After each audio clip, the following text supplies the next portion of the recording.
Chapter 663. The indifferent eyes of the soldier in silver armor were startled a bit. It was obvious that he didn't expect Madame Blackpool to kneel down to him. Perhaps the sincerity of Madame Blackpool had moved the underworld emperor. A dignified and calm voice drifted out from the small building. "Say it outside." A few large fireflies flew up from the tree trunks of the deepwood forest and clung to the window of the small building. Madame Blackpool raised her head and saw a man with a noble and elegant temperament appear at the window under the flickering light. His penetrating gaze passed through the deepwood forest and gazed at the night sky in the distance. Then he slowly looked down. His gentle gaze revealed an unconcealable majesty and indifference, giving people a startling feeling. It was a majesty that seeped out from his bones. "Greetings, Underworld Emperor." Madame Blackpool bowed and said, "Get up and talk." Though the Underworld Emperor said it politely, he didn't mean to let her in. "Thank you, Underworld Emperor." As soon as Madame Blackpool stood up, the Underworld Emperor asked her in a condescending manner, "What's the matter?" Madame Blackpool reported angrily, "Underworld Emperor, something terrible has happened. The Underworld envoy I sent to the human world to investigate the stolen item from the gate of the Underworld was killed in the human world." Before Madame Blackpool could finish, the Underworld Emperor interrupted her. "You came to disturb me for this matter?" Madame Blackpool was taken aback, and the anger on her face cooled down. She said angrily, "The mortals in the human world are outrageous. They dared to kill the Underworld envoy. Blackpool asks the Underworld Emperor to send someone to punish the murderer." The fireflies that were climbing on the window suddenly flew away quickly, as if they were frightened by something. It became dark outside the window. Though there was light in the room, no one could see the expression of the person outside the window. All they could see was a figure with a pair of cold eyes flickering. He said in a deep voice, "Blackpool, do you remember what I said when I agreed to send someone to the underworld?" Madame Blackpool was startled. She sensed the anger in the Underworld Emperor's words. She knelt down again and said, "Blackpool doesn't dare to forget it. The Underworld Emperor said that this is the only time. No matter what the result is, it is not allowed to happen again." "What else?" asked the Underworld Emperor. If it happens again, you don't have to serve me anymore. You should go to the endless dark sea to serve those laborers." It's good that you remember," the Underworld Emperor said emotionlessly. "If you are tired of staying in the dark Nether Palace and want to go to the endless dark bottom to enjoy yourself, I will grant you your wish. Emperor of the Underworld, please calm down. I won't dare to do it again." Madame Blackpool bowed on the ground in fear. "It's good that you understand. If there's nothing else, you can leave," the Underworld Emperor said. "Underworld Emperor, there is one more thing." Heichi straightened his back and said, "The Celestial Realm sent someone to contact me. They said something strange happened in one of the 72 worlds. Countless years have passed and no one from that world ascended to the Celestial Realm. Thus he sent down 16 guides to investigate, but none of them returned.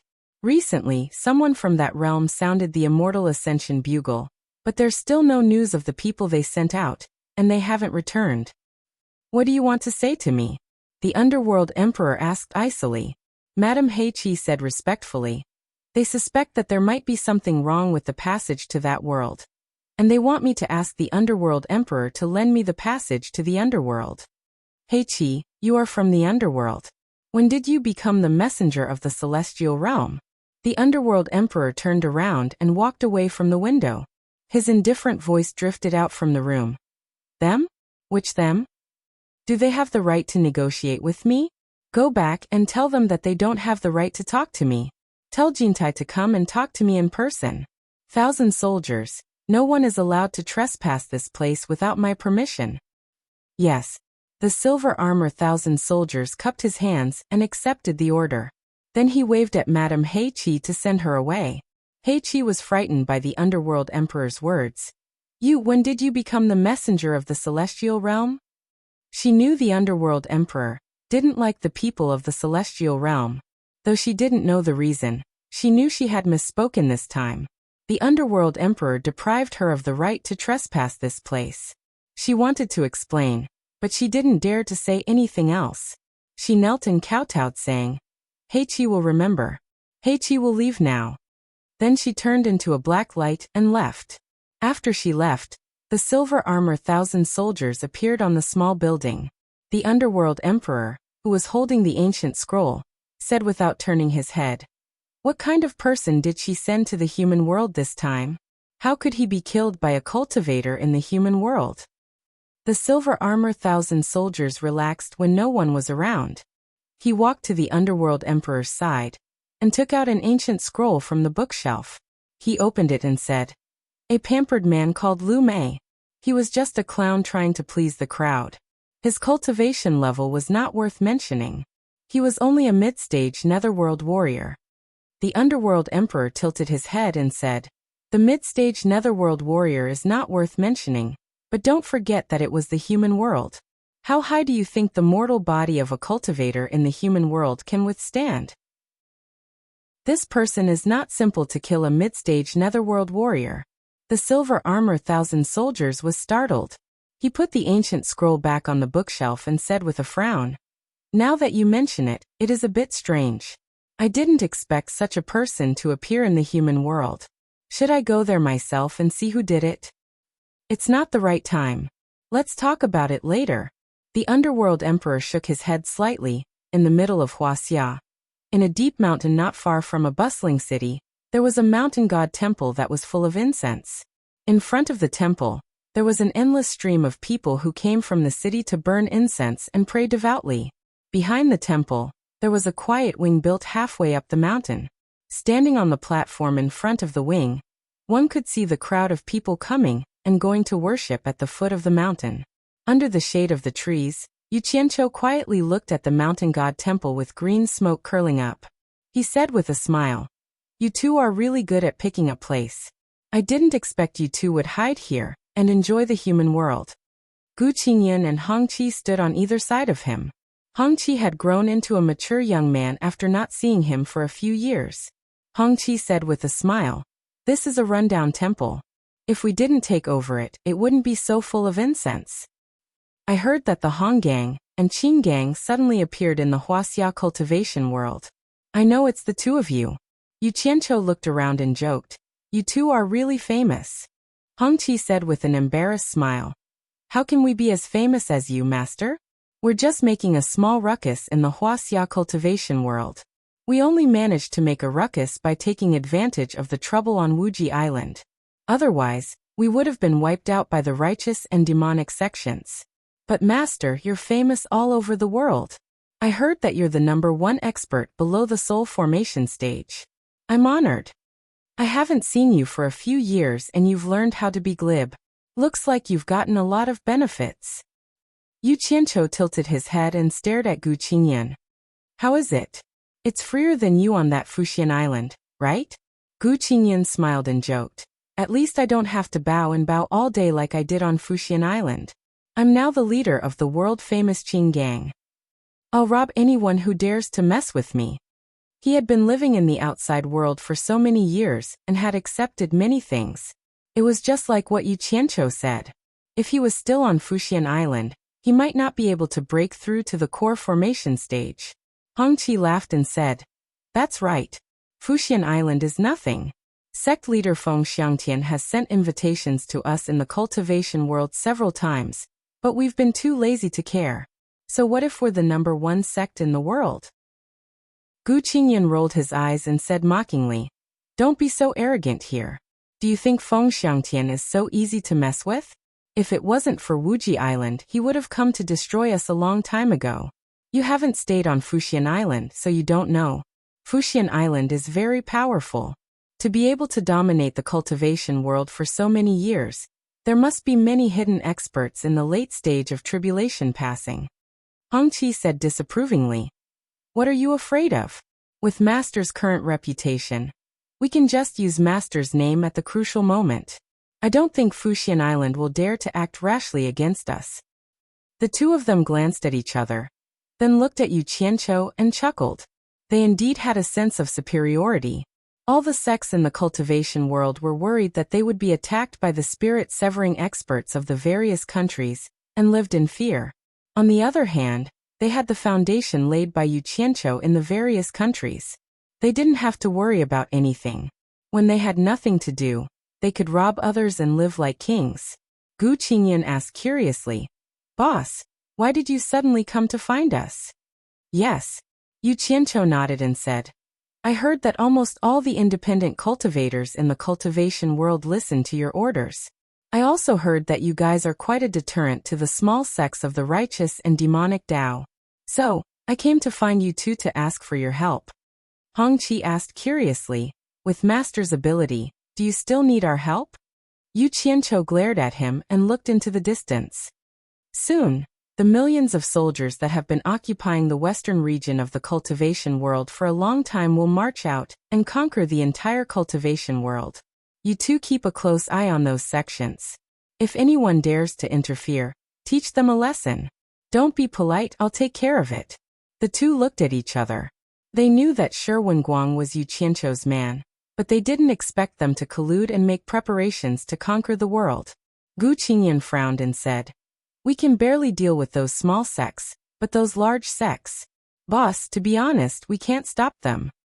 I'll give each of you 1,000 men from the Utopia army." Yu Qianqiu turned around and stared at the two of them. "You don't have to worry about those large sections. I'll deal with them. Is there any problem?" Their eyes lit up. They naturally knew the power of the Utopia army. Hong Qi asked weakly, "Master, are they all early-stage tribulation transcendence experts?" Yu Qianqiu nodded. Hong Qi immediately rubbed his hands excitedly and said, no problem at all. Master, when will you give us that person?" "I'll give him to you now. Prepare early," Yu Qianqiu said. The two of them excitedly led him deep into the mountains. Chapter 664.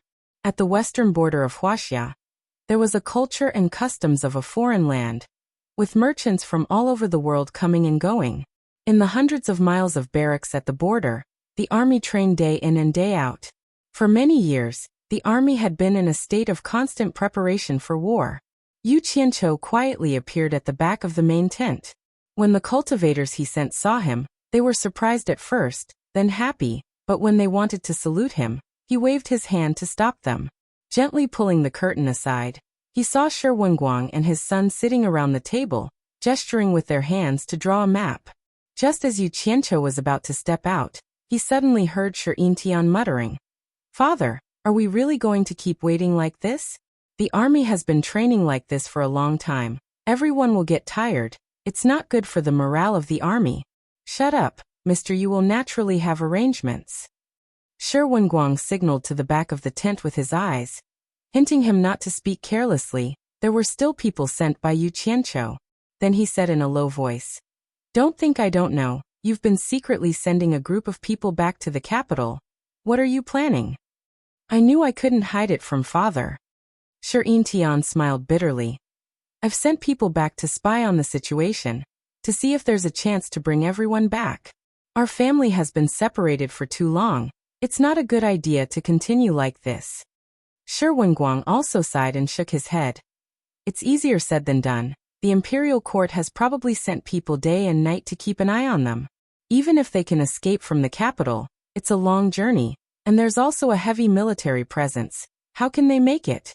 I'm afraid we can only ask for Mr. Yu's help." Yu Qianqiu smiled, opened the curtain, and walked out. The day of the Grand General's family reunion is not far away. The father and son looked over, and when they saw him, they were overjoyed and cupped their hands together. "Greetings, mister." Yu Qianqiu waved his hand at them, indicating that there was no need to be so polite, then looked at them carefully. Perhaps it was because of the hardships at the border. Shi Tian already had the image of a middle-aged man. On the other hand, Shi Wenguang was still healthy and strong. Even after a few years, there were still no signs of aging on his face, most likely due to the pills. Yu Qianqiu's eyes finally landed on Shi Tian, smiling. Looks like the young general can't wait any longer, and is eager to reunite with his family. Shi Wenguang was slightly startled, knowing that Yu Qianqiu had heard his son's grumbling. He hastily cupped his hands in apology and said, "It's all my son's fault. He's insensible and full of nonsense. Please forgive him." Great General, you think too much. Who doesn't want their family to be reunited? This is human nature. What crime is there? After saying that, Yu Qianqiu walked to the entrance of the tent with his hands clasped behind his back and looked at the soldiers training outside. Amidst the deafening battle cries, he nodded in satisfaction. The father and son followed behind. Shi Wenguang asked. Just now Mr. said that the day of my family reunion is not far away. What does Mr. mean? Yu Qianqiu suddenly turned around and strode to the commander's seat in the center. He stared at the two and asked, if I let you make sufficient preparations before the battle, how long would it take for you to finish? The father and son looked at each other, understanding the meaning behind Mr. Grand General's words. Their eyes were filled with surprise. Shi Tian could not wait to answer. Half a month is enough. Yu Qianqiu frowned, staring at Shi Wenguang. Grand General, you are an expert in war, but you can't afford to rush. I'll give you a month to prepare. Is that enough? Shi Tian immediately knew that he was being too impulsive. Shi Wenguang also glared at him, then replied. Actually, we have always been preparing. It's just a small battle. The army can be mobilized at any time. If it's a big battle, it will take some time, but a month's time difference is not bad. Good. Then I'll give you a month's time. A month later, I will bring your family back safely on time. Yu Qianqiu looked out of the tent and waved his hand. Time doesn't wait for me. 1 month later, the army will march east. I will not directly intervene in the war between mortals, nor will I let other cultivators interfere. I've given you a chance. When the time comes, let's see if your Shi family has the ability to change the dynasty of Wuxia and earn your Shi family's eternal inheritance. After waiting for so many years, the day had finally arrived. The father and son were so excited that they could not speak, and they bowed to Yu Qianqiu. Yu Qianqiu stood at the top of a lush tree in the depths of a mountain forest. In front of him was a large manor that was connected together. Behind the manor was a huge waterfall. The rushing water split into two along the river, circling around the manor on both sides before merging into a single river and going far away. This huge manor was like a paradise. It was none other than the Wu clan, one of the 4 major clans that Yu Qianqiu had not set foot in for many years. Above his head, there were cultivators flying past, some alone, some in pairs, and some in groups of 3 to 5, rising and landing on the Wu clan's Hat Island. No one would pay attention to a cultivator who looked relatively young. Even if they occasionally saw him, they would just quickly pass by, not bothering to pay attention. When separating from Gu Qingyun, Yu Qianqiu mentioned that he was going to the Wu clan, and Gu Qingyun immediately informed him that the Wu clan's grand auction that was held once every 5 years was about to be held. Looking at the bustling scene deep in the old forest in front of him, Yu Qianqiu sighed endlessly. Time passed so quickly he did not expect that 3 auctions had passed in the blink of an eye. These years had been spent in a busy manner, and it suddenly felt like only 2 or 3 years had passed, but looking back, it had been 15 years since he first came here. He still remembered when he was in Swallow City, he joined on Kwangsung because of a jade pendant. The past was still vivid in his mind, and counting with his fingers, it had been more than 20 years since he stepped into the cultivation world. In this way, he seemed to be in his early 40s, but in the cultivation world, 40 years old was still young. I wonder how that girl from the Wu clan is doing. Yu Qianqiu muttered to himself, standing on the treetop as the wind rose and fell, and shook his head with a bitter smile. In fact, because he had the golden bead, he could come here to see that girl every day, but he did not do so, and devoted all his energy to the great cause of scheming against others. Could it be that she was already married? After thinking about it, he felt that it was unlikely. This era was different from his previous life, and Wu Lixue had already been branded with his, Yu Qianqiu's mark. She could not be married at will. But because of this, he wanted to use the opportunity of the Wu clan's auction to make a high-profile appearance and announce that he had returned. Now he was a little afraid of seeing that girl's sad eyes when he went to the Wu clan. We have to meet anyway. At worst, I'll just get beaten up by that girl, and it's okay if I die. Yu Qianqiu gritted his teeth, jumped off the treetop, and flew quickly to Hat Island. Being on the streets of Hat Island, Yu Qianqiu looked around, and there was not much change. Looking left and right, he walked in the bustling crowd, and no one paid attention to him.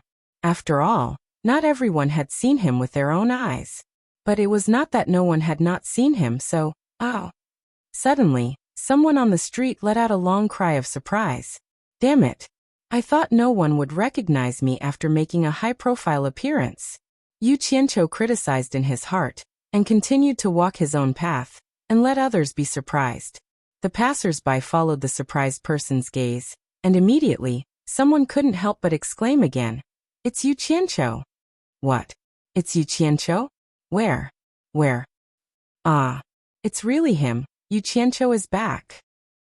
The entire streets of Hat Island were suddenly in an uproar, and the news quickly spread that Yu Qianqiu, who had become the #1 expert below the soul formation stage in a foreign country, had returned. The first reaction of the disciples of the various sects was to run back to the shops of their sects, and pass this important news back to their own sections. Under the gaze of countless people, Yu Qianqiu felt like returning home in glory. When he walked to the river bridge that had been destroyed in the battle with Luo Qingtian, and had been rebuilt, a large group of people from the Wu clan had already flown over. The person who was laughing was naturally the Wu clan's clan master, Wuxia. He had met most of the others before. Yu Qianqiu cupped his hands at them and said with a smile, "Long time no see, how are you all?" The current Yu Qianqiu was no longer comparable to the Yu Qianqiu of the past. His reputation was not just ordinary. It was said that he had been personally acknowledged by a soul formation final stage expert as the #1 expert below the soul formation stage. In addition, some of the higher-ups of the Wu clan knew that he was Bai Changchun's disciple, so they were all polite to him and greeted him back. Good, good, good. Wu Sihai looked at him and couldn't help but clap his hands and praise him a few times. He was so happy that he couldn't speak. Then he waved his hand and said, "Please." Yu Qianqiu glanced at the crowd, but he didn't see Wu Lishue's figure. After feeling slightly disappointed, he didn't stand on ceremony and flew into the sky, following the Wu clan's group to the Wu clan's residence. After arriving at the Wu clan's ancestral hall, Yu Qianqiu respectfully bowed to the remade portrait of Bai Changchun in the center. The original portrait had already been burned by him. Then, the Wu clan's people all followed suit and bowed. Ever since Bai Changchun, the #1 figure in the cultivation world, was widely known by the people of China's cultivation world, the entire Wu clan became more and more respectful to this portrait. They even sent people to guard it so that the tragedy of being burned down last time wouldn't happen again. If that happened, they would be letting down the old ancestor. After a series of courteous greetings, Yu Qianqiu was a little impatient. He really didn't have a common language with this group of people. Just think about it, when he first met this group of tribulation-passing experts, he still felt a little excited. Now that they were asking and answering, he felt that it was boring. He could only force a smile and deal with them. It wasn't that he looked down on them, but he had seen too many big scenes. Right now, his eyesight and knowledge had far surpassed them. It felt like an adult talking to a 3-year-old child. However, he couldn't show his unwillingness because of Bai Changchun and Wu Lishue. Otherwise, with his temper, he would have left long ago. Wu Sihai understood this fellow who liked to cause trouble wherever he went. He dismissed everyone and asked someone to lead Yu Qianqiu to the quiet guest house to rest. Chapter 665. As soon as he arrived at quiet guest house, Yu Qianqiu dismissed the Wu family's disciples who asked him if he needed anything. He strolled around the garden alone, and even peeked through the cracks in the rockery, but he did not find a place to hide someone. He could not help but look around and ponder. Didn't Wu Sihai hint that Wu Lishue would often be alone here? Where did she go? Could it be that she's deliberately avoiding me? It seems like that girl is angry that I haven't been here for a long time. Yu Qianqiu chuckled and ran back to his room, instantly disappearing. When he reappeared, he had already returned to a remote place in Utopia. He closed his eyes and contacted the item he had given Wu Lishue. From Wu Sihai's words, that girl was still thinking about him. In that case, the item he gave her should be with her. Not long after, he found the location of the item and appeared in the room again. After that, he went straight downstairs to the back room, only to find that his target location was actually a small storeroom in the corner. He frowned immediately, and without saying a word, He directly kicked the door in with a pung-pung sound. Immediately, an ear-piercing scream rang out from inside. With a murderous look on his face, Yu Qianqiu dashed in with a ball of black flames in each of his hands.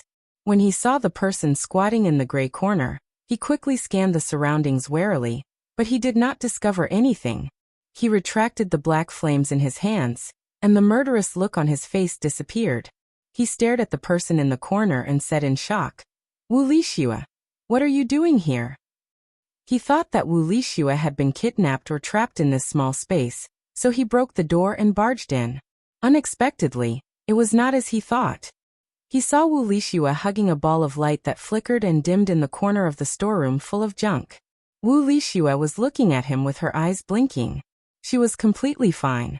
Seeing that she did not say anything, Yu Qianqiu asked curiously, "What did you scream about?" He did not know that he had suddenly kicked the door open and startled her. Wu Lixue shook his head and slowly moved over. He weakly bowed and said, "Mr. Yu." Then he quickly walked out. Yu Qianqiu was stunned by the way she addressed him as Mr. Yu. Then he suddenly realized that this girl was really angry. So he quickly dashed out and stood in front of Wu Lixue. He originally wanted to reprimand her, but he discovered that this girl looked haggard and didn't have the lively and adorable liveliness she used to have. He immediately became discouraged and lowered his head to admit his mistake. "I was wrong. I shouldn't have not come to see you for so long. Are you angry? I promise I won't do it again.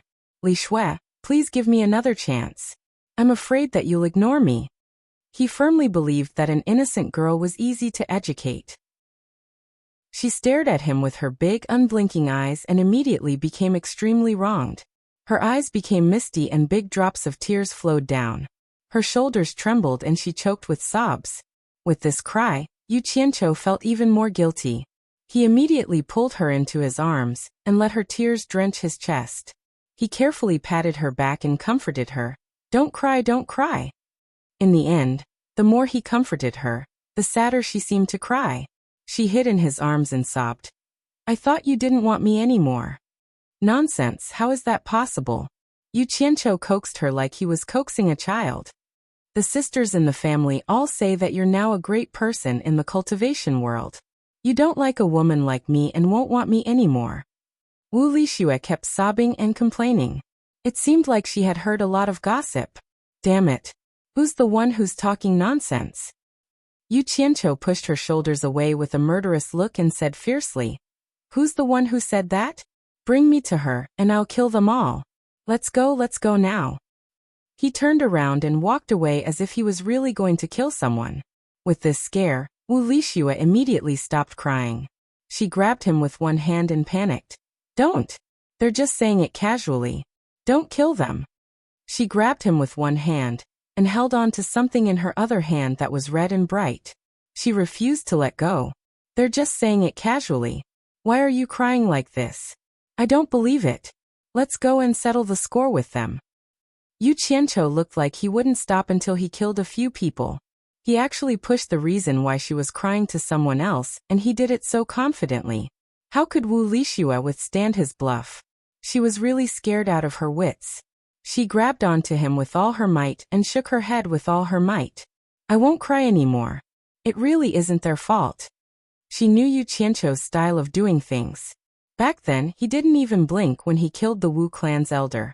Why would he care about the lives of a few unrelated little girls? Yu Qianqiu turned around and asked, "You really won't cry anymore? You were the one who said that the sisters in the clan were gossiping. You're still crying. It must be true. I'll kill them now." He acted like he was going to kill someone again. "I won't cry anymore. I really won't cry anymore." Wu Lixue's face was covered in tears, but she tried her best to squeeze out a smile to tell him that she really wouldn't cry anymore. In the end, her smile was even uglier than her crying. Yu Qianqiu's heart softened. He couldn't bear to bluff her anymore. He bent over and carried her in his arms. He ran up the stairs and into the room. As soon as she was carried into the room, she thought of what he was going to do. She immediately said shyly, "What are you going to do?" Sure enough, Yu Qianqiu laughed sinisterly and said, "What else do you think I'm going to do? I haven't seen you for a long time. Naturally, I want to make up for what I owe you. Wu Lishue's exclamation immediately sounded in the room. Then Yu Qianqiu complained, "Let go. Why do you keep holding this broken egg? Just throw it away." "I can't throw it away. This is the first thing you gave me. Damn it. It's inconvenient for you to keep holding this. Don't snatch it. Grandaunt, can you let go first? It won't be too late to hug it after we're done." Then there was a dong-dong sound in the room. It was the sound of something being thrown to the ground and rolling around. "Hey, what is this?" Wu Lishue's surprised voice came from the room. "Hee hee. It's fun, right? This is the water art that I cultivate. I'll help you wash your flowery face first. Then we'll take a bath together."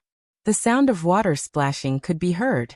Then, the room was filled with Wu Lishue's cheerful laughter and Yu Qianqiu's sinister laughter. It seemed that the two of them were having a great time playing in the water. After a while, the window upstairs was opened. A small pool of water smashed into the garden with a bang and thoroughly watered the flowers and grass. Then the window was closed tightly. There was a chaotic and unbearable sound coming from inside. It was really like a spring sleep without waking up. Until noon the next day, the sound of someone waking up lazily came from the room after a night of soul-stirring battle. No one knew what Wu Lishue was muttering. After a while, the sound of water splashing could be heard in the room again. It seemed that the two of them were playing in the water again. After a long time, the window opened and another pool of water smashed into the garden with a bang. After tossing and turning, the two of them always hid in the room to do things. It wouldn't be nice to say that, so the two of them decided to go out and take a stroll. Yu Qianqiu was lying on the bed half-naked. He first drooled as he admired the beautiful scene of Wu Lishue's beautiful figure wearing clothes. One must know that Wu Lishue's impressive breasts were the biggest reason why he was attracted to her in the first place. Only after he was satisfied with the sight did he slowly wrap himself up. When they were about to leave, Yu Qianqiu saw Wu Lishue hugging the dinosaur egg that had rolled under the table. That thing had been adding color to the two's arduous battle the whole night. Yu Qianqiu had looked at it several times while they were fighting.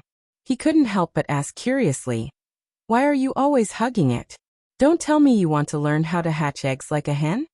Wu Lishue opened her eyes wide and pouted. "When you're not here, it's always with me. I've gotten used to hugging it over the years." Yu Qianqiu smiled embarrassedly. He reached out his hand and said, "Then let me hug it too." Wu Lishue gave him the egg. He hugged it and looked at it carefully. Ever since he bought it for Wu Lishue, this was the first time he looked at it carefully. He walked to the window and looked at it under the sunlight. He couldn't see what was inside. He wanted to use his divine sense to check, but found that it couldn't penetrate. He couldn't help but scratch his head. Strange, why is this thing glowing? He turned around and asked, "Have you ever thought of opening it to see what's inside?" Wu Lishue shook her head. "I'll break it if I open it. This is the first thing you've given me." "Why don't we open it now?" Yu Qianqiu asked. Wu Lishue shook her head resolutely. But Yu Qianqiu's curiosity was aroused. He even dared to barge into the underworld cave. How could he stop him? He said to Wu Lishue with a serious expression, "Have you ever thought that there might be some treasure inside? The treasure inside is the real thing I'm giving you." Wu Lishue was startled. Hearing him say that, her expression seemed to be a bit tempted. She asked suspiciously, "Is there really a treasure inside?" Yu Qianqiu nodded seriously. He patiently said, "From my experience in the cultivation world, there's a high chance that there's a treasure inside. How about we open it and see?" Wu Lishue was tempted by his words. She said, "If there's no treasure inside, then promise to give me something else as compensation." "No problem." Yu Qianqiu laughed. Since he had already convinced the owner of the dinosaur egg, he didn't hesitate to chop the egg. Puff. Yu Qianqiu's face twitched. He slowly pulled his hand back from the egg. His hand was in pain, but the egg didn't react at all. "What's wrong?" Wu Lishue asked. Yu Qianqiu shook his head. His expression became serious. He began to pay attention to the dinosaur egg. With his current cultivation, even though he didn't use his full strength, his palm strike was enough to split open a large rock. Who would have thought that this thing would be so hard that it didn't react at all? He was now suspecting that this thing might actually be a treasure. In for a penny, in for a pound. Yu Qianqiu's temper flared up. He suddenly started punching and kicking the egg crazily. However, after a long time, the egg didn't react at all. It wasn't just Yu Qianqiu. Even Wu Lixue was shocked. She never thought of breaking this thing, so she didn't know it was so hard. In her mind, Yu Qianqiu was known as the #1 cultivator below the soul formation stage, so his cultivation level must be very high. Even a piece of black iron should have been deformed by his attacks, but this so-called egg didn't have any reaction at all. This was incredible. Chapter 666. It can't be helped. It's forcing me to be ruthless. Yu Qianqiu laughed and placed the glowing dinosaur egg on the table with a sinister expression. Wu Lixue saw his sinister smile and couldn't help but ask in a small voice, "What do you want to do?" "Of course I want to open it," Yu Qianqiu said as he pulled out a large black saber from his storage pouch. Wu Lixue was dumbstruck. She naturally knew of the reputation of this large black saber. It was a treasured saber that could cut through anything. "Be careful, don't break the treasure inside," Wu Lixue said worriedly. "It's fine, I know what I'm doing." As he spoke, Yu Qianqiu's saber had already landed on the egg. Dong! A crisp sound rang out. The saber collided with the egg, emitting a sound that wasn't made of gold, wood, iron or stone. The two of them looked over at the same time. The egg was still sitting on the table without any damage, but there was a white mark on its surface. Yu Qianqiu reached out to touch the white mark. Who would have thought that it would be like a chalk drawing, easily erasing it without a trace? The two of them looked at each other speechlessly. Yu Qianqiu looked at the large black saber in his hand, then looked at the egg-like glowing red object in disbelief. He simply couldn't believe that the unparalleled sharpness of his large black saber couldn't cut through this thing.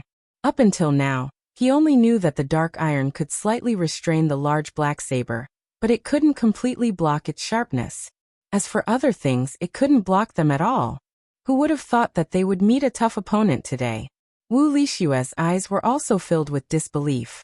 She had heard that even soul formation stage experts wanted to steal this treasured saber, so it was easy to imagine how powerful it was. She never thought that the object she was always hugging would be so hard.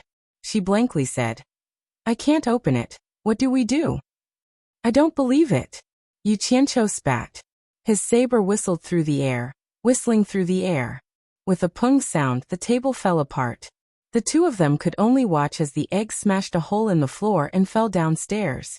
There wasn't much commotion above, but there was a loud bang below. Even those standing above could feel the tremor. The two of them looked at each other, speechless. In for a penny, in for a pound. Since the floor was already broken, Yu Qianqiu dragged his saber and drew a circle on the floor, directly creating another large hole. Wu Lixue didn't have any objections and the two of them jumped down. In the end, he found that the stone floor at the bottom had been smashed into a deep pit, and the things in the room were destroyed by the flying rocks and soil. Even after 2 layers of buffering, Yu Qianqiu was still able to create a large hole. One could imagine how much strength Yu Qianqiu used. In the middle of the crater, the dinosaur egg lay there quietly. Its red light flickered as if it was looking down on someone's actions. Wu Lixue jumped into the hole and dug up the egg. After the two of them examined it carefully, they found that the broken thing was still stable and undamaged, except for some dirt. Yu Qianqiu was speechless as he sheathed his broadsword. He knew that if he couldn't even leave a mark on it, it would be futile to try to cut it again. He had to think of another way. At this moment, the sound of many people rushing down could be heard from the garden outside. It was obvious that they had been attracted by the commotion here. Yu Qianqiu took the egg from Wu Lixue's hands and gave her a look, signaling her to send them away. Then he scurried back through the hole on his head and hugged the egg to study it in the room. After a while, Wu Lixue hurriedly came back. When she entered the room, she was shocked and exclaimed, "What are you doing?" The room was flashing with green light. She saw Yu Qianqiu holding the egg with one hand. There was a brilliant green flame burning in his palm, wrapping around the egg in his hand and burning it. Yu Qianqiu tilted his head and chuckled. "Since I can't split it open, I'll use fire. If fire still doesn't work, I'll boil it in water." In any case, I'll try all kinds of methods and it might work. If it really doesn't work, I can only give up. Who knows what this thing is? In any case, it can't be an egg. There can't be such a hard egg in this world. Hee. Maybe it's some rare material for refining artifacts. One day, I'll show it to the world's #1 refining expert, old ancestor Nan Ming. Maybe he'll recognize what it is. Wu Lixue nodded and silently stood beside him to observe. In the end, after half a day, there was no reaction from the egg. The red light was still flashing, and even the color didn't change. Wu Lixue couldn't help but ask, "Is this going to work?" Treasure, treasure, it really is a treasure. Yu Qianqiu clicked his tongue. Although he didn't know what it was, the big black knife couldn't split it open. Even the highest temperature of the condensed green fire couldn't burn it. Just based on these 2 points, this thing was definitely not ordinary. It wouldn't be too much to call it a treasure. Let's boil it again. Yu Qianqiu did as he said. He opened his other hand, and clear water flowed out of his palm like a spring. But at this moment, the two of them exclaimed in unison, and their gazes focused on the egg. They saw that the strange thing that was being burned by the green fire suddenly stopped flashing red. After the last flash of red light, the red light solidified on the surface and didn't disappear anymore. It wasn't like before, where it kept flickering red and dark.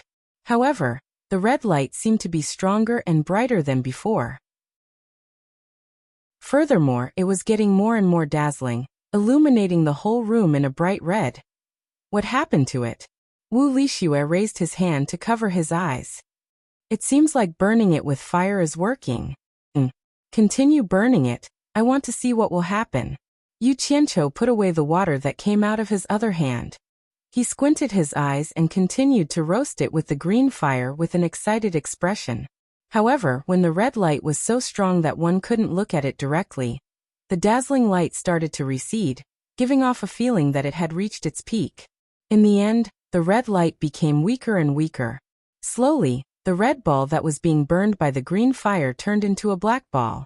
The dazzling red light could no longer be seen, as if all the energy had been released. Wu Lixue's eyes widened, and he asked again, "What happened to it?" "You're asking me, but who am I supposed to ask?" Yu Qianqiu was speechless. Suddenly his expression changed. He stared at the egg with his eyes wide open. He couldn't help but exclaim, and the green fire in his palm started to sway. Wu Lixue immediately asked, "What happened? What happened?" Yu Qianqiu tilted his head to look at Wu Lixue blankly, and said in shock, "It seems to be absorbing my green fire." "Ah!" Wu Lixue cried out in alarm. "Then what do we do? Hurry up and throw it away." Yu Qianqiu shook his head and squinted. "Let it absorb, damn it. I'd like to see just what kind of trick it's playing." He did his best to stabilize the output of the green fire. But this black ball of fire was like a bottomless pit. No matter how much it sucked, it would never be full. It consumed most of the green fire elemental energy stored in Yu Qianqiu's body, but it was still absorbing. The green fire elemental energy in his body probably wasn't enough. Yu Qianqiu was wondering if he should take this thing to Twilight Valley's lair of green fire, to see just how long it could absorb, and what it would become. Suddenly, the black fellow's absorption speed increased, and the green fire before him was visibly being devoured. Alarmed, Yu Qianqiu clenched his teeth and tried to pour out all the green fire in his body, but the black fellow seemed rather sensible. It knew that Yu Qianqiu didn't have much left and was embarrassed to ask for more, so it suddenly stopped absorbing. Damn. This fellow really knows how to play with people. Yu Qianqiu was speechless. After a while, there was still no reaction, so he used the green fire in his palm to roast it a few more times, but there really was no reaction. Had it been full? Yu Qianqiu suspiciously withdrew the green fire back into his body, and stared motionlessly at the black fellow. Wu Lixue looked at the black egg, and then back at him. Seeing the rich variety of expressions on his face, she didn't know what was going on that outsiders didn't know. She wanted to ask what was going on, but when she saw Chen Changxing's unwavering gaze, she was afraid of disturbing him. After a long while, the two of them glanced at each other in confusion, wondering just what they had been doing all this time. The black egg was completely motionless. Outside, night had fallen, and the sky was filled with stars. Another day had passed. What do we do? Yu Qianqiu no longer had any temper with the black egg, and didn't want to continue tormenting it, so he began to consult Wu Lixue. Wu Lixue took the black egg back, and looked it up and down. Except that it no longer glowed, there was no difference from before. She turned her head and asked, "Don't you want to boil it with water?" Yu Qianqiu's expression twitched. He estimated that there would be no reaction even if he boiled it with water, so he didn't want to waste time. He looked out of the window and said with a smile, "Now it's dark. Let's get down to business. We'll talk about it later." After saying that, he held Wu Lixue up, causing the latter to exclaim. The two of them went to bed happily. As soon as they turned over the big quilt, Yu Qianqiu's complaining voice came. "My dear lady, didn't you just put it aside? Why did you suddenly appear out of nowhere and bring it up again? Give it to me." A big foot stretched out from under the quilt and kicked Haydn out. Then it kicked Haydn directly to the bottom of the bed and made him roll around. There was a lot of movement on the bed. The passionate love disturbed the tranquility of the night. The sun was rising, and it just bloomed with golden light on the distant horizon. Yu Qianqiu was sleeping in the quilt, but he was woken up by someone. He opened his sleepy eyelids and saw Wu Lixue staring at him, so he closed his eyes without hesitation and waved his arms to push Wu Lixue, who was supporting her upper body, down to sleep with him. Unexpectedly, Wu Lixue hurriedly pushed him awake again. She pointed outside the bed and said in surprise, "Look, look." Yu Qianqiu didn't know what she wanted him to look at. Suddenly, he heard the sound of something rolling on the floor. He opened his eyes wide and looked back. He saw the black egg that was thrown to the ground yesterday was rolling on the ground alone. Chapter 667. What does that mean? Yu Qianqiu was a little dumbfounded. This thing that couldn't be cut open by the peerless sword, and couldn't be burned by the green flame, actually moved by itself. What the hell is going on? He was dumbfounded, but Wu Lixue, who was behind him, quickly put on his clothes and said excitedly, "Let me see what's wrong." Climbing over Yu Qianqiu, he didn't even have time to put on his shoes and socks. Barefooted, he got off the bed and ran over. That black egg rolled here and there. Seeing that it was about to roll into the hole that Yu Qianqiu dug on the floor, Wu Lixue bent down and picked it up. His big eyes were filled with curiosity as he stared at the egg without blinking. Holding it in his hands and shaking it, he put it to his ear to listen. Suddenly, he let out a cry and looked at Yu Qianqiu in surprise. "Yu Qianqiu, there's really something moving inside." Yu Qianqiu revealed an idiotic expression and asked foolishly, "What's moving?" "I don't know." Wu Lixue looked at the black egg in his hands and asked, "Don't you think it looks like an egg?" "Do I need you to remind me? Not only does it look like an egg, but it also looks like a dinosaur egg." Yu Qianqiu sat up on the bed and rubbed his chin as he imagined the scene of a Tyrannosaurus Rex hatching from the egg, and him taking it for a ride everywhere. But after thinking about it, he felt that it wasn't right. A dinosaur egg shouldn't be so tough that he couldn't open it no matter how hard he tried, right? Without any hesitation, he put on his clothes and jumped off the bed. He reached out and said, "Let me see." Wu Lixue handed the egg to him. Who knew that when he held it in his hands, his expression changed. He saw that the egg that was still quietly in Wu Lixue's arms immediately started to shake the moment it was in his hands. The egg shook violently, and even Yu Qianqiu's arms started to shake. Wu Lixue was confused, but Yu Qianqiu was dumbfounded. He didn't know what it meant either. Beep, beep, beep. The entire room was filled with the sound of hurried rioting. Yu Qianqiu's face was flushed red. He used all his strength to hold onto the egg, and the man and the egg began to compete with each other. The egg in his hand reminded him of the pile drivers from his previous life. It was the kind of rapid vibration. In the end, Yu Qianqiu's whole body shook along with the egg in his hand. He held his breath and said, "You're so strong. I can't hold it anymore." F***CKU. Haydn was directly thrown out by him.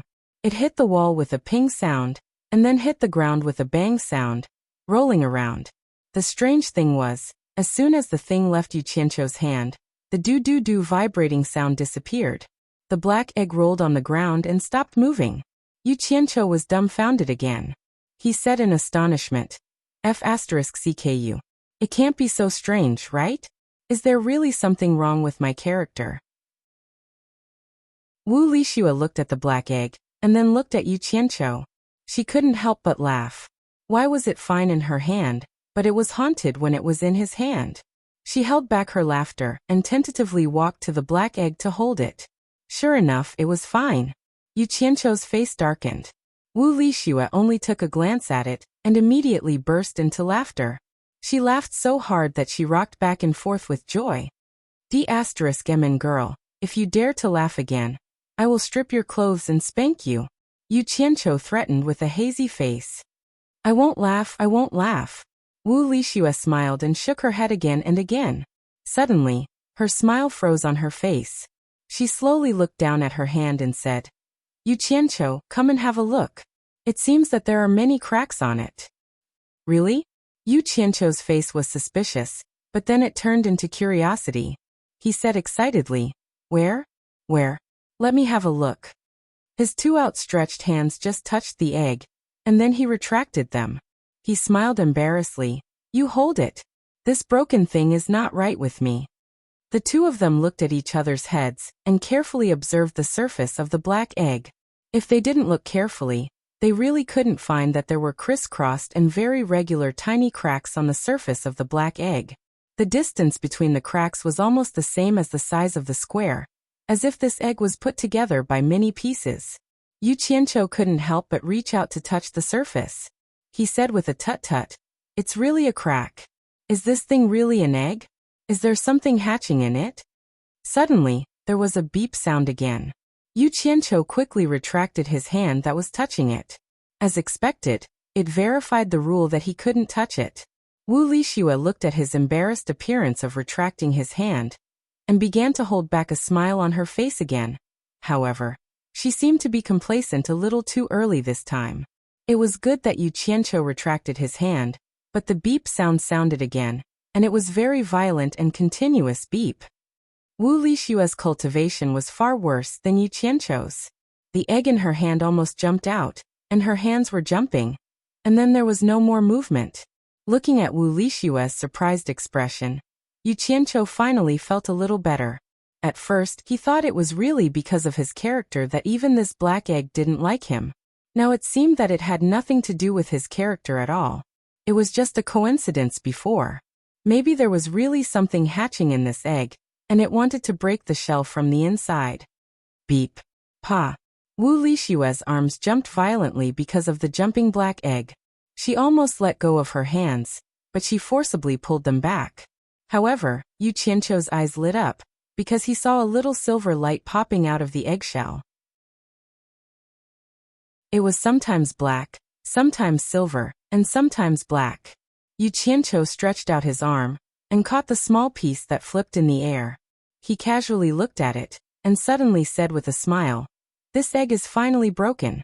It's not easy. Because of the slightly curved small piece in his hand, the slightly concave side was shining with dazzling silver light, and the slightly protruding side was black and inconspicuous. Obviously, it was the eggshell of the black egg. Yu Qianqiu shook the eggshell in his hand and said, Lixue, look at what's inside the egg. Before he finished speaking, he found that without his reminder, Wu Lixue had already squinted one eye and curiously looked into the hole on the eggshell. As she looked, she muttered, Yu Qianqiu, I can't see clearly, but it's really beautiful inside, as if there are many colorful stars shining. Let me take a closer look. Little did she know that at this time, Yu Qianqiu was staring at her with his mouth wide open. Just as Wu Lixue squinted her eyes to look inside the egg, he saw a colorful light shining from the hole on the eggshell shining on Wu Lixue's face. Then, like a dream, an incredible scene appeared. The colorful light shone confusedly, and the sparkling colorful stars twinkled delicately, intertwining to form a ray of colorful shining stars. Like a thin mist, it floated dreamily from the hole. Wu Lixue seemed to not notice it at all. She squinted one eye and continued to look. Her face was full of obsession, as if she was attracted by the gorgeous colors in the hole.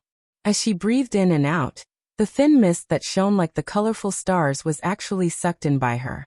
She was still smacking her lips and sniffing with all her might. she said. What is this? It smells so good. Yuqiancho, do you smell it?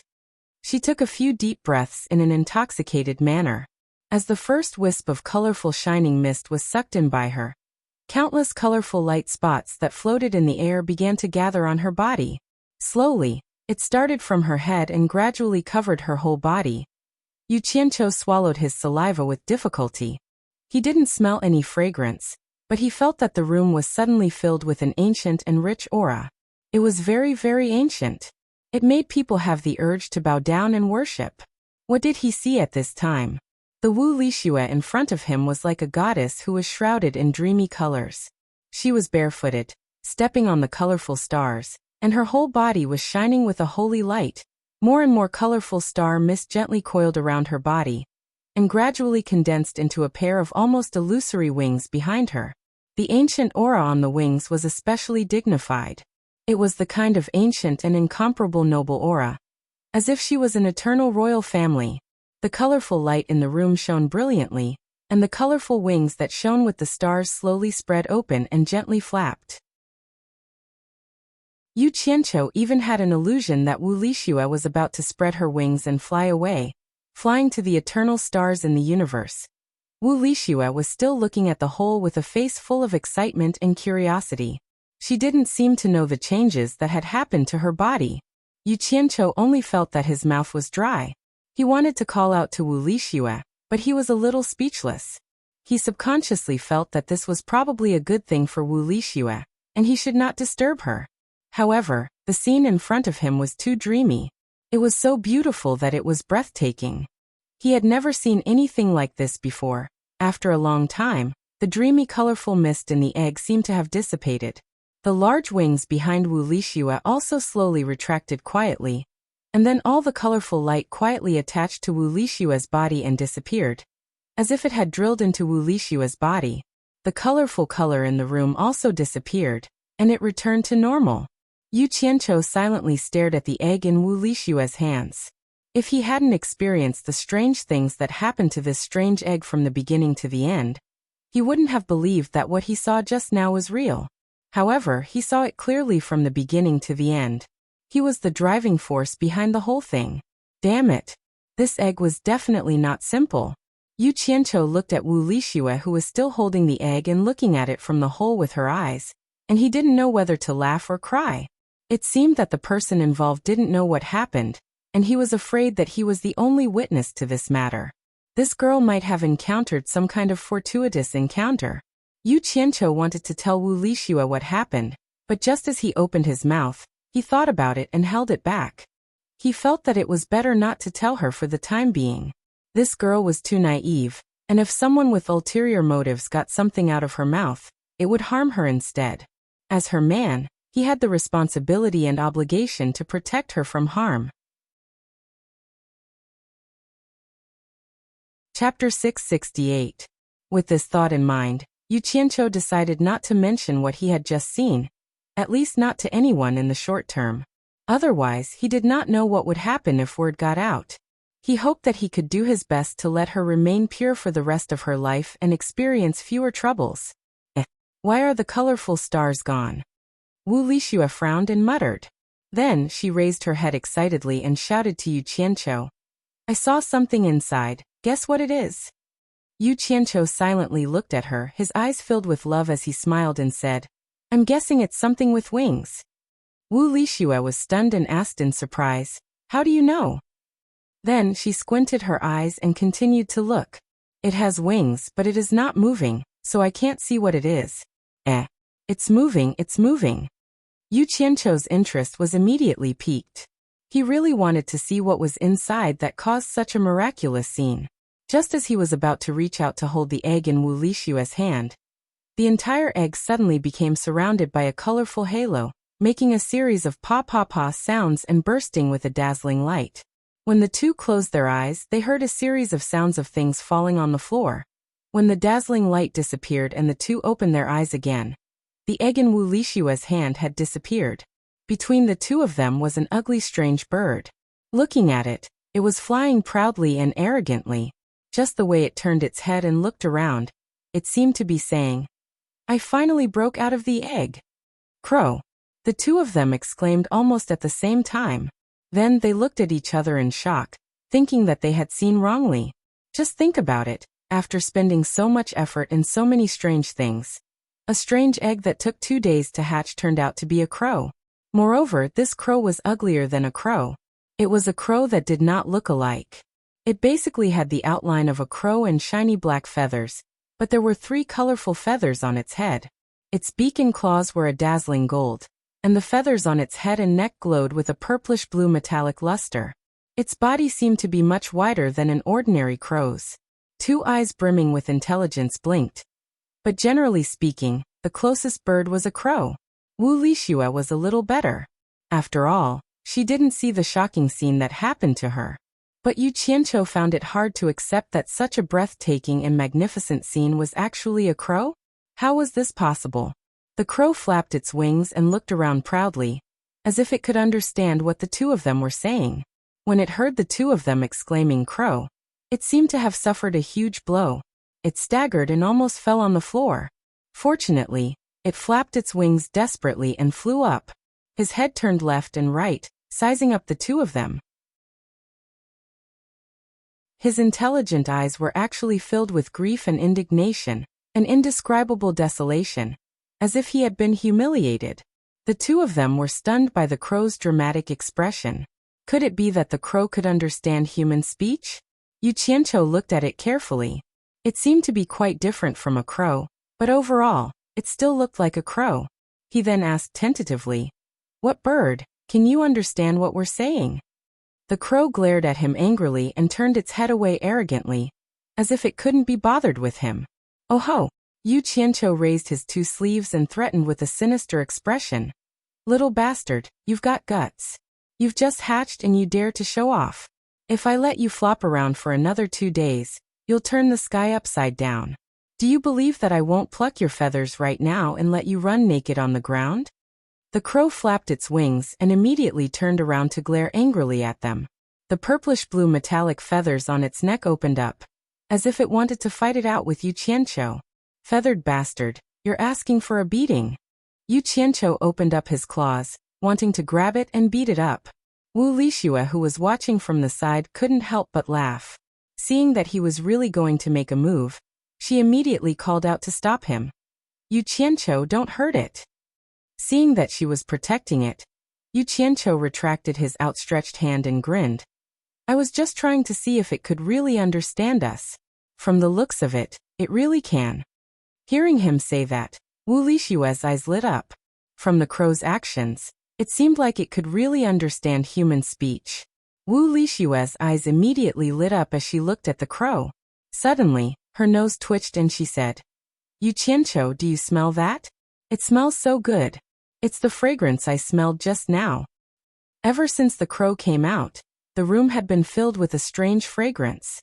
It was just that his attention had been focused on the crow and he had not noticed it. Now that Wuxia mentioned it, Yu Qianqiu sniffed it. It was indeed very fragrant, like musk or orchids. He could not describe the fragrance, but it made him feel refreshed. The crow flapped its wings and looked around. Suddenly, it landed on Wuxia's shoulder and rubbed its head intimately on her hair.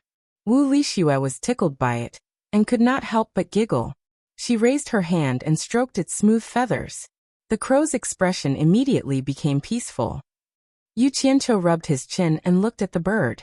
No matter how he looked at it, he did not feel comfortable. A beautiful lady with a crow perched on her shoulder.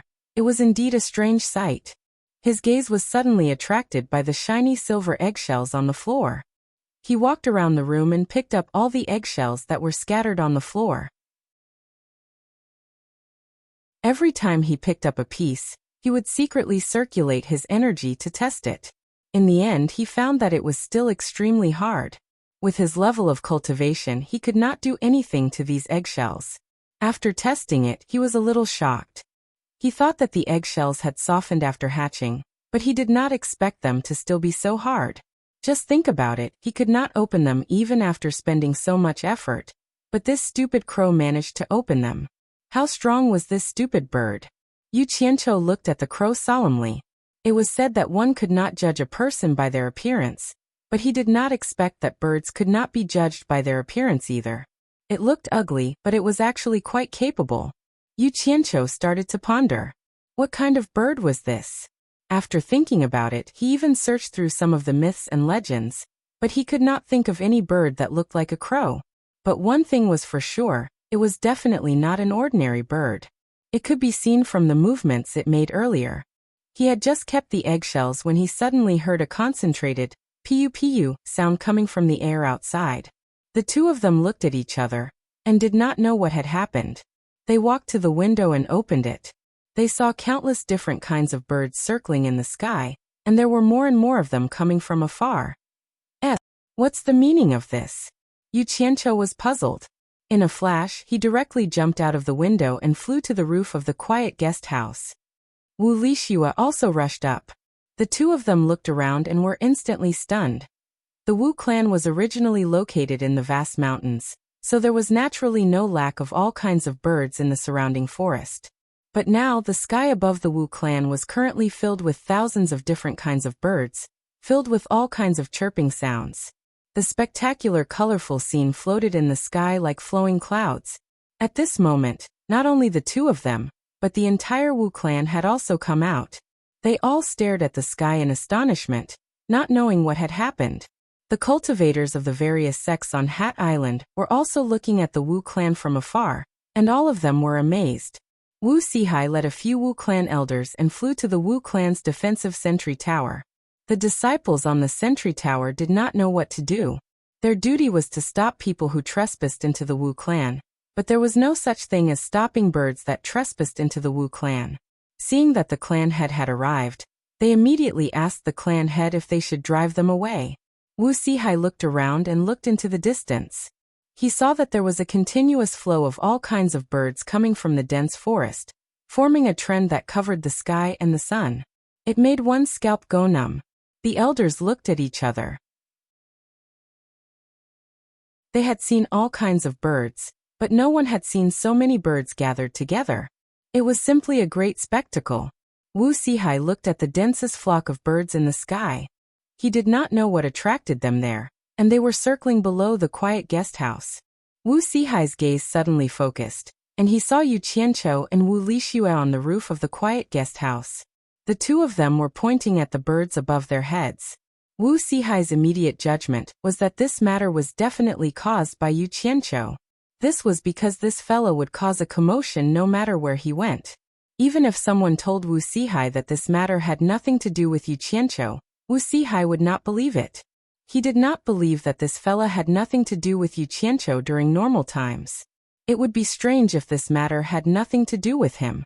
There's no need to drive them away. Nothing will happen. Wu Sihai instructed the disciples on the sentry tower. But you all have to be vigilant. Be careful of people trying to fish in troubled waters. Although the disciples on the sentry tower did not know why he was so sure that nothing would happen, they still obeyed the order and retreated. Women were naturally fond of small animals, and birds with colorful and beautiful feathers were more attractive to them. At this moment, Wu Lixue was jumping excitedly on the roof. Although she lived in the mountains and had seen many birds, there were many birds in the sky that she had never seen before. Their bright feathers were dazzling. Wow! Look, it's so beautiful! Wu Lixue pointed at a pheasant that had just flown over her head. It had colorful feathers and a long tail of colorful feathers. It was like a peacock spreading its tail in the sky. Yu Qianqiu stammered perfunctorily. He rubbed his chin and stared at the sky. No matter how he looked at it, he found it strange. What made him feel the most strange was that some birds were natural enemies. For example, there was a vicious eagle mixed in the flock of birds. However, at this moment, they were coexisting harmoniously in the sky. It really did not make sense. Wow! That one is so beautiful! Wu Lixue pointed at the sky and exclaimed. Yu Qianqiu tilted his head and glanced at her. He inadvertently saw that the crow on her shoulder glanced at the bird she pointed at. It revealed a disdainful look, as if it was mocking. This was considered beautiful. Chapter 669. Yu Qianqiu couldn't help but chuckle. Why did it feel like this crow was jealous? You think you're worthy of mocking others with your black feathers? Xiao Xiao was stunned again. Looking at the flock of birds in the sky, and then at the crow, she couldn't help but reveal a face full of suspicion. Could it be that it attracted all these birds? The more she thought about it, the more likely it seemed. The scene of the crow's birth was too eye-catching. It probably wasn't impossible for it to attract tens of thousands of birds. Otherwise, it wouldn't make sense for a flock of birds to come and congratulate it the moment it appeared. Looking at the various birds chirping happily overhead, it seemed like they were here to celebrate. I say, crow, think of a way to make them disperse. It's too rude to block others from sunbathing. Yu Qianqiu said tentatively. In the end, when the crow heard this, it shook on Wu Lishua's shoulder and staggered, almost losing its balance. It glared angrily at Yu Qianqiu, seeming to be very disgusted by someone calling it a crow. Wu Lishua turned around and asked in surprise, "You said it can disperse the flock of birds in the sky?" Yu Qianqiu shrugged, indicating that he couldn't be sure. The crow seemed to be very unhappy with Wu Lishua's belittling of its abilities. Its originally disdainful eyes suddenly became bright and spirited. It stared at the flock of birds in the sky, its body faintly glowing with vibrant colors. Yu Qianqiu was slightly surprised. The crow was still the same crow, but he suddenly felt that its aura was different. Such a small fellow actually had a domineering aura. At this moment, the birds in the sky suddenly disrupted their circling formation and began to descend one after another. In the blink of an eye, all the birds in the sky disappeared. Only feathers of various colors slowly floated down.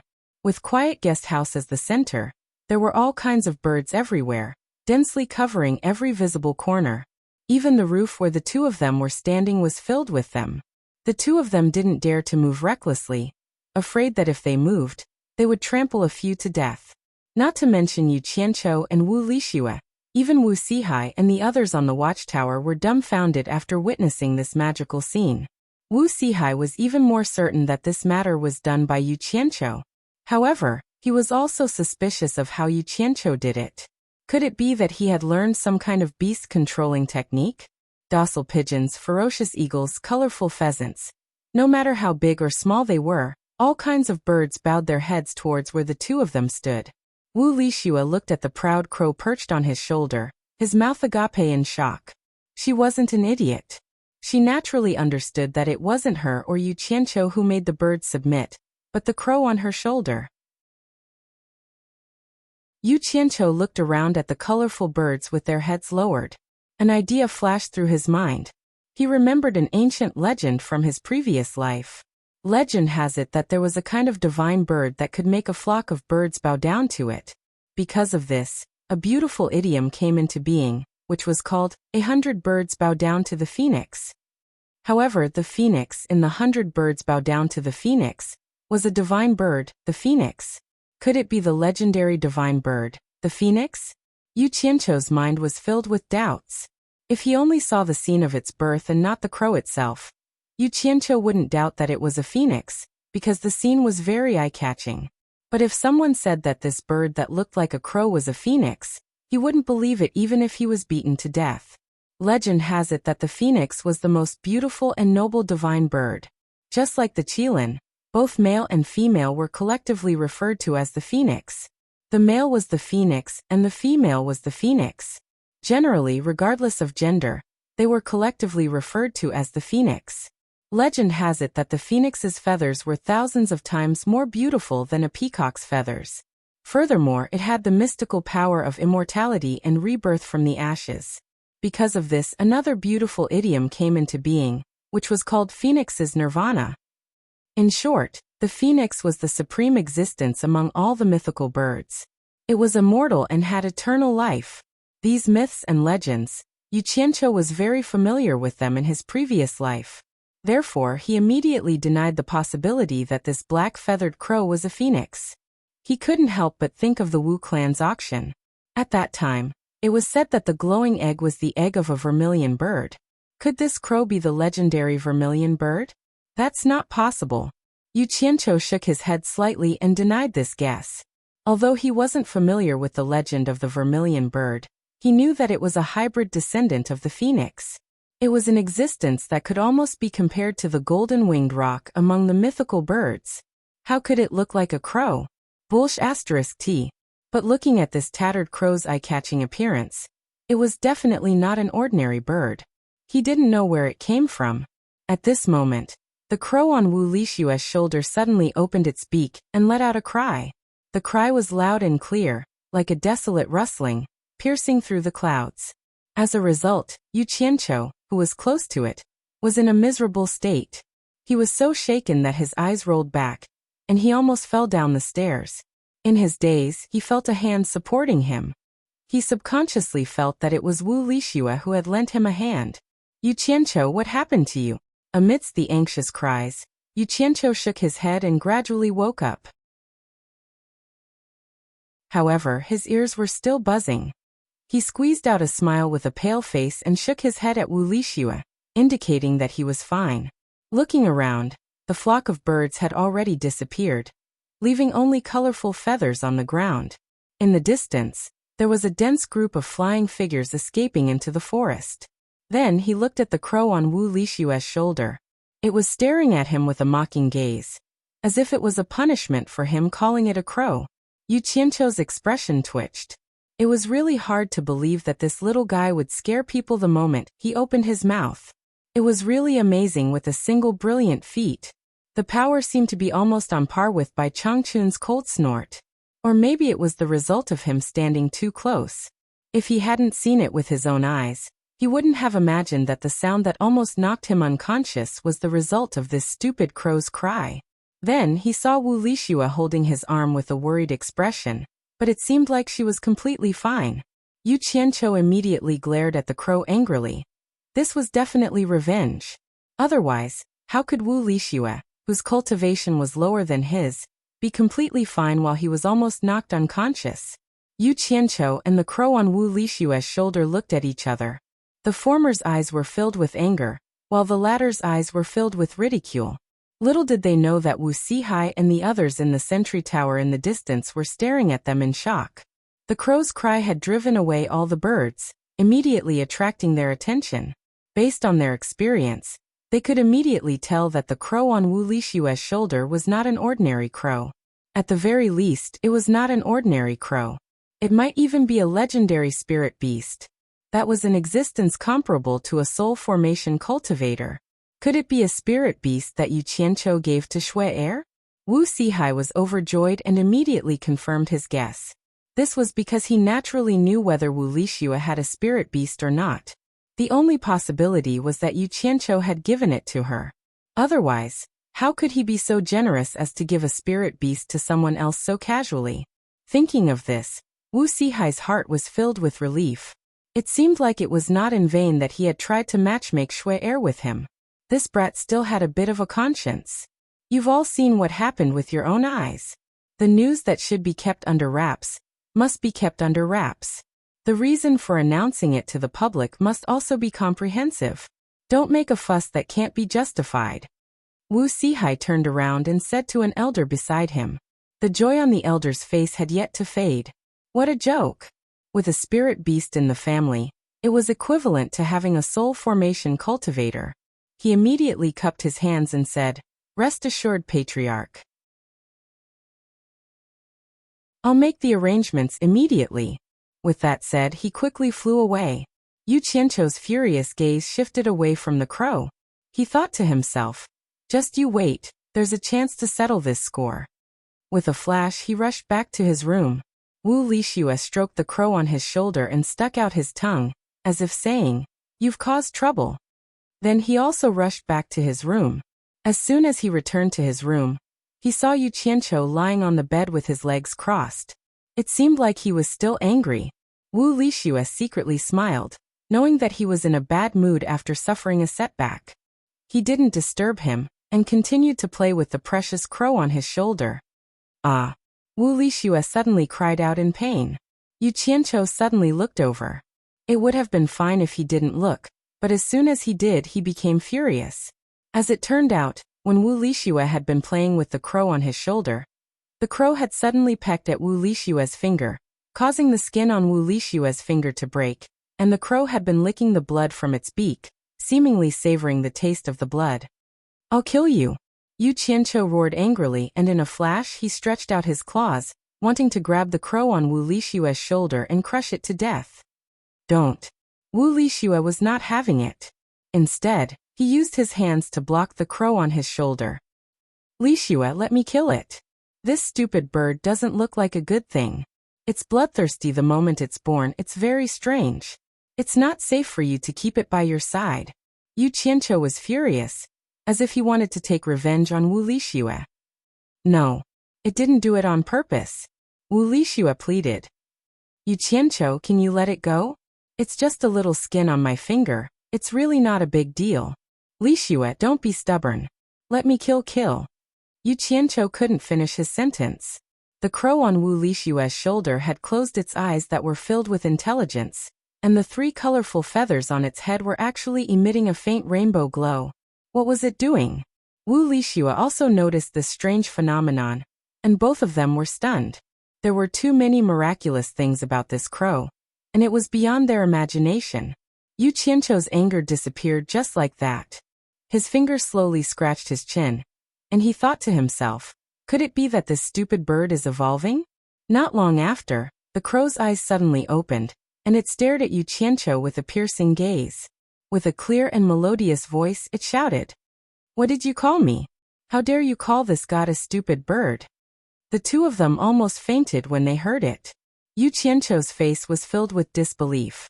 He pointed at it and stammered, You were the one who spoke just now." The crow shook its head in anger. "That's nothing. This god was born to understand any language. Anything that can speak in this world, as long as it offers a drop of blood for this god to extract, this god will be able to learn their language in no time. But don't misunderstand, this god is incomparably noble. I won't extract just anyone's blood. For example, your blood is not worthy for this god to extract." The person it was looking down on was naturally Yu Qianqiu. Chapter 670. However, Yu Qianqiu did not seem to mind its words of disdain, instead staring at it suspiciously, sizing it up. The crow snorted coquettishly. "What's wrong? Dumbfounded. You've never seen a bird that can talk like this god, right?" Wu Lishue was dumbfounded, her hands covering her mouth in shock. Yu Qianqiu raised an eyebrow, his gaze sweeping across the crow's chest and between its legs. Suddenly he asked weakly, "From your voice, it sounds like a woman's voice. Are you a female?" "Shameless fellow." The crow's voice was filled with humiliation, its wings covering its chest, looking like a woman who had discovered that she was being peeped on by a man. "Ha!" Yu Qianqiu laughed evilly, waving his hands. "Don't worry, even if you're a female, I'm not interested in birds. A whole body of black fur, there's nothing much to look at." The crow immediately buried its head into Wu Lishue's ear, saying, "Shuer, you have to control your man." "It called me Shuer?" Wu Lishue felt like she was dreaming. Looking at the wound on her finger, she was speechless. "Ha! You really act like a woman." Yu Qianqiu circled around Wu Lishue twice, but he was actually looking at the bashful bird.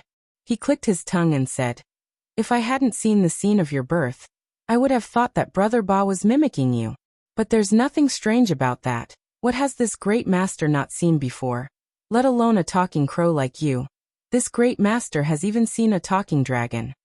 The crow's head suddenly lifted up, looking at Yu Qianqiu curiously. "You've seen a dragon? Is there a dragon here? That can't be. Dragons are supreme beasts. How could they appear in the mortal world so easily? This great master can say anything, but I don't know how to lie. Do you think I'll lie to a crow like you?" Yu Qianqiu waved his hands disdainfully, asking, "Tell me the truth, what kind of bird are you? You don't seem like an ordinary crow. Could it be the legendary vermilion bird?" "I'm warning you, you're not allowed to call this god a crow in the future. This god is incomparably noble. How can a crow compare to it? As for the vermilion bird, although it's a close relative of mine, it hasn't reached the level of a divine beast. At most, it's a top-notch immortal beast."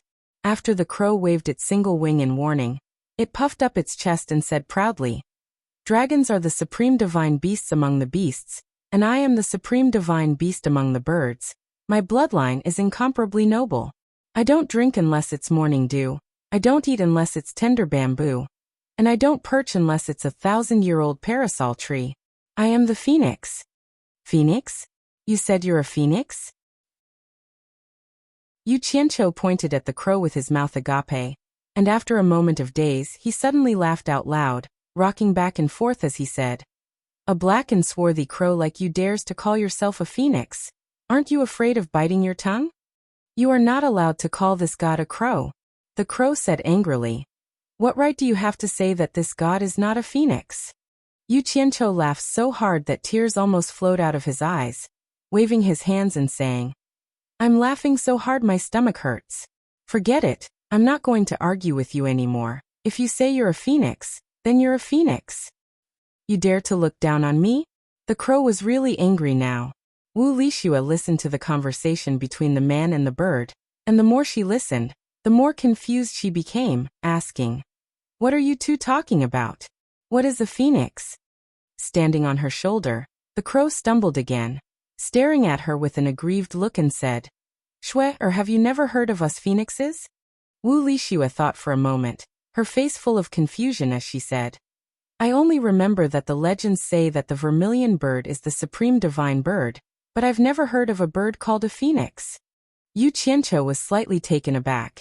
Hearing Wu Lixua's words, he really had not heard of the legends of phoenixes in this world, and the only reason he knew about them was because he had the memories of his past life. The crow lowered its head weakly, muttering to itself, "Could it be that no phoenix has ever descended in this world? That's impossible. My mother should have descended in this world before. Didn't she leave behind any legends?"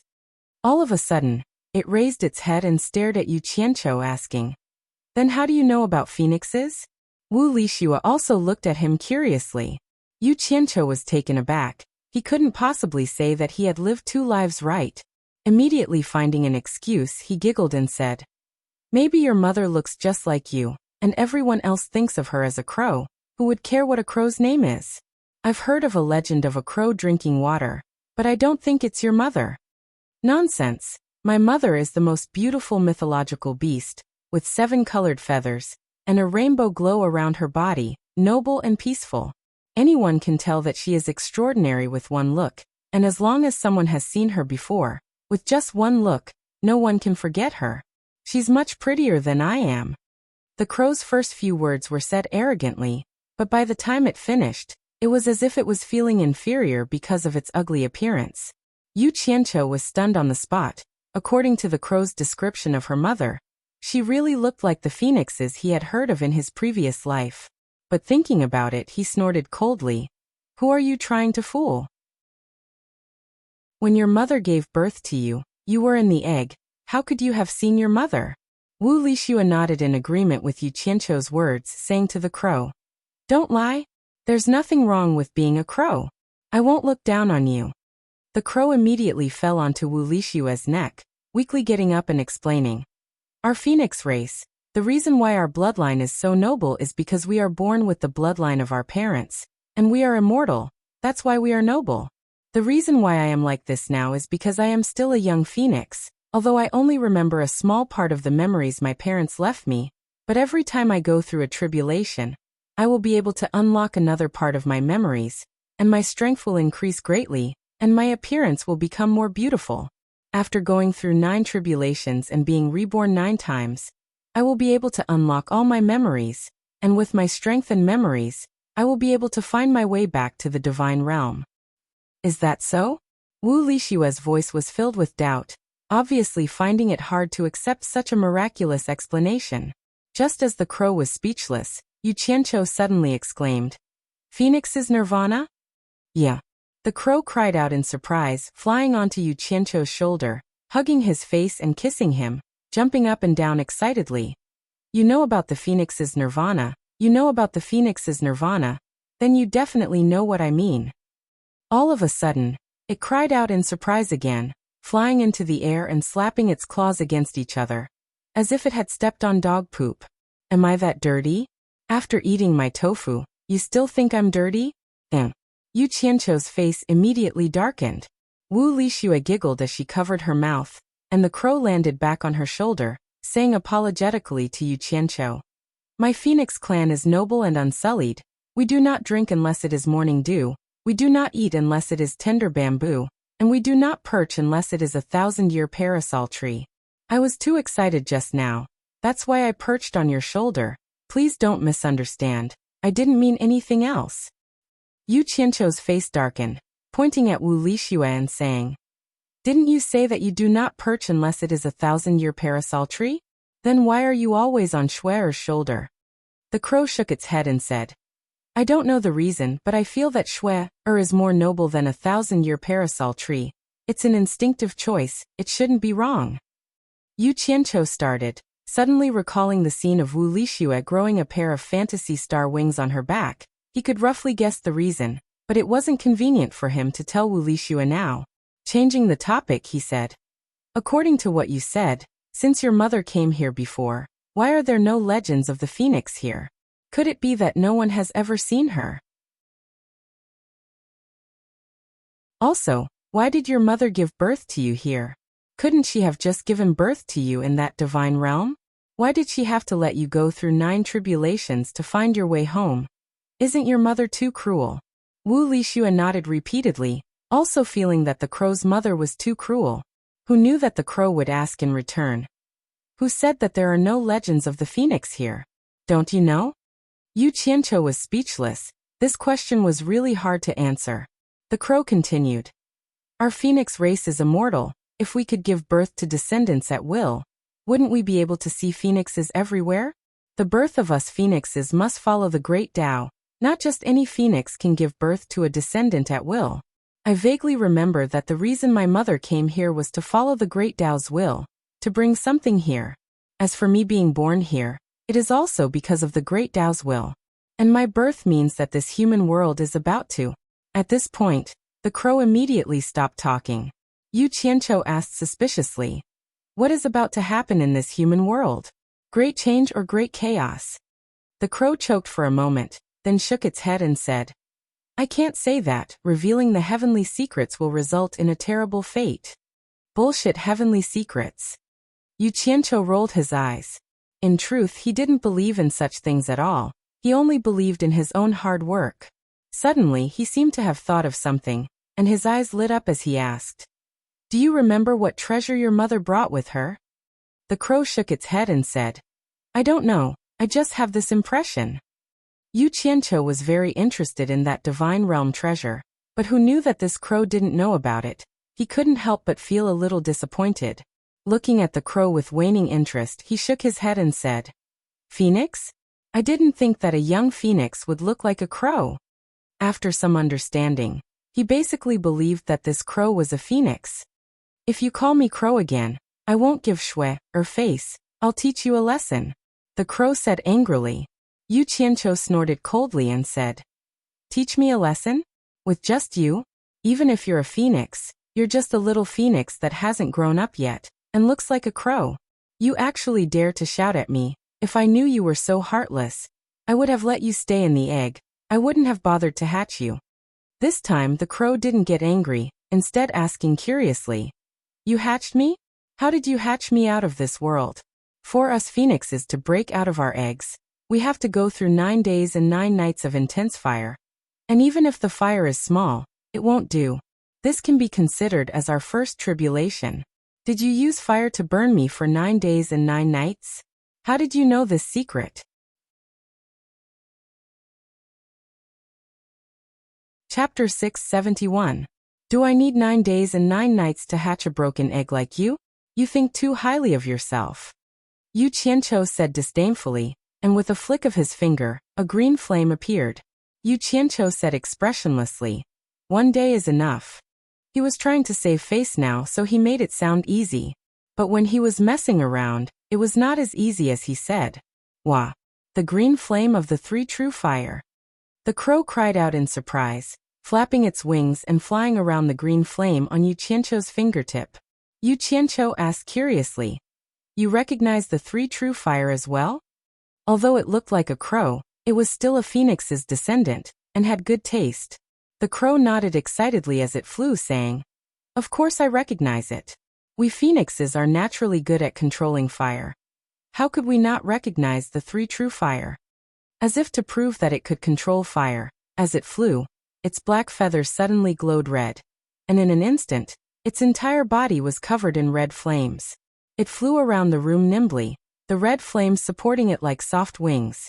At first glance, it really looked like a fire phoenix. Such a beautiful scene naturally attracted Wu Lishua's attention, and her eyes lit up. Yu Qianqiu saw that Wu Lishua liked it, and wanted to please her. The green flame disappeared from his fingertip, and with a flick of his palm, a red flame appeared, instantly forming a lifelike fire phoenix. Yu Qianqiu waved his hand lightly, and the fire phoenix flapped its wings, catching up to the crow and flying alongside it. Wah! The crow cried out in surprise again, retracting the flames on its body and landing on Wu Lishua's shoulder. It stared at Yu Qianqiu in surprise and said, "So you are also proficient in the art of controlling fire?" "It's just a little trick," Yu Qianqiu said modestly. He glanced at Wu Lishua, who was following the fire phoenix. He spread out his palm, and a green flame appeared. It instantly turned into a vivid and lifelike fire phoenix. It chased after the red phoenix. "So beautiful." Wu Lishua couldn't help but praise. Yu Qianqiu chuckled and said, "There's more." A black flame appeared in his palm, instantly forming a lifelike black fire phoenix. It flapped its wings and flew into the air, joining the flying team. 3 different colored fire phoenixes happily chased each other in the room. "Wow!" The crow cried out again. "The black flame of the 3 true fire. There's even a purple one. What about the purple flame of the 3 true flames? I want to see, I want to see." "What are you looking at? There's nothing left." Yu Qianqiu waved his hand, and 3 fire phoenixes flew over, collided with his body and disappeared. "I want to see it. I want to see it. Let me see your purple fire phoenix. I beg you." Crow's pleading was futile, and she hugged Wu Lishua's neck begging, "Swear, help me beg your man. I want to see the purple flame phoenix." Wu Lishua obviously wanted to see it as well, and her eyes revealed a pleading look as she looked at Yu Qianqiu. Yu Qianqiu shrugged his shoulders helplessly and said, "I've never seen a purple flame myself. Where would I get one to show you?" He then turned to Crow and chuckled. "Little Phoenix, do you know where to find purple flames?" This was the question he really wanted to ask. There should be purple flames in every realm, right?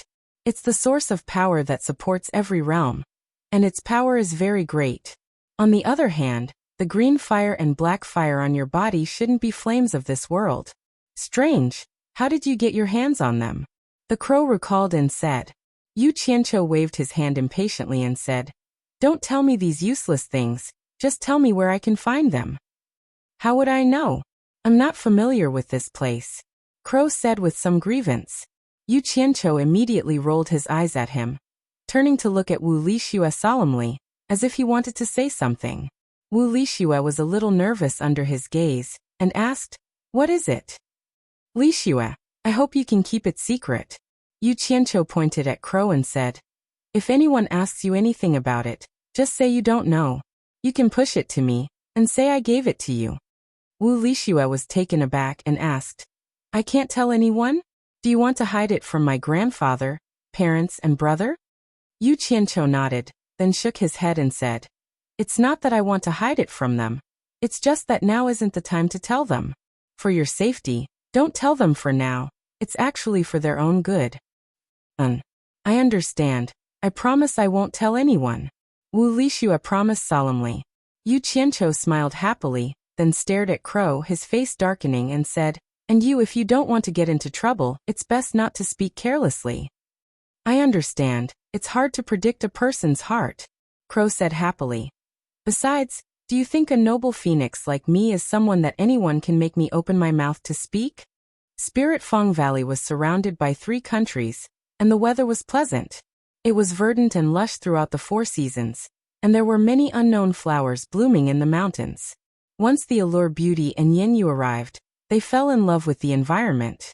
The 2 of them strolled along the mountain path to Spirit Fong Valley, and the ordinary people who came and went looking for medicine all looked at them with amazement.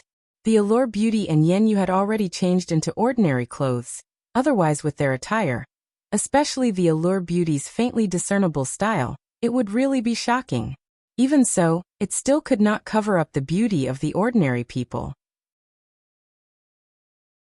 As the two of them walked, from time to time they could see the ordinary people who took the initiative to dig stones from the mountains to mend the road, and on the stone tablets on both sides of the road were engraved some words of gratitude to Spirit Fong Valley. For example, there were countless inscriptions such as magical hands to bring the dead back to life, and divine doctor of the world. These were all done by the ordinary people in order to thank Spirit Fong Valley, and no one forced them. However, what the two women did not know was that if Lu Yanqing had not always done good to the ordinary people, Spirit Fong Valley would have long been razed to the ground under Bai Changchun's anger. Whether she could keep her own life was still a problem, and Bai Changchun did not care whether she was the world's most beautiful woman or not. To the two women, to be able to receive the sincere respect of so many people in their lives, what else could they ask for? As women, the two of them had struggled in the cultivation world for so many years, and now they felt that this was the life they should pursue. The scene in front of them made the two women extremely envious of Lu Yanqing, especially Yin Yu. She had long been tired of the life in the cornucopia brothel. The peace and tranquility here made her feel like she was reborn. However, they also knew that Lu Yanqing could not be disturbed by others here, and it was also related to her background and high cultivation. If it were the two of them, they were afraid that it would be difficult to achieve their wishes. After the two women returned to the valley that was filled with the fragrance of medicine all year round, they saw the Spirit Fong Valley disciples were treating the ordinary people in the continuous abode that practiced medicine to help the people. The two of them looked at each other and nodded, then rolled up their sleeves and went in to help. The Spirit Fong Valley disciples knew that the two of them were the guests of the Valley Master, so they did not dare to trouble them and repeatedly declined. The two of them did not stand on ceremony. They first picked what they could help, chopped wood to boil water, and poured tea to quench the thirst of the ordinary people who came from afar. As a result, they received a sincere gratitude from the people who came to seek medical treatment. This kind of treatment was something the two of them had never received before. Apart from working more and more energetically, they could not help but secretly thank Yu Qianqiu for the arrangements he made for them. On the platform at the top of the medicine hut, when Lanfeng silently watched the two women who walked into the abode at the foot of the mountain. After releasing his divine sense to scan the area, a faint smile appeared on his face. It seemed that the two women arranged by Yu Qianqiu would not cause any trouble for the Spirit Fong Valley. In the shade on the right side of the platform, there was a long platform built with stone slabs. Lu Yanqing, dressed in a green robe, was personally arranging the 10 pots of blood orchids that Yu Qianqiu had given her. Behind her, the ninth brother Xian, who was in the early stage of soul formation, was staring at third brother Xian with a gloomy face. After a long silence, he somewhat gritted his teeth and said, "Third brother, I asked you to serve master. How can you leave master and go play alone?" Third brother Xian laughed and said, "Ninth brother, don't be anxious. If it wasn't for master's permission, how would I dare to go play? Don't stare at me. If you don't believe me, you can ask master." "All right, stop arguing." Lu Yanqing, who was fiddling with the blood orchids, said softly with her back facing the two of them, "Both of you leave. Do what you need to do." The two of them did not dare to say more. After bowing, they both retreated. But before third brother Xian left, he looked at the 10 pots of blood orchids with a somewhat strange expression. And ninth brother Xian looked at Wen Lanfeng's back with some disgust. After serving the blood orchids, Lu Yanqing tilted her head to look at Wen Lanfeng standing on the edge of the cliff, and gently walked over. After standing side by side on the edge of the cliff, Lu Yanqing slowly took off the gauze hat on her head. Facing the rising sun, her beautiful face was suffused with a faint luster. She turned her head and asked softly, "When are you leaving?" As soon as Wen Lanfeng turned his head, the look in his eyes immediately froze. Strands of silky black hair were tied behind her lustrous ears. Her eyebrows were like distant mountains, her white teeth were like shells, her red lips reflected the sun, and her eyes were clear and intelligent. The skin on her face was not made up, but the color was like the morning glow reflecting the snow, crystal white with a hint of rosy. standing on the edge of the cliff, like an orchid in an empty valley, a pair of intelligent eyes staring at him, making him unable to help but palpitate. Lu Yanqing saw that he was staring at her foolishly, and could not help but frown slightly. She said unhappily, "Wen Lanfeng, please respect me." Wen Lanfeng suddenly came back to his senses. He awkwardly turned his head to the side and stared steadily into the distance. Although it was not the first time he saw Lu Yanqing's true appearance, he would always be stunned by her stunning appearance. Every time he saw her, he would never get tired of looking at her. "Do you hate me that much? Do you still think I am not sincere to you?" Wen Lanfeng said with a wry smile. "Is it not good to be friends between you and me?" Lu Yanqing asked. "Oh, be friends? I can't face you calmly as a friend."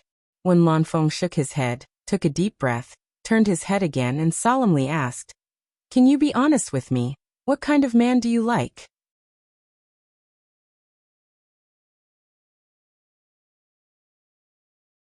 Chapter 672. Is it meaningful to ask such a question? Lu Yanqing shook her head slightly. "Of course it is meaningful." Wen Lanfeng's gaze was firm. "At least it is meaningful to me. You should also understand that it is meaningful to me. I don't want to give up, and I won't give up. I still want to work hard because you are the biggest reason why I stay in this world. Otherwise, do you know? If I concentrate on my cultivation, I'm afraid the day I ascend to the immortal realm is not far away." Lu Yanqing looked at him in surprise. "Are you confident that you can integrate the 7 spirits into your life spirit?" Wen Lanfeng smiled bitterly. "If I can get rid of my selfish thoughts, it should be within 100 years or even less. Then I should congratulate you. The cultivation world has not had a cultivator ascend to the immortal realm for many years. You are the first person to carry on the past." Lu Yanqing smiled. "The first person to carry on the past?" Wen Lanfeng mocked himself. "You think too highly of me. Have you forgotten what the emissary of hell said? The real first person is Bai Changchun. His cultivation has long surpassed the soul formation final stage. I'm afraid that even if I ascend to the immortal realm, I will not be able to withstand a single blow from him." Lu Yanqing frowned and shook her head. "Why do you have to compare yourself to him? He is different from us. He is too ambitious." "What do you mean?" Wen Lanfeng was alarmed. "Are you suspecting that he has some ambition? That's why he has stayed in the human world and refused to ascend?" "No, don't misunderstand me. I'm not saying that he has any ambition. If he does, he doesn't need to hide it. No one in the cultivation world can stop him. He is too strong." Lu Yanqing hugged the gauze hat in her hand and sighed against the morning sun. "I said he is ambitious because I feel that he is different from us. Among us, some of us fight for power and profit to be the overlord. Some of us fight for a false name on the cultivation world's ranking list. He does not care about these things at all. I once heard Nongzhu say that Bai Changchun has been pursuing some illusory great path." "Great path?" Wen Lanfeng was surprised. "What is great path? What is great path? Why haven't I heard of it before?" Lu Yanqing shook her head and said, "I've never heard of it. I've asked Nongzhu, but Nongzhu doesn't know what it is. I just occasionally hear similar words from Bai Changchun's mouth, saying that it is likely to be a cultivation realm in Bai Changchun's ideal." Wen Lanfeng pondered for a moment, then shook his head and said, "Let's not talk about him. His cultivation method is incredible. I've never heard of him using things like spirit stones. He's walking a different path from us. Maybe the path he's walking is the so-called Great Way. Those who walk different paths cannot make plans together. Even if you told us, it would be difficult for us to understand." For Bai Changchun, what he pursued was the Great Tao, but for me, what I pursued was you. I just want to know what kind of man you like. I hope you can point out a path for me to reach the other side. Don't force me, okay? A tired look appeared on Lu Yanqing's face. "I've never forced you." Wen Lanfeng's face also had a trace of a bleak smile as he said, "But too many things have happened in the cultivation world recently. I'm inexplicably a little worried. If I don't ask you this time, I'm afraid I won't have the chance to in the future. So please forgive me for being straightforward this time." Lu Yanqing turned back to look at him in surprise. as if she did not understand why he would suddenly say such obscure words. She slowly turned back to face the mountains under the sun, paused and said, "I used to secretly like many men."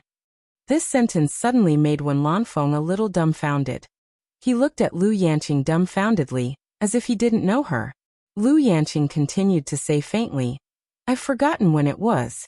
It's been too long. It seems that at that time, I hadn't been accepted by Master. Or maybe I was still at the age of my first love. There are always some men who make my heart beat faster when I first see them. That feeling of shyness and admiration is really good. I was accepted by Master in a daze. After stepping into the cultivation world for a few years, I realized. Maybe it's because our spirit Fong Valley has always been practicing medicine and helping the world. I've seen too many secular people live and die. Unconsciously, I can no longer have any feelings for the short-lived secular people. I only have sympathy and help. When I cast my gaze towards the cultivation world, who would have thought that all I saw was mutual deception, unscrupulous competition, and incessant fighting and killing? I was born with an aversion to these things. This is the reason why I never made any choice." After listening to these words, Wen Lanfeng's dumbfounded expression finally eased. He nodded silently to show that he understood. Which woman didn't have the age of a young girl thinking of love? After a pause he said, "Is there no man in the cultivation world that you like?" "There was one, but it can't be described as a man that I like. It's just that his great compassion made me admire him. There's no love between a man and a woman. If I have to choose one, I'd rather choose him," Lu Yanqing said frankly. Wen Lanfeng's pupils suddenly shrank. He racked his brains, but with his experience, he couldn't think of anyone in the cultivation world who deserved the title of great compassion. His chest rose and fell rapidly as he asked, "Can you tell me who that person is? Do I know him?" "You know him?" Lu Yanqing nodded. Wen Lanfeng could not suppress his excitement and asked, "Who is it?" "You once challenged him to a duel because of my slip of the tongue. As a result, you were seriously injured by him, and had to retreat for 100 years. Perhaps you and everyone else thinks I was just being perfunctory, but the fact is that I was able to say those words, and I had the same idea in my mind. I couldn't help saying them, and I ended up causing you trouble."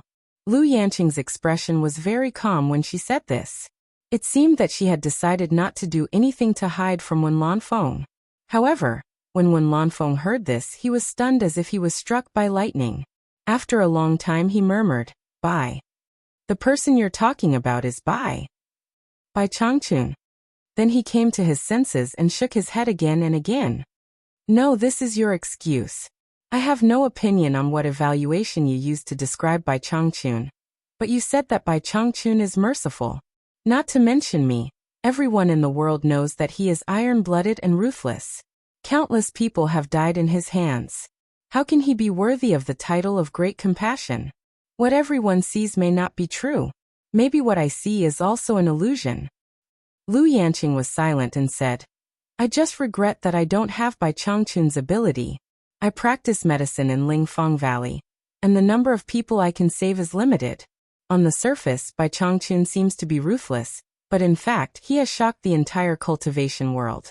No one dares to act recklessly. Otherwise, the cultivation world will be in chaos. I'm afraid that the damage to the mortals in the secular world will be incalculable. I don't know how many people will die." Wen Lanfeng said in a deep voice, "This may be your wishful thinking."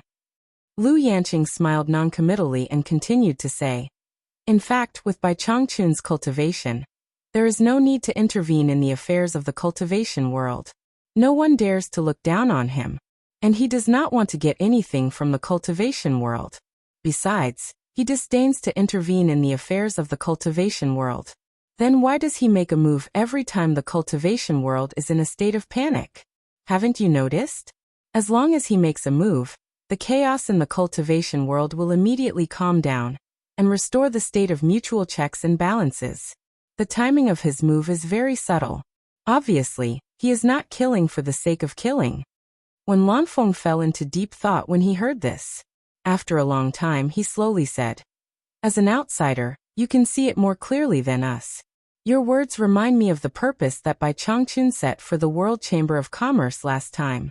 Maybe you are right.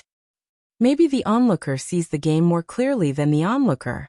Lu Yanqing faintly sighed and said, So I think Bai Changchun is merciful and compassionate. He saved the lives of the majority of the people in the world, but he is willing to bear the infamy behind his back. In fact, he does not care about the infamy behind his back. He is not the kind of person who acts for fame and profit. Compared to the people he saved, my spirit Feng Valley can only be regarded as doing a good deed at most, but we have received the praise of the people in the world. But then again, although I admire his breadth of mind, I do not approve of his iron-blooded methods in the process of doing things. With his cultivation, there is no need to kill to stop killing. He could have done it more tactfully. There is no need to kill so many people. When Lanfeng's heart was suddenly enlightened, he understood that Lu Yanqing only admired Bai Changchun, and did not really like him. But there were some things that he did not want to argue with Lu Yanqing. Although the onlooker knew some things better than the people in the game, there were also some things that he did not know. Now that he thought about it, if Bai Changchun did not use iron-blooded methods, who in the cultivation world would be afraid of him? Relying on words to reason, who would listen to him when faced with benefits? He was afraid that Bai Changchun would not be able to deter them even if he wanted to. In the end, more people might die. So, Bai Changchun is not the man you like. When Lanfeng had regained his calmness, he pondered and said, But what I want to know is, what kind of man do you like? I want to look in the mirror and see how far I am. Before answering your question, I want to ask you a question. Lu Yanqing turned around and stared at him solemnly without blinking and asked, You said before that you could not face me with the mentality of a friend. Is it because of my appearance? When Lanfeng was speechless. The reason why he could not face Lu Yanqing with the mentality of a friend was not because of his appearance, but because he really liked Lu Yanqing. After so many years of effort, he could not convince himself to let it go. But he did not deny that Lu Yanqing's peerless appearance was one of the reasons, because every time he saw her, his heart would palpitate. How could he be a friend? If you don't speak, then you admit it. Lu Yanqing sighed faintly, and turned to look into the distance again. With a trace of melancholy in her eyes, she slowly said, Sometimes I hate my appearance, but it also makes me understand what I need. In fact, I am not aloof or narcissistic. No matter how beautiful I am essentially an ordinary woman. I don't have high requirements for the man I like. It can even be said that I have no requirements. No requirements? When Lanfeng could not believe it and said, Then what are you waiting for? Lu Yanqing smiled faintly and said, If I have to say that I have requirements, I just hope that he can treat me as an ordinary woman. He can face me calmly and let me know that I am not the so-called first beauty in the world, but an ordinary woman. I don't care how rich he is, or how handsome he is, or how high his cultivation is, or how noble his status is. I don't even care if he's a good person or a bad person. I just want to be like an ordinary woman, and find a man who can make my heart palpitate, a man who can make me give everything. Is this request really too much?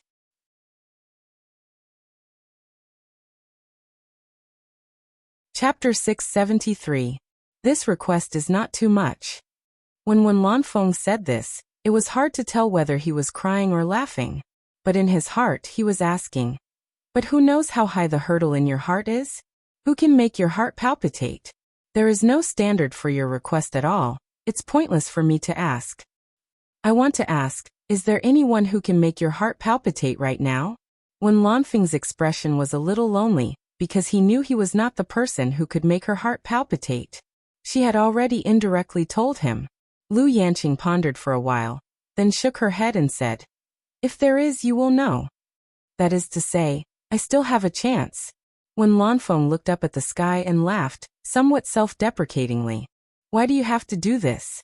Lu Yanqing sighed and said, Since your cultivation is only a step away from ascending to the immortal realm, why not concentrate on cultivation and ascend to the immortal realm as soon as possible? Immortal body. Even the underworld envoys died in the hands of Bai Changchun. Presumably the immortal realm is not much better.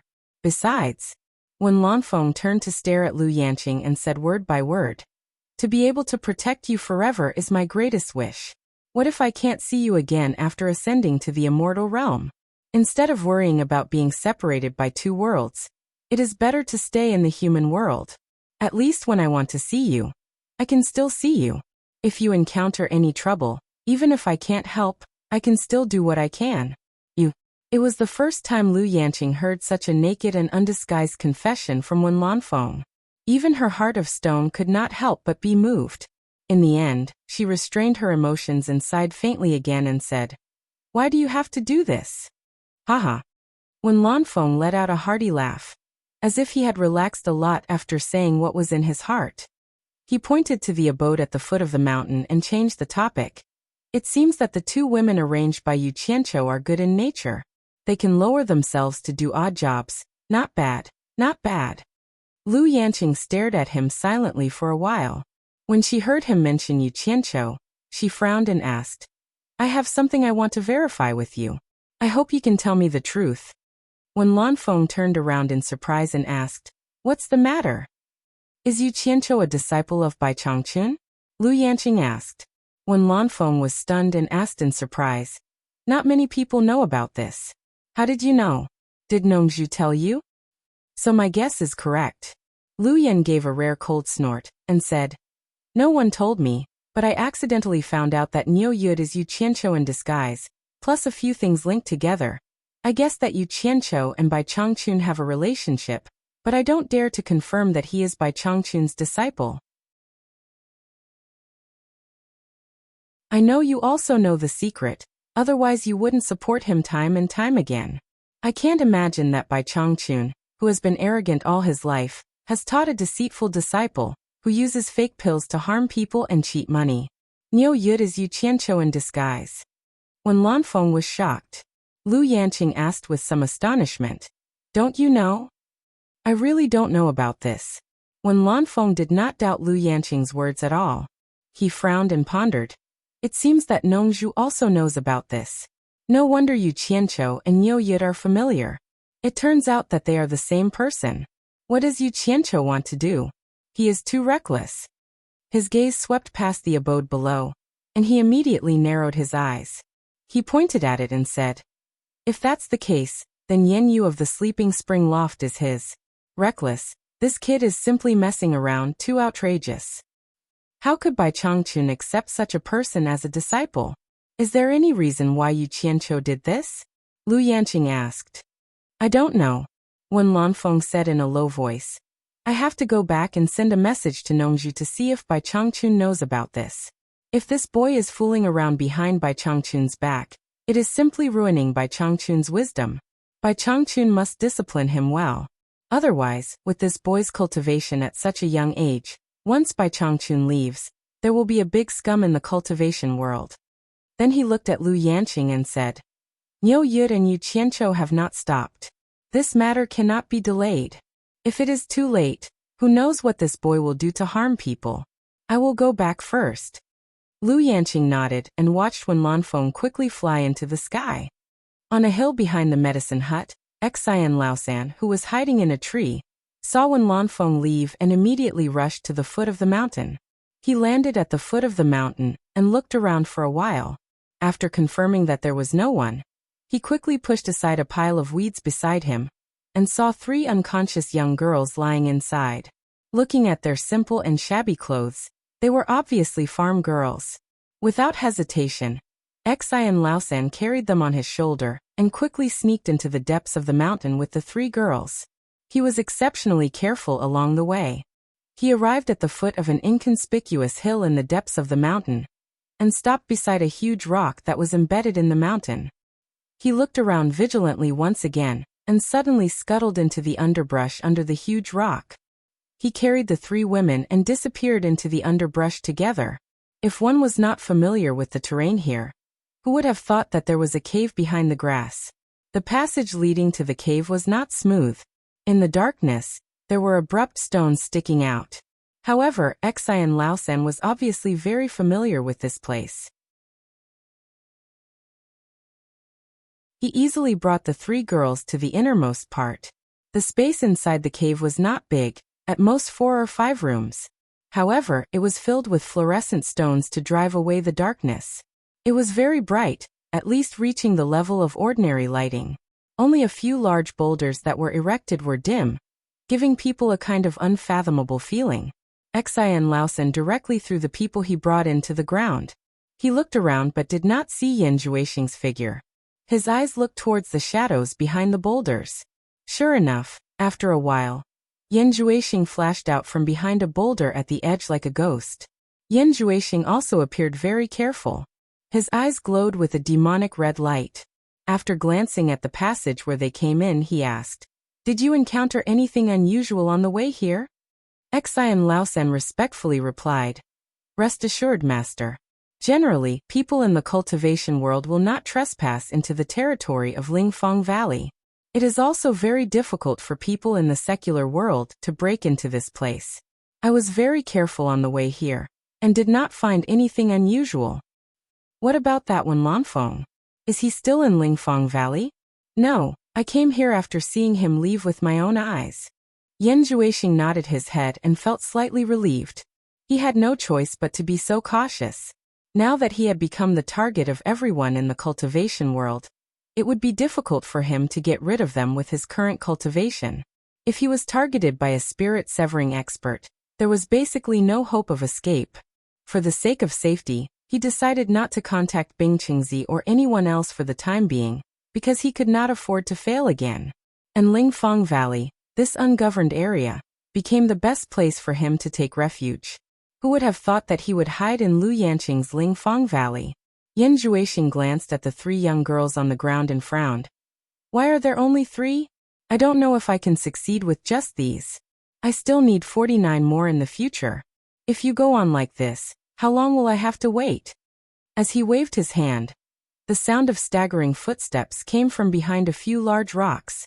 5 silly girls walked out from the shadows as if they were sleepwalking. Xian Laosan said in fear, "Master, please calm down. There are really not many families in the periphery of Lingfang Valley. Moreover, Master only needs virgins with a body of pure yin, so it is more time-consuming to find them.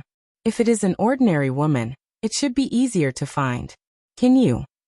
"No," Yan Juexing refused flatly. "You can only find virgins. Women who have lost their chastity cannot be wanted. Blood demon flower needs pure yin blood to be nourished. Blood that has lost yin qi will greatly reduce the magical effect of blood demon flower." Xian Laosan quickly agreed. "Yes, yes, yes. I will increase the search efforts in the vicinity of Lingfang Valley, and try to gather enough people for Master as soon as possible." Yan Juexing just showed a satisfied expression, but his eyes flickered as if he thought of something. He waved his hand and said, "From today onwards, you can't do anything near Lingfang Valley. Otherwise, it will cause suspicion sooner or later. Try to go as far as possible and search in the territory of the 3 countries. Remember, it is best to find the daughters of poor families. Such families will not make much noise if there are only a few people. Don't touch those who are rich or powerful. Such families will have a greater impact if they lose face than ordinary people. If you make a big noise, it will cause suspicion sooner or later. Also, don't do it in one place. It will also easily cause suspicion." "I will remember.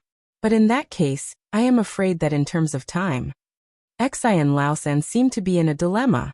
Yan Juexing knew what he wanted to say and sighed helplessly. "Alas! If it is slow, then so be it. At this point, I don't mind waiting for a few more days. The most important thing is safety first. We can't let anyone find out." "I understand," Xian Laosan said respectfully. Yan Juexing looked at the 3 unconscious girls on the ground, and then looked at the 5 people behind him. He muttered to himself, "There are 8 people now. I can try to use the great method to mature the blood demon flower, and see if it will succeed." He nodded and waved to Xian Laosan. "Go and guard the cave entrance. Don't let anyone or beast come in and disturb us." Unexpectedly, Xian Laosan said hesitantly, "Master, there is something about the 7-star blood orchid. I don't know if I should say it or not." "Oh." Yan Juexing suddenly turned around and asked curiously, You know about the 7-star blood orchid? Why don't you tell me about it? Yes. Xian Laosen bowed slightly and said, Before coming, I saw Master playing with the 7-star blood orchid with my own eyes. There were more than 10 pots. 10 pots of 7-star blood orchid? Yan Juexing's eyes lit up. He asked urgently in a louder voice. Are you sure you saw it correctly?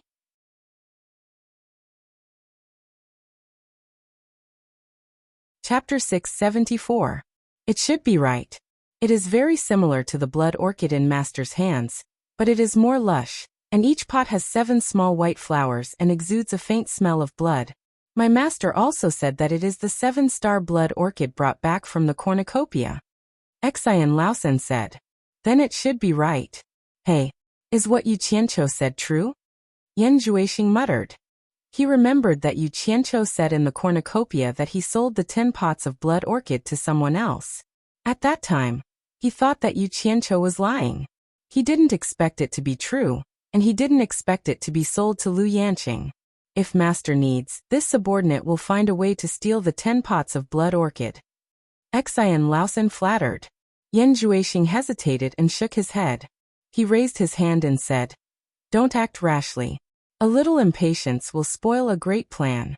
Although I really want the 10 pots of mature blood orchid, it is not the time. Once the 10 pots of blood orchid of your master are stolen, and Yu Qianqiu revealed the truth to me, it is inevitable that someone will suspect me. For safety reasons, you must not touch the 10 pots of blood orchid of your master, at least not for the time being. This subordinate understands. Xian Laosen bowed slightly. Yan Juexing waved his hand and said, Set up a soundproof enchantment at the entrance of the cave and guard it well. The former obeyed and quickly rushed to the entrance of the cave to set up, and then hid in the cave behind the grass to guard against people breaking in. Inside the cave, Yan Juexing flicked his fingers and shot 3 black lights directly at the 3 young women on the ground. The 3 women woke up from their coma one after another. The person who woke up first realized that he was lying on the ground. He hurriedly got up and looked at his surroundings. He was so scared that he let out an ear-piercing scream. His voice echoed in the cave. She didn't know what happened and how she suddenly appeared in a cave. In some dim light, a good-looking but expressionless man was staring at her indifferently. Behind the man were 5 girls with dull expressions, and the atmosphere was extremely frightening. The most terrifying thing was that beside her, there were 2 figures struggling to get up. The strange scene was beyond her imagination, and she subconsciously let out a terrified scream.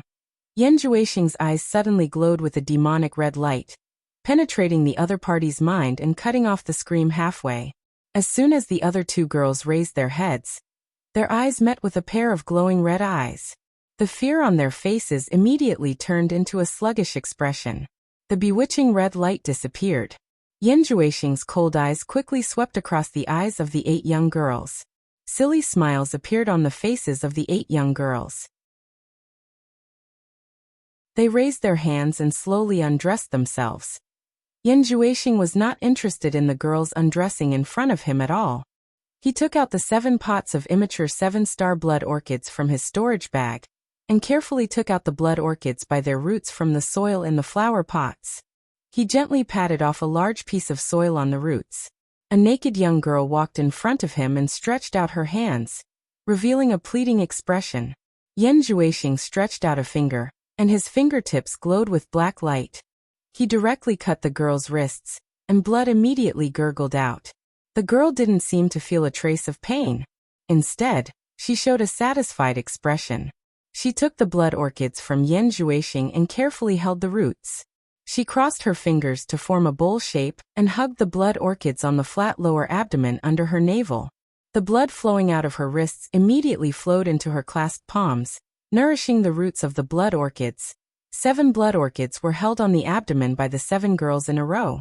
There was still a girl who walked over foolishly and stretched out her hands. Yan Juexing glanced at the 7 of them and said indifferently to the girl, "You step aside first. If there is any accident, I will use you as a substitute." The girl immediately stepped back obediently. Yan Juexing walked to the center of the cave and clapped his hands. The 7 girls holding the blood orchids immediately walked over and stood in a circle, surrounding him in the middle. Yan Juexing looked around at the naked bodies of the 7 young girls. No matter how tempting they were, he couldn't see any lust in his cold eyes. He silently looked at the wounds on the wrists of the 7 girls. Blood almost soaked the roots of the blood orchids in his clasped palms. Yan Juexing slowly closed his eyes and made a messy and complicated gesture with his hands. Black mist slowly emerged from his body and lingered around him. The extremely strange scene didn't last long. Suddenly he let out a muffled hum. 7 shining red bloodlines drilled out of his nostrils and circled around his body like spiritual snakes. The lingering black mist quickly rushed to the 7 shining red bloodlines. In a blink of an eye, they turned into 7 dancing black snakes and circled around the top of the cave. There was a red light shining on the snake's head. It was the glowing bloodlines entrenched in it. "Open your mouth." Yan Juexing let out a soft shout and opened his cold eyes. The 7 girls quickly opened their mouths. The 7 black snakes that were flying in the air seemed to have found their home in an instant. They swung their tails and swooped down from the top of the cave, drilling into the mouths of the 7 girls. As soon as the 7 girls closed their mouths, they couldn't help but let out a painful muffled groan. The expressions on their faces changed rapidly. The blue veins on their necks and foreheads bulged. Their eyeballs protruded as if they were going to jump out of their sockets. Their naked bodies trembled uncontrollably. Obviously, they were suffering from unbearable pain. Yan Juexing simply ignored the unbearable pain of the 7 girls. His figure flashed quickly. He stretched out 2 fingers of his right hand like a dragonfly skimming the water. He dipped the blood on one of the girl's hands and quickly drew a pentagonal star pattern on the girl's forehead. After he was done, he turned around and waved the 2 fingers of his right hand. Soon, he used the blood of the 7 girls to draw a pentagonal star pattern on each of their foreheads. After doing this, Yan Juexing quietly closed his eyes and pondered for a while. Then he slowly knelt down on one knee piously. He pressed the finger that was stained with the blood of the 7 girls on his forehead. He pressed it heavily and drew a bright vertical mark from the center of his forehead to between his eyebrows. It was as if he had grown a third eye. Yan Juexing knelt on one knee in the middle of the 7 naked girls. He put his palms together and pressed them on his chest. He lowered his head and chanted piously. The 7 girls seemed to have a telepathic connection with him. They chanted in unison. "Ancient existence, a supreme demon god, please listen to the humble pleas of your incomparably loyal people. Almighty demon god, please open your incomparably broad chest and bestow power to your people who worship you piously. Let the blooming blood demon flower praise your greatness and wisdom." The voices of the 8 people reverberated in the cave, creating layers of sound waves. After he finished reciting those words, a black light suddenly appeared above Yan Juexing's head, revolving between the 7 girls. The cave immediately became deathly still. The sounds that were originally reverberating in the cave were suppressed by a desolate and ancient aura the moment the black light appeared. The desolate and ancient aura spread out from the rotating black light. The rotating black light gradually rotated from the size of a bean to the size of a round table. Then it stopped expanding. The black light became denser and denser. Suddenly, it flashed and split into 2. The 2 black lights seemed to be brewing and floated. After a while, they actually formed 2 huge eyes. This pair of transformed eyes were like the eyes of a real person. Every frown and movement was bright and full of unquestionable majesty. Although it looked like a real person's eyes, it did not look like a human's eyes. Because it was too cold, there was not a trace of emotion in it. It was even more cold and emotionless than Yan Juexing's cold eyes. Inside the cave, there was a desolate, ancient, and incomparably awe-inspiring majestic aura. This caused third brother Xian, who was guarding the cave entrance, to be endlessly shocked. He couldn't resist and knelt down towards the cave entrance. If it wasn't for the fact that the majestic aura had been intentionally restrained, such an awe-inspiring aura would probably have been sensed by everyone in Spirit Fragrance Valley the moment it rushed out of the cave. That was a kind of unquestionable majestic aura that didn't need to be shown. Yan Juexing seemed to be accepting the judgment of fate. He closed his eyes and slowly raised his head to face the sky with a pious expression. The two slender and cold huge eyes slowly stared at Yan Juexing, who was kneeling with his head held high. Yan Juexing immediately felt a strong pressure wrapping around him. He did not even have the strength to lift a finger. It was as if his whole body was going to be crushed into powder in an instant. Suddenly, a black light shot out from the two huge eyes and directly entered the blood-red vertical scar on Yan Juexing's forehead. The blood-red vertical scar instantly became alive. The red light overflowed and shone, as if a third eye was really going to grow on his forehead. After the cold and huge eyes finished doing this, they gradually dispersed into a rotating black light. They gradually shrank, as if they were going to disappear. Suddenly, the shrinking black light paused for a moment, then began to expand again, turning into a pair of huge eyes. The cold eyes seemed to have a little bit of humanity. They stared at Yan Juexing and actually revealed an expression of contemplation. After a while, it seemed to have thought of something. It once again shot out a black light and wrapped Yan Juexing's whole body. After the black light was completely annihilated into Yan Juexing's body, the eyes dispersed into a black light again. It rapidly rotated and shrank until it was the size of a bean. Then it suddenly disappeared. In an instant, the majestic and oppressive, desolate and ancient terrifying aura in the cave disappeared without a trace. Only then did Yan Juexing dare to open his eyes. He looked around with a hint of excitement hidden in his eyes. Although he didn't know what had happened just now, and was only doing it according to the records in the demonic book, it was the first time he deeply experienced the extraordinariness and power of the great demonic book. Such a powerful aura, too powerful. He didn't expect that casting a spell could actually condense such a powerful aura. Not only did it suppress his body, but it also suppressed his thoughts of resisting. One could tell the whole picture by looking at one spot. The demonic book actually had such power. Once it was mastered, who in the world could stop him? Yan Juexing's excited gaze froze. He forcefully stabilized his emotions. He knew that now wasn't the time to think about all sorts of things. A journey of 1,000 miles began with a single step. The way of the king was to do what was in front of him first. With his hands behind his back, he slowly floated into the sky above the cave. The 7 young girls raised their heads. Their gazes followed his figure and looked up at him in a daze. Yan Juexing formed complicated hand seals and indifferently spat out word by word. Light of the demon god, shine on the 7 stars. Lowly creatures, under the illumination of the demon god, contribute your lives and let the flower of the blood demon bloom even more brightly. The bloodstain on his forehead that was overflowing with red light immediately attracted the gazes of the 7 young girls. The star-shaped patterns on their foreheads immediately resonated, and there was also a red light circulating on them. Suddenly, the red light on Yan Juexing's forehead turned into 7 red light beams, and directly shot into the center of the star-shaped patterns on the foreheads of the 7 young girls. The red light on the foreheads of the 7 young girls flashed, and disappeared along with the star-shaped patterns on their foreheads. An indescribable expression of pain instantly appeared on the faces of the 7 young girls. Their pale faces that had lost too much blood twisted into a hideous and twisted appearance. Their bodies couldn't stop trembling. The wound on his wrist that had already coagulated into a blood scab suddenly collapsed. Blood gushed out rapidly. What accompanied it was the red light mixed with the fresh blood that flowed continuously towards his closed palms. Once the flowing red light came into contact with the roots of the 7-star blood orchid, the entire blood orchid immediately seemed to be filled with life. The red leaves that were like silk wriggled and grew slowly. The 7 young girls seemed to be unable to bear the pain any longer. Ah! They desperately shook their heads and screamed. Her originally bare and smooth skin was rapidly aging at a visible speed, and wrinkles appeared on her skin. The shrill screams couldn't make Yan Juexing's ice-cold eyes produce a trace of pity.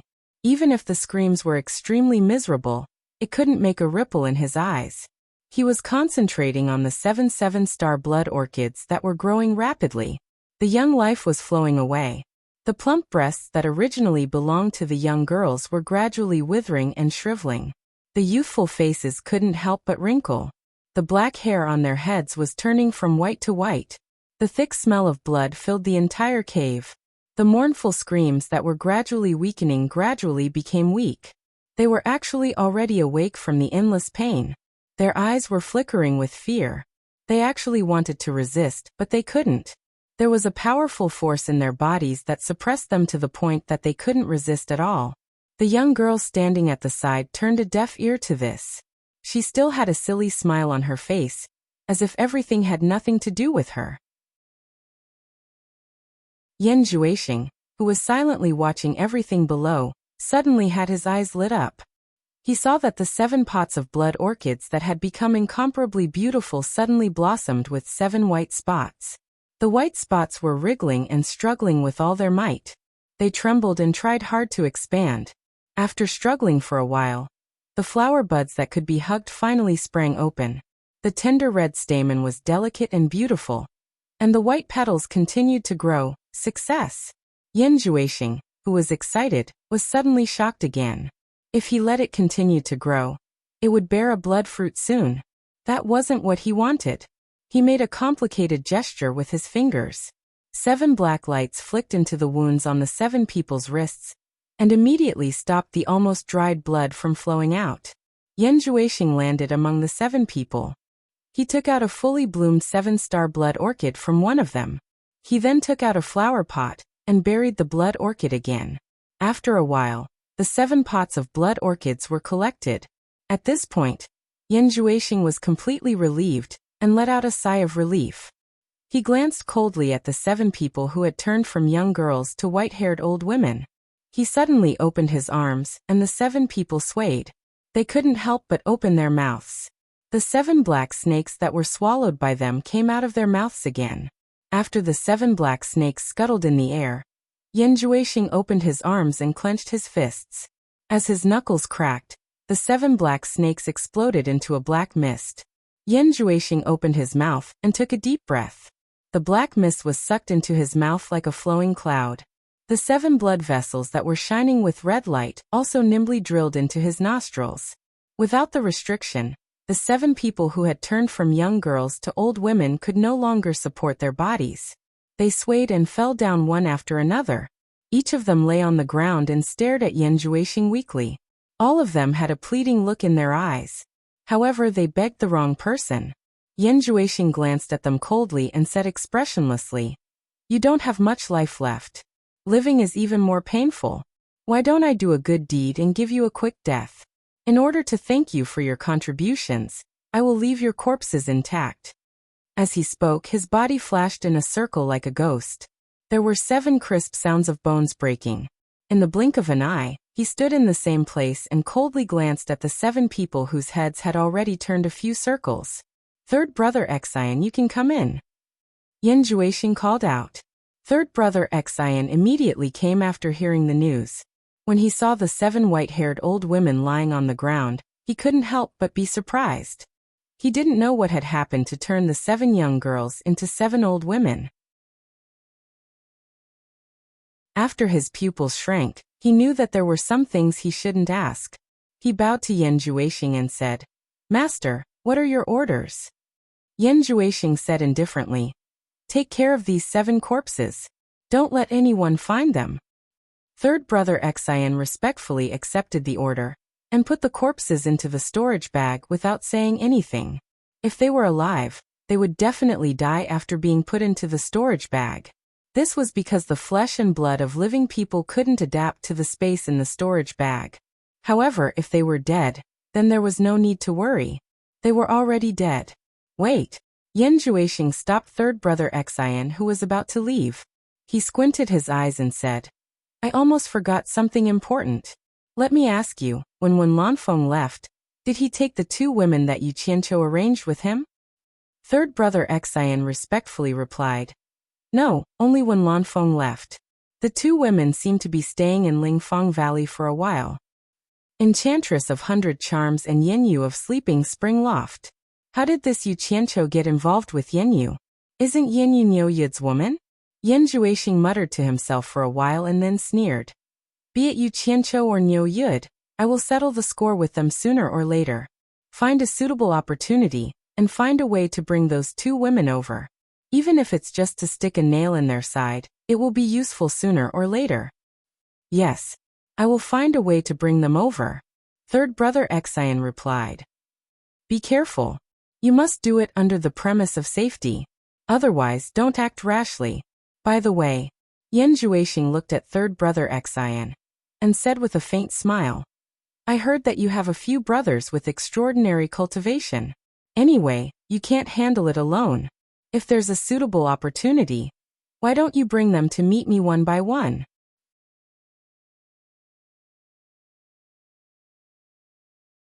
Chapter 675.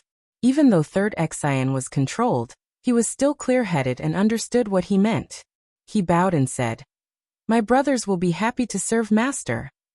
Don't disturb your ninth brother who is at the early stage of soul severing, just in case there's a misunderstanding. Do you understand? Yan Juexing asked. The main reason was that with his current cultivation, the demon eye can't control cultivators who have reached soul severing. I understand. I won't let him know. Third Xian said obediently.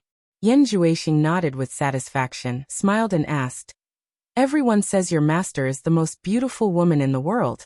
I'm also very curious, but I never had the chance to meet her. Why don't you tell me, just how beautiful is your master? Third brother Xian was taken aback. My master is beautiful, and everyone says so. But this subordinate doesn't think she is as beautiful as everyone says. In this subordinate's opinion, my master is a bit scary. Scary? Yan Juexing was also stunned, then looked at third Xian like he's looking at a monster, and slowly understood what was going on. No matter how beautiful a woman is, they can't stand seeing each other every day. Maybe in the eyes of others she's a beauty, but in the eyes of someone like third Xian who has been with his master for hundreds of years, no matter how beautiful she is, she's just ordinary. Then he thought about himself. His mother by Hua Fairy is also a publicly recognized beauty. To him, she seems to have the beauty of a mother, but he doesn't think she's that beautiful. Instead, when he sees other women, he thinks they're more beautiful. But what he doesn't understand is why third Xian thinks Lu Yanqing is scary. Could it be that Lu Yanqing has a bad temper and often punishes him? Actually, Yan Juexing guessed it right. Third Xian has been the wildest among his brothers since he was young. He often caused trouble, so Lu Yanqing punished him a lot. Over time, Lu Yanqing became the only one who could deal with him. He was scared of Lu Yanqing since he was young, so it would be strange if he wasn't afraid of her. Outside the garden of Quiet Guest House, Wu Sihai paced around alone for a while. He didn't want to disturb Yu Qianqiu, and he also ordered others not to disturb him, because for the sake of the clan's benefits, he wished for nothing more than for Wu Lixue and Yu Qianqiu's relationship to be as intimate as possible. He wished for nothing more than for the two of them to be inseparable. However, he could not withstand the pressure anymore. All the major sects had sent important figures to seek an audience with Yu Qianqiu. They urged him several times a day. Everyone was currently waiting for news on Hat Island. Although he didn't know if Yu Qianqiu was willing to see them or not, Wu Sihai had no choice. After all, the Wu family still had to deal with the other sects. They couldn't offend them at once. Because Yu Qianqiu was afraid that others would not be able to invite him, he had no choice but to do it himself. He hoped that Yu Qianqiu would give face to Wu Lixue and casually go out to meet everyone. At least he would be able to account to everyone. After some hesitation, he put his hands behind his back and walked in with a smile on his face. Walking to the quiet guest house, Wu Sihai coughed lightly and said in a clear voice, "Shui." As soon as he finished, he saw two heads poking out from the window upstairs. Yu Qianqiu and Wu Lixue looked at each other and jumped down from the window. Wu Lixue smiled and hugged Wu Sihai's arm. "Grandpa, why are you here?" Wu Sihai's eyes paused on the crow on Wu Lixue's shoulder, and surprise flashed. Then he looked at Wu Lixue, who was glowing, and smiled with satisfaction. Finally he looked at Yu Qianqiu. Yu Qianqiu cupped his hands and smiled. "Greetings, Patriarch Wu." Because of his master, by Changchun, he was much higher than Wu Sihai in terms of seniority. But because of Wu Lixue, their relationship was messed up, so he called him Patriarch Wu instead of Senior. "It's quiet here, right? If there's anything you're not satisfied with, just say it." Wu Sihai smiled and looked around. These words caused Yu Qianqiu's face to redden. Not only was it peaceful, but you even offered your own granddaughter. How could I not be satisfied? He smiled awkwardly. I'm satisfied. May I know why Patriarch Wu is here? Wu Sihai didn't answer him, but looked at Wu Lixue. Swear your father and mother haven't seen you for a few days. You should go and greet them, lest they worry. Wu Lixue looked at Yu Qianqiu, as if unwilling to be separated from him. Wu Sihai smiled bitterly in his heart. Girls really leave their husbands. Girls can't stay at home. Yu Qianqiu knew that Wu Sihai must have something to say to him alone, so he smiled and said to Wu Lixue, greet your parents for me. I'll visit them when I'm free. He said it with a guilty conscience. When was he not free these days? It was just that he slept with their daughter early, and he was afraid that it would be awkward to meet them, so he consciously avoided them. Wu Lixue replied with a "n" and slowly left. There was no one else in the garden, so Wu Sihai sized up the young man in front of him again, and couldn't help but sigh. The scum of the cultivation world that was chased by all the sects was now a distinguished guest that all the sects fought to invite. The world was truly like a game of chess, changing constantly. Yu Qianqiu saw that Wu Sihai wanted to say something but hesitated, and he more or less guessed the reason for his visit. All the sects had probably sent people to look for him. In fact, this was also the reason why he appeared in the Wu clan in such a high-profile manner, so there was nothing strange about it. He couldn't help but smile. Is Patriarch Wu looking for me? If you have anything to say, just say it.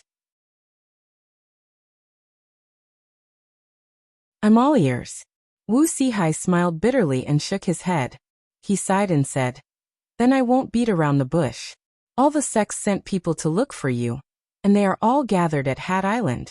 I know about the grudges between you and them, so my Wu clan doesn't plan to interfere with the matters between you and them.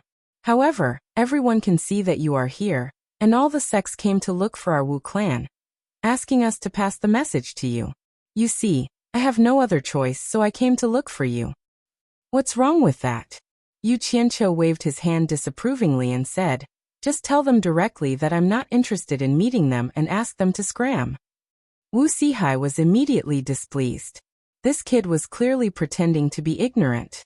I came to look for you personally, because I want you to show yourself and not make things difficult for my Wu clan. You actually don't give me face? Since you don't give me face, then don't blame me for relying on my status as Shue's grandfather to take advantage of my seniority. Wu Sihai's face darkened slightly, and he said in a deep voice, Yu Qianqiu, if you want them to scram, that's your business. You should tell them personally. My Wu clan can't afford to be a villain. Even if you don't give me face, you should give Shue's face, right? Don't forget that Shue's surname is also Wu. Don't make things difficult for my Wu clan. The old man's temper was rather great. Yu Qianqiu was delighted in his heart. He was waiting for Wu Sihai to make things clear, so that he could seize the opportunity to do him a favor at little cost. This way, he wouldn't feel guilty for taking advantage of the Wu clan. This way, both parties' mentality would be more balanced. However, on the surface he wasn't too happy and said, since Wu clan head has made things clear, then what else can I say? Even if I don't give anyone face, I can't not give you face. However, they don't have the qualifications to ask me to meet them. After all, I'm not a member of the Cultivation Alliance anymore. It's not their turn to order me around. If they want to meet me, let them come over themselves. This request of mine isn't too much, right? Wu Sihai pondered for a moment. In the cultivation world, it was about who was stronger. There was no reason to ask the strong to lower their heads to the weak. Yu Qianqiu's words weren't too much. Thus he nodded silently and said, all right, it's settled then. I'll let them come here. Without saying anything else, he turned around and left. Not long after, there were over 100 people standing in the quiet garden of the quiet guest house. They were all from the top sects in China's cultivation world. There were over 100 people in different attire gathered in front of the building. They stared at Yu Qianqiu, who was standing on the stairs with his hands behind his back. For a moment, no one said anything. Even though everyone was mentally prepared, they still didn't feel good when they saw this young man again. There was a saying that the river flows east for 30 years and west for 30 years, but it hadn't even been 30 years, right? That scum that everyone wanted to beat up in the past had appeared in front of everyone again. He had already become the #1 expert below the soul formation stage, and was looking at them arrogantly with the attitude of an expert. No matter how hard it was to accept, they had to face reality. In the cultivation world, whoever was strong had the final say. Moreover, all the sects needed his help, so they had no choice but to accept this fact silently. However, the way everyone looked at the people from supporting Immortal Island was a little ridiculous. The person on the stairs could have grown into a pillar of the supporting Immortal Island and shelter it from the wind and rain. In the end, he was chased out of the supporting Immortal Island by them. Now they were asking for the disciple who was chased out of the sect. If this wasn't a joke, then what was? This was called reaping what he sowed. Yu Qianqiu looked at everyone condescendingly. How could he not be filled with emotions? He thought about the difficulties when he first joined the Ongquangsung sect, how he had to hide when he was chased by various sects, and now he was looking at everyone from a high position. Although the ups and downs in the cultivation world were normal, it undoubtedly proved that his hard work over the years hadn't been in vain. He had finally fought for a place in the cultivation world. Most of the people below the stairs had seen him before. Even if he wasn't familiar with them, he had at least met them once. However, what surprised him the most was Qiu Wuyuan naturally represented the 10,000 demons while Dongfang Chang Ao naturally represented the supporting Immortal Island. It seemed like there was someone standing between the two of them who shouldn't be there. It was the principal elder of the supporting Immortal Island's myriad fragrance garden, Ferdinand. Yu Qianqiu's first reaction was that the supporting Immortal Island had already found out about the matter between him and Ferrong. The purpose of sending Ferdinand here was self-evident. At the same time, the purpose of everyone's visit was also obvious. A group of people who were ignorant and narrow-minded. They suddenly knew how terrifying the outside world was, and that they could be devoured at any time. This was related to their own interests, so they couldn't sit still anymore. I heard from the Wu clan's master that all of you are here to look for me. May I know why you are looking for me? Yu Qianqiu asked indifferently with an expressionless face.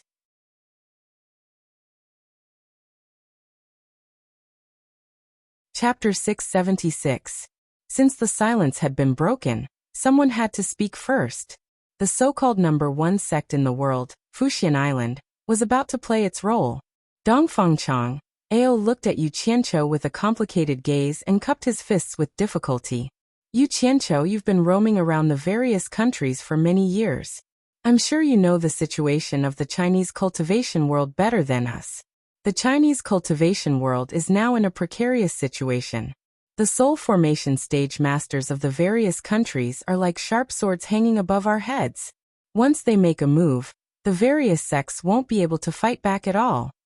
Yu Qianqiu frowned. This doesn't seem to have anything to do with me, right? Brother Yu, you can't say that.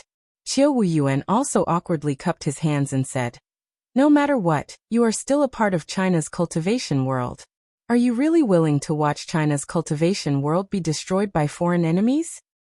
I really don't see why you guys are looking for me. If the soul formation stage masters want to make a move, I won't be able to stop them even if I want to. I'm sure you guys know this. Yu Qianqiu continued to play dumb. May I know why so many of you are looking for me? Dongfang Chang Ao said righteously. We're here to talk to you on behalf of the Chinese Cultivation Alliance. No matter what, you're a part of the Chinese cultivation world. It's only right for you to stand up in times of crisis. It would have been fine if Yu Qianqiu hadn't said that, but the moment he said that, Yu Qianqiu couldn't help but sneer. Old man Dongfang, how dare you say something like that? When you can't use me, you can't wait to kill me. Now that you're asking me to stand up in times of crisis, you're really reasonable. Oh, so you guys are here on behalf of the Chinese Cultivation Alliance. That's a lot of representatives. Yu Qianqiu seemed to be counting the number of people as he glanced at everyone one by one. It was good to talk to Yu Qianqiu in order to protect the Chinese cultivation world, but no one thought that Yu Qianqiu could protect the entire Chinese cultivation world by himself. However, with his relationship with some soul formation stage masters, it wouldn't be a problem for him to bring 1 or 2 top soul formation stage masters over to protect a sect. This was the reason why everyone had gathered here. As for those small sects that were too weak, they knew their limits. They knew that they couldn't compete with those big sects even if they came. Anyway, there were already enough people representing the Cultivation Alliance on this trip. This made Dongfangchang, Ao, a bit embarrassed. Otherwise, he wouldn't have dragged Ferdinand, who was in charge of the spiritual herb garden. Although when the Chinese cultivation world had any benefits, it was all taken by your sects and had nothing to do with me. But at the critical moment, you guys finally thought of me. It's not easy. Yu Qianqiu was full of sarcasm and didn't leave any face. If he said such words in the past, a lot of people would jump out and beat him up. But now, everyone had to listen even if they didn't want to. Strength, determined attitude. But everyone's face had been tested for a long time. They knew what they could listen to and what they could pretend not to hear. Many people lowered their heads to look for ants. Yu Qianqiu glanced at the group of people who didn't speak and sneered. Okay. You guys are heartless, but I can't be unjust. Just like Elder Dongfang said, I'm also a member of the Chinese cultivation world. So I promised the Cultivation Alliance that I'm ready to stand up in times of danger, but I can't guarantee that I can help. That's all I have to say. If there's nothing else, you can leave. As soon as he finished speaking, he went back to the building and sat on the rocking chair in the hall, smiling at the people outside. The remaining group of people looked at each other. What was the difference between what Yu Qianqiu said and not saying? If everyone left like this, how could they explain it to the sects when they went back? But he had already agreed to the Cultivation Alliance without hesitation. What excuse could they use to stay? Yu Qianqiu, who was sitting on the rocking chair, closed his eyes gently. One of his favorite things to do was to tear off the disguise of those righteous people, who were covered with a sanctimonious veil, and slowly enjoy their ugly behavior. The group of people outside looked at Yu Qianqiu, who was sitting on the rocking chair, and all of them gnashed their teeth in hatred. Unfortunately, things were different now, and they couldn't do anything to him. Dongfangchang, Ao, was also speechless. His words were blocked by Yu Qianqiu. He represented Fuxian Island, and it was not good for him to do anything in public. He could only transmit his voice to Ferdinand next to him. Elder Ferdinand, it's up to you now. Ferdinand smiled bitterly and helplessly. He braced himself to find an excuse and shouted, Yu Qianqiu, do you still recognize me? His voice attracted everyone's attention. Damn. My dear father-in-law, how are you? Yu Qianqiu was speechless. This Fuxian Island was indeed the #1 sect in the world. The resources in their hands were so rich that they could even bring out his future father-in-law. It couldn't be helped. His future father-in-law was acting, and he had to cooperate. Yu Qianqiu, who was sitting on the rocking chair, suddenly opened his eyes and stared at Ferdinand outside. After looking for a while, he revealed a look of disbelief. He suddenly stood up and strode out of the door. He said in surprise, Are you Elder Fei of Wanfen Garden? Haha, that's me. I didn't expect Yu Qianqiu to still remember me, Ferdinand said with a smile. It's really Elder Fei. I thought I saw wrongly just now. Back then in Fuxian Island, Elder Fei had always taken care of me, and I will never forget it. Yu Qianqiu raised his hand and led the way into the house. He said with a smile, I haven't seen Elder Fei for a long time. It's a good time to catch up. Please come in. Ferdinand followed him into the house with a smile. Everyone watched the two of them disappear in the hall. There were not many people who knew about the relationship between Yu Qianqiu and Furong even in Fuxian Island. It should be known that this was an important secret of Fuxian Island that was strictly guarded, and only some of the higher-ups knew about it. Dongfangchang Ao, who knew about it, was completely speechless when he saw the two of them acting. It really looked like that was the case. Qiu Wuyuan silently turned around and stared at Dongfangchang Ao. He said through telepathy, Brother Dongfang, it seems that the relationship between Elder Fei and Yu Qianqiu is not ordinary. Fuxian Island is really not comparable to ordinary sections. They even dug out the principal elder of Wanfen Garden, who rarely leaves the island. They really put in a lot of effort. Not only Qiu Wuyuan, but the others also stared at Dongfangchang Ao with jealousy in their eyes. Dongfangchang Ao was too lazy to say anything more. He didn't want to stay here anymore. Anyway, he couldn't solve any problem by staying here. Everything depended on Ferdinand. He then turned around and walked out of the crowd. On the upper floor of the quiet guest house, Yu Qianqiu casually set up a soundproof enchantment. Ferdinand, who was beside him, saw his action and nodded. He said, "It seems that the rumor is right. Your cultivation has indeed reached the tribulation stage. Your progress is amazing." Yu Qianqiu turned around and said with a smile, "Fuxian Island used you as a lobbyist. How are you going to convince me? I don't need to be secretive with you." Fernan was silent for a while before he said with a solemn expression, "This time, the supporting Immortal Island has shown great sincerity. If you're willing to return to the supporting Immortal Island, after a discussion within the sect, we'll give you the position of the chief elder of the supporting Immortal Island. In other words, once the current sect leader retires, you will take over the position of the sect leader of Fuxian Island if there are no major accidents. I think this condition is very good. You can really consider it seriously."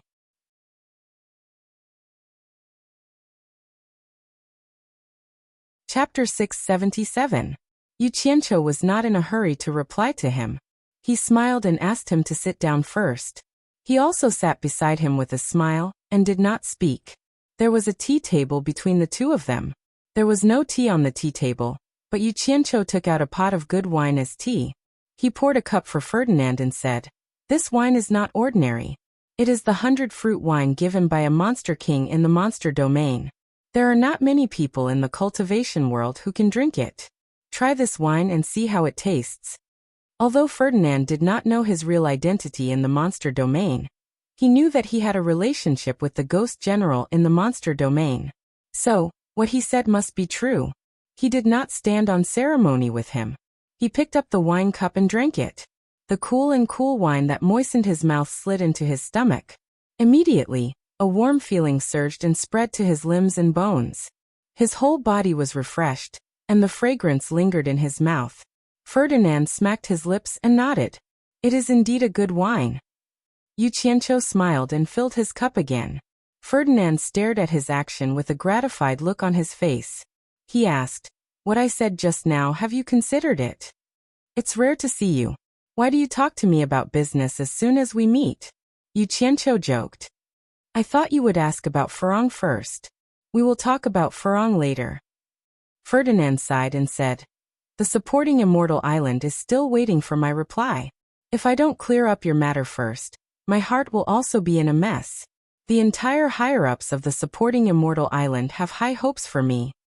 I see that you seem to be very anxious. Is this matter important to you?" Yu Qianqiu asked. "How can it not be important? Since I stepped into the cultivation world, I have always been in the supporting Immortals Island. The supporting Immortals Island is my sect, and it can be said that it is the place where I have taken root in my life. Now that the sect is facing a crisis, how can I turn a blind eye?" After Ferdinand finished speaking, he urged, "The conditions given to you are already very good, and this is because you used to be a disciple of the supporting Immortals Island. If it were someone else, they would not give such conditions. What do you think?" Yu Qianqiu sat upright and said, "I originally wanted to get personal with you, but you insisted on talking about official business.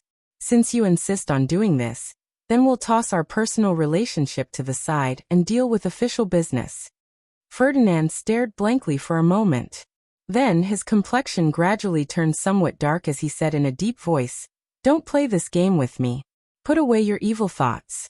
If I really wanted to talk business with you, supporting Immortal Island wouldn't have asked me to talk to you." Yu Qianqiu chuckled and slumped down again. He leaned back on the chair and smiled lazily. "All right, I don't dare to make you unhappy. Let's have a discussion that's both public and private. What do you think? At least you know what's good for you." Ferdinand snorted coldly. "Since it's not all business, I'll have to rely on our personal relationship to get some insider information first." Yu Qianqiu asked sneakily, "As far as I know, the supporting Immortals Island is also divided into factions fighting for power. It's not as calm as it looks on the surface. The chief elder is such an important position. And it's related to the candidate for the next sect leader. It's the biggest piece of fat meat. How can they be willing to give it to an outsider like me? Ferdinand paused and explained. Isn't it a critical juncture now? We're not 3-year-old children. We're all people who know the big picture. Naturally, we have to get through the difficulties together. Yu Qianqiu made a long, non-committally with a sneer on his face. The more people there were in a sect, especially the sects that were divided into factions, the more people would fight for a higher position. Things like knowing the big picture and getting through the difficulties together were nonsense. Some people who were blinded by greed would often not think about knowing the big picture, unless they were at the point of death. As the saying goes, when the forest is big, there are all kinds of birds. Yu Qianqiu did not believe that the opinions of so many people in the supporting Immortals Island could be so unified. He said expressionlessly, no wonder the supporting Immortals Island can become the #1 sect in the world. He was too lazy to finish his words. If Ferdinand was not stupid, he would naturally understand. Sure enough, Ferdinand smiled bitterly. He knew that this guy had a problem with his dishonesty. He sighed and said, Hibiscus showed up in the cornucopia and was recognized by the people sent by the supporting Immortals Island. When the news came back, it's not a big deal to let Hibiscus leave the supporting Immortals Island without permission with my identity as the principal elder of the Wanfeng Garden. But when I left the Chinese cultivation world, many people found an excuse, including the sect leader Feng Xiangtian. They all blamed me. When they were discussing how to punish me, it was Aunt Jiu who stood up and helped me out. Ma Jiu? Yu Qianqiu raised his brows and said in a low voice. Could it be that me returning to the supporting Immortals Island to be the chief elder is related to Aunt Jiu? Ferdinand showed a look of approval. He thought that this guy's keen perception of people and matters was really not something an ordinary person could compare to. He nodded and said, apart from Aunt Jiu, who else would dare to say that to you to be the chief elder of the supporting Immortals Island? Naturally, many people objected, but you also know the power of the Guan clan in the supporting Immortals Island. Once Aunt Jiu spoke, the Guan clan's power naturally gave their full support. After that, Aunt Jiu personally mentioned me and asked me to pull you back to the supporting Immortals Island. That's roughly what happened. Yu Qianqiu sneered. Sure enough, people become shrewd with age. This Ma Jiu really had a good plan. Back when he was on the supporting Immortals Island, she tried to pull him back, but he refused, saying that he already had a master, and that he was an expert in the demon domain. Now, it seemed that the Chinese cultivation world had also begun to spy on various countries. She probably guessed that his master was the world's #1 expert in the demon domain, so she didn't hesitate to pull him back. He had already refused Ma Jiu once, so she knew that ordinary people couldn't persuade him. Coincidentally, Ferong's matter was exposed. When everyone wanted to punish Ferdinand, Ma Jiu came forward to protect Ferdinand, using the carrot and stick method to force Ferdinand to find him. Probably, even Ferdinand himself didn't know the reason, so he must be thinking about how to repay Ma Jiu. Yu Qianqiu's expression gradually turned cold, and he said in a deep voice, I don't dare to be the chief elder of the supporting Immortals Island. You can go back and tell Ma Jiu that I thank her for her kindness. There's one more thing, I'll have to trouble you to pass on to Ma Jiu. Seeing that he flatly refused to go back to the supporting Immortals Island, Ferdinand's expression turned somewhat unsightly. He pulled a long face and said, Is there anything you want me to tell her? I have a friend in the secular world. Yu Qianqiu said indifferently. He's the pillar general of the Wuxia Empire, named Shirwenguang. Due to the persecution of the Li dynasty, he had no choice but to gather an army. Recently, he decided to command the army and overthrow the tyranny of the Li dynasty. I'm in favor of this matter. I hope Elder Fei can tell this to Ma Jiu after you go back. I believe she will understand what I mean and make appropriate arrangements.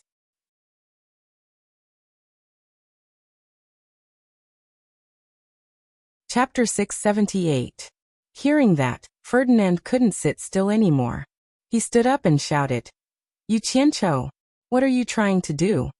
The imperial power of the Wuxia Empire was the exclusive property of Fuxian Island, and the benefits were self-evident. Any disciple of Fuxian Island could do anything within the borders of the Wuxia Empire with just a word. Anything that happened in the secular world could be settled with just a word.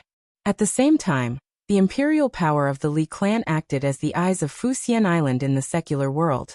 Many corners that even cultivators couldn't reach, Fuxian Island had ways to keep an eye on them. This was the benefit of holding the imperial power hostage. Most importantly, the people of China could let Fuxian Island pick the best disciple. And they had the first pick condition compared to other sections. Don't underestimate this benefit. This was the foundation that maintained the prosperity of Fuxian Island. As long as there were successors, there was no need to worry about there being no new talents rising. Now that Yu Qianqiu actually said that he wanted to overthrow the imperial power of China, how could Ferdinand not know the consequences of this, as he was also a high-level figure of Fuxian Island? Haha. Why are you making such a fuss? Yu Qianqiu smiled disapprovingly. It's a matter of course for the emperor to take turns. It doesn't make sense for anyone to be the emperor forever. Don't be anxious. It's useless even if you are anxious. You can't make the decision anyway. Just pass the message to Ma Jiugu. Let the people who should worry about it worry. Ferdinand said angrily. You are taking advantage of the precarious situation of the sects to threaten Fuxian Island. I definitely don't mean to threaten. Yu Qianqiu waved his hand and drank the wine in front of him. He played with the wine cup and said indifferently, Didn't you say that cultivators can't intervene in the secular world's affairs? If the secular people want to fight for the world, let them fight. Who wins and who loses depends on their own ability. We shouldn't intervene. But then again, if someone interferes, don't blame me for being impolite. Ferdinand stared at him with flickering eyes. Suddenly he sneered and said, Yu Qianqiu, I really didn't expect you to have such a big ambition. You actually set your sights on the whole world. I just don't understand. Isn't it better for you to join supporting Immortal Island? If I become the sect master of supporting Immortal Island one day, wouldn't it be easier for me to take over the entire world? One day. Yu Qianqiu sneered. If I say that my ambition is not for the whole world, but for the people of the world, will you believe me? Full of loopholes. Ferdinand said sarcastically. Once the war comes, how many people will lose their families and break up their families? Is this what you mean by caring for the common people? Yes. You're right. But I don't think this is a reason for the cultivation world to interfere with the secular world. Yu Qianqiu stood up, looked out of the window and said slowly, A short pain is better than a long one. It's difficult to change the world without killing people. He turned around and said to Ferdinand, Who can guarantee that they will always be in power? If the descendants of Farong and I are reduced to the level of ordinary people one day, they will live under layers of oppression and want to resist, but because of the cultivation world's intervention, they will never be able to stand up, and their descendants will be oppressed forever without a chance to resist. Do you still think it's right for the cultivation world to control the power of the secular world for their own interests? Ferdinand's expression changed slightly. The situation Yu Qianqiu said was not impossible, but very likely. After all, not everyone's descendants had the aptitude for cultivation. Take supporting Immortal Island for example. There were also descendants of elders who were reduced to ordinary people. When the elders were alive, they could take care of them, but once they died for many years, who would care about them? Yu Qianqiu continued with a smile. The matters of our descendants are too far away, and we can't make arrangements for our descendants in the future. Whether they are poor or rich, noble or humble, they need to rely on their own efforts to get rid of and fight for it. But the strong intervention of the cultivation world has made many ordinary people have no chance to change their fate. The emperor's family is at the bottom, and the country is made of iron, so he can do whatever he wants to the ordinary people. To the common people, the cultivation world was an unreasonable existence. So I think that the cultivation world is the cultivation world, and the secular world is the secular world, and the two are absolutely not allowed to mix together. Ferdinand was silent, and the room became quiet. Yu Qianqiu looked at him with a smile. After a long time, Ferdinand asked in a deep voice, What you just said is your real opinion? Yu Qianqiu said with a smile, I admit that I'm not such a noble person, so it's still too early to make a conclusion about whether it's true or false. You might as well wait and see it with your own eyes. Ferdinand stared at the grinning Wuxiancho with a burning gaze for a while before he suddenly sighed and said, "My ability is limited, so I can't change anything. But remember to treat Furong well, or else I'll curse you forever." After saying that, he removed the soundproof enchantment laid by Wuxiancho and strode away. Wuxiancho followed him with a grin and said, "I'll send you off." Ferdinand suddenly turned around and said in a deep voice, "The wine just now was really bad. It's bitter. Do you have any more? Let me take some back to drink." Wuxiancho stared blankly for a moment before he nodded repeatedly and said, "Yes, yes, yes." Then he took out more than a dozen jars in a row. Ferdinand also didn't stand on ceremony. He took all of them and left resolutely. Wuxiancho followed behind him eagerly. The group of people downstairs had yet to disperse. When they saw the two of them going downstairs, they saw Wuxiancho send the gloomy Ferdinand directly to the garden of the quiet guest house. Looking at Ferdinand leaving, Wuxiancho shook his head slightly. He knew that the old guy would definitely bear a lot of pressure when he went back. At least, he couldn't avoid some people's accusations. However, some things were like this. If one wanted to succeed, there would always be many people who would sacrifice for it. After returning to the courtyard, he glanced at the crowd and walked directly into the building as if he didn't see anything. When he passed by Qiu Wuyuan finally couldn't help but shout, "Brother Yu, please wait." Wuxiancho stopped and looked at him with a smile. "Brother Qiu, what's the matter? Let's talk about it upstairs."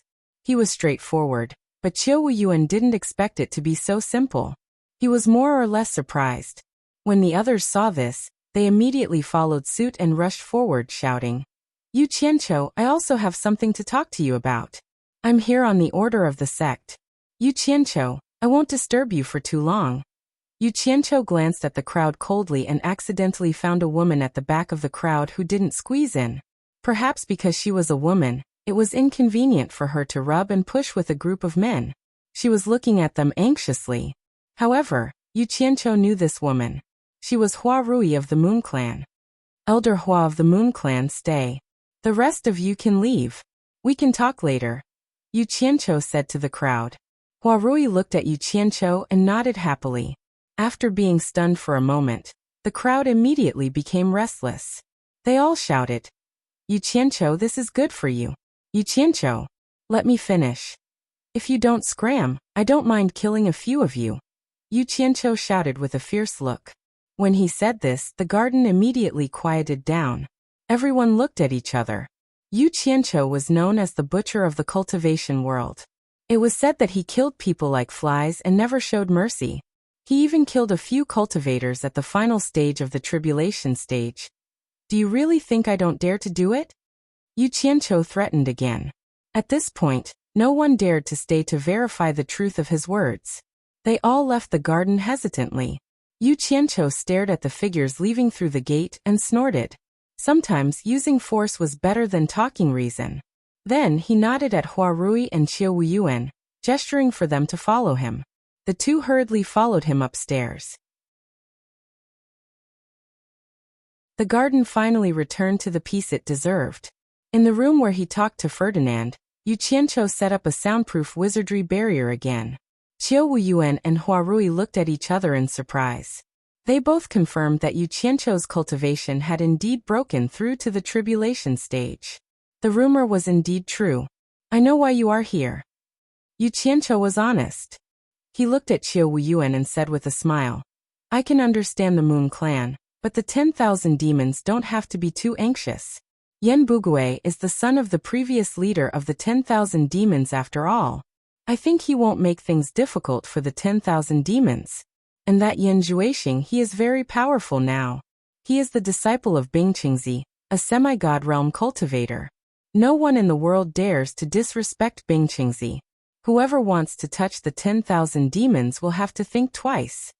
Qiu Wuyuan smiled bitterly. "Wuxiancho, I know you have a grudge against senior brother and Yan Bugui, but this is a different matter. The 10,000 demons have nothing to do with them. Besides, you should also know that even if they want to protect the 10,000 demons, They won't be able to. Yan Juexing can't even take care of himself. All the countries are sending people to capture him. And my senior brother. Sigh. Not long ago, I just got the news that the Wuxia island has been occupied. My senior brother escaped the Wuxia island under the protection of the Ice Palace disciples. His whereabouts are still unknown. Although Yu Qianqiu didn't know the news of the Wuxia island, Yan Bugui's ending was within his expectations. Since all the countries were trying to capture Yan Juexing, how could the Wuxia island let his father, Yan Bugui, make the decision? Even if the Ice Palace wanted to protect him, the Blue Palace and the other major forces wouldn't give them face. It was already a great fortune that Yan Bugui was able to escape. Yu Qianqiu looked at the two and smiled. Everyone knows what's going on. There are some things that I'm too embarrassed to say. Let me put it this way. Previously, the supporting Immortal Island promised me that as long as I returned to the island, they would let me be the chief elder of the supporting Immortal Island. But I rejected it. Could it be that the two of you have more favorable conditions than the supporting Immortal Island? The two were slightly shocked. They didn't expect the supporting Immortal Island to be so generous. The chief elder of the supporting Immortal Island was usually the next sect master of the island. Yu Qianqiu even rejected this condition. When the two thought about the conditions they brought, they couldn't bring themselves to say it. Although the room was quiet, the atmosphere was a little restless. After waiting for a while, Yu Qianqiu smiled. Actually, there are always things in this world that can move people. It just depends on whether it's to your liking. For example, I have some unresolved grudges with the Deluo sect. If someone can help me eradicate the Deluo sect, I think I will definitely repay the kindness.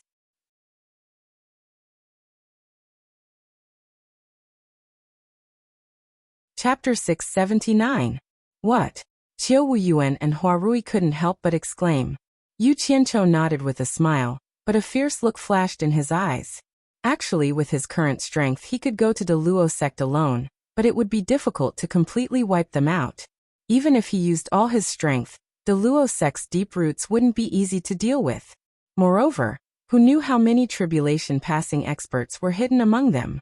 Even if they couldn't beat him, they could at least escape, right?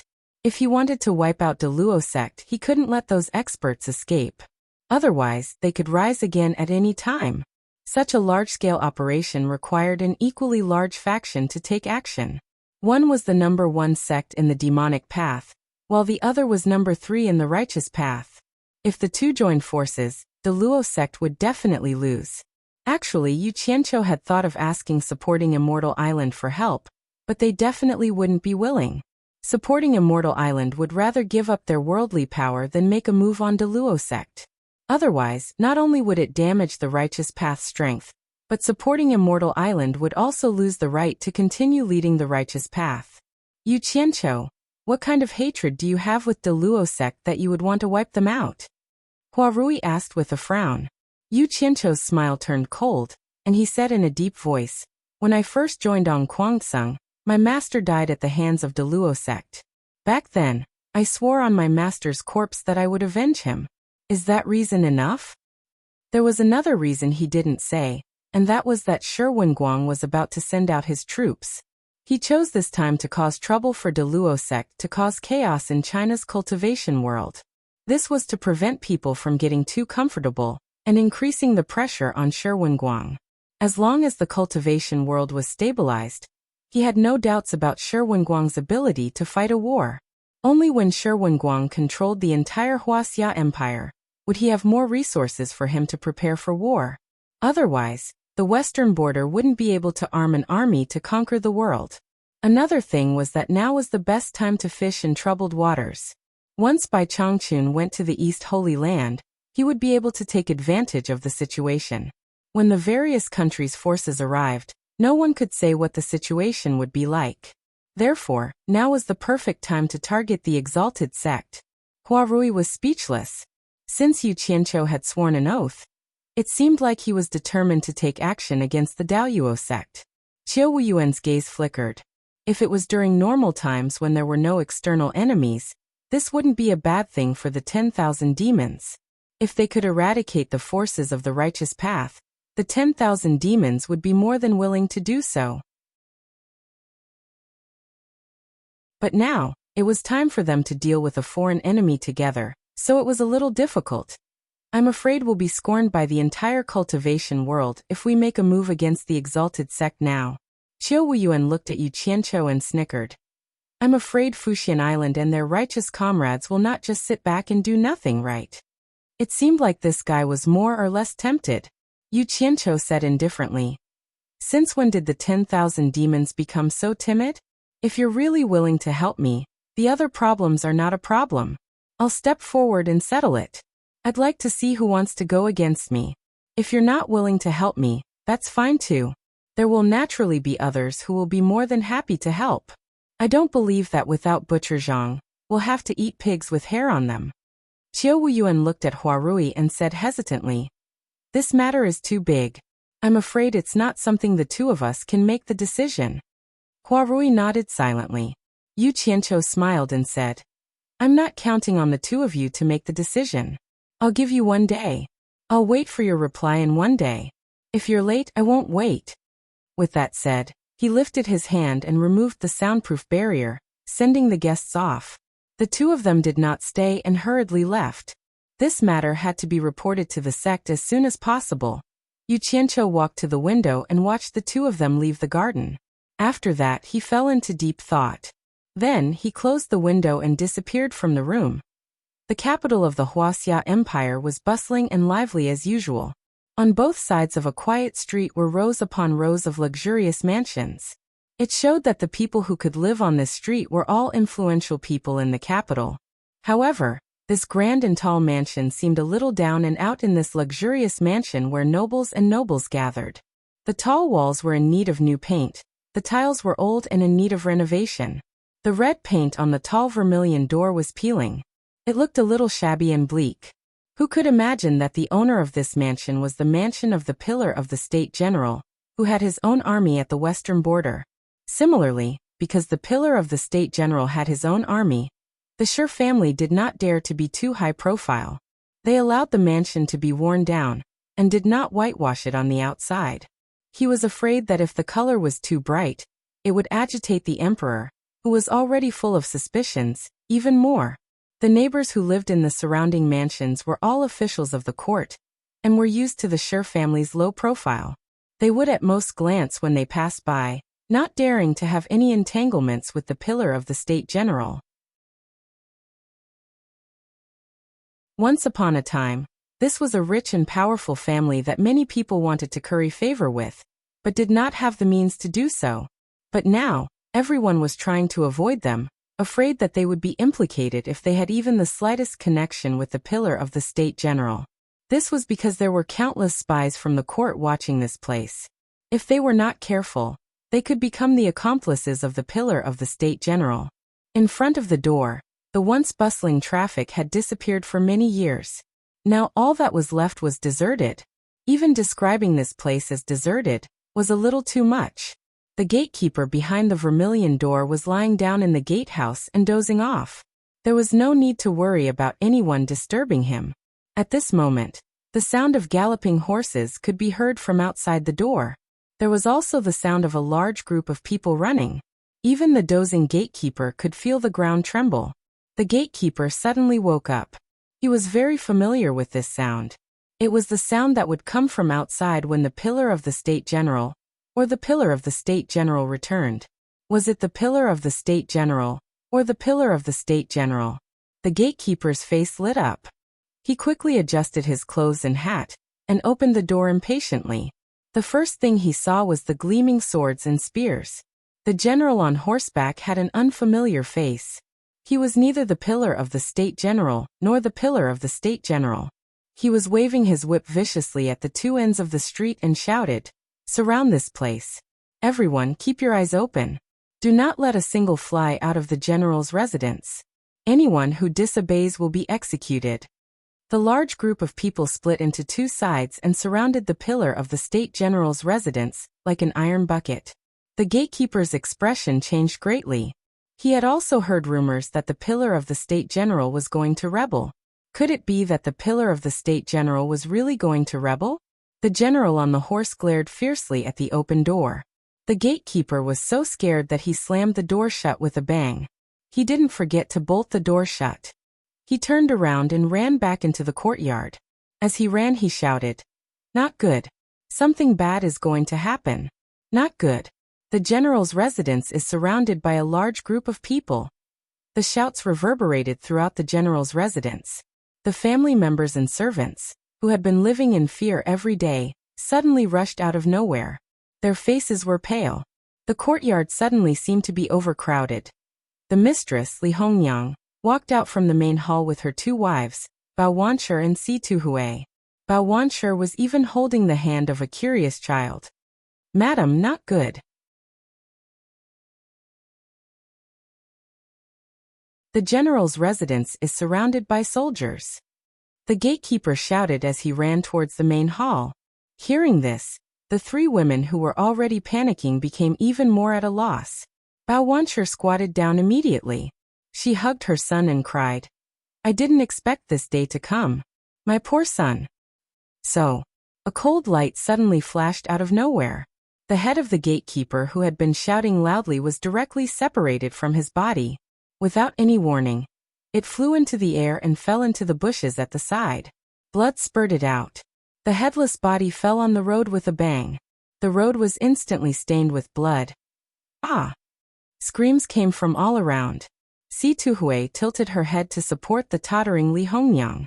Bao Wanshi was so scared that she buried her head in her son's chest. The cold light that killed the person returned with a whoosh. A person walked out of the back garden and put away his flying sword. It was none other than Shi Xiaotian. He walked to the front of the main hall expressionlessly. He looked around at the crowd and said in a deep voice, "Anyone who dares to disturb people's morale will be killed without mercy." A group of servants looked at the third young master in disbelief. They were so scared that they were trembling. They didn't expect that the seemingly docile third young master would actually kill someone in the blink of an eye. Looking at his expressionless face, it made people feel disgusted. Li Hongyang and the other two women also looked at Shi Xiaotian as if they didn't know him anymore. Li Hongyang said with a trembling voice, "Third brother, did you kill that person just now?" She still couldn't believe it. Shi Xiaotian clapped his hands with his back facing the three women without even turning his head. 10 masked men in black appeared out of nowhere and stood in a row in front of him. "Guard every direction. Anyone who dares to enter or leave without permission, kill without mercy," Shi Xiaotian ordered expressionlessly. The 10 men bowed and said, "Yes." Then they disappeared in front of everyone like ghosts. "Housekeeper," Shi Xiaotian called. Shi Shunqing quickly ran over and bowed, "Third young master." He didn't panic at the scene just now because he had followed the great general to the battlefield. This kind of scene was really nothing to him. Shi Xiaotian pointed at the decapitated corpse on the road and said, "Clean it up. Also, pass down the order that if anyone dares to disturb people's morale again, they will be punished by the family law until they die." "Yes."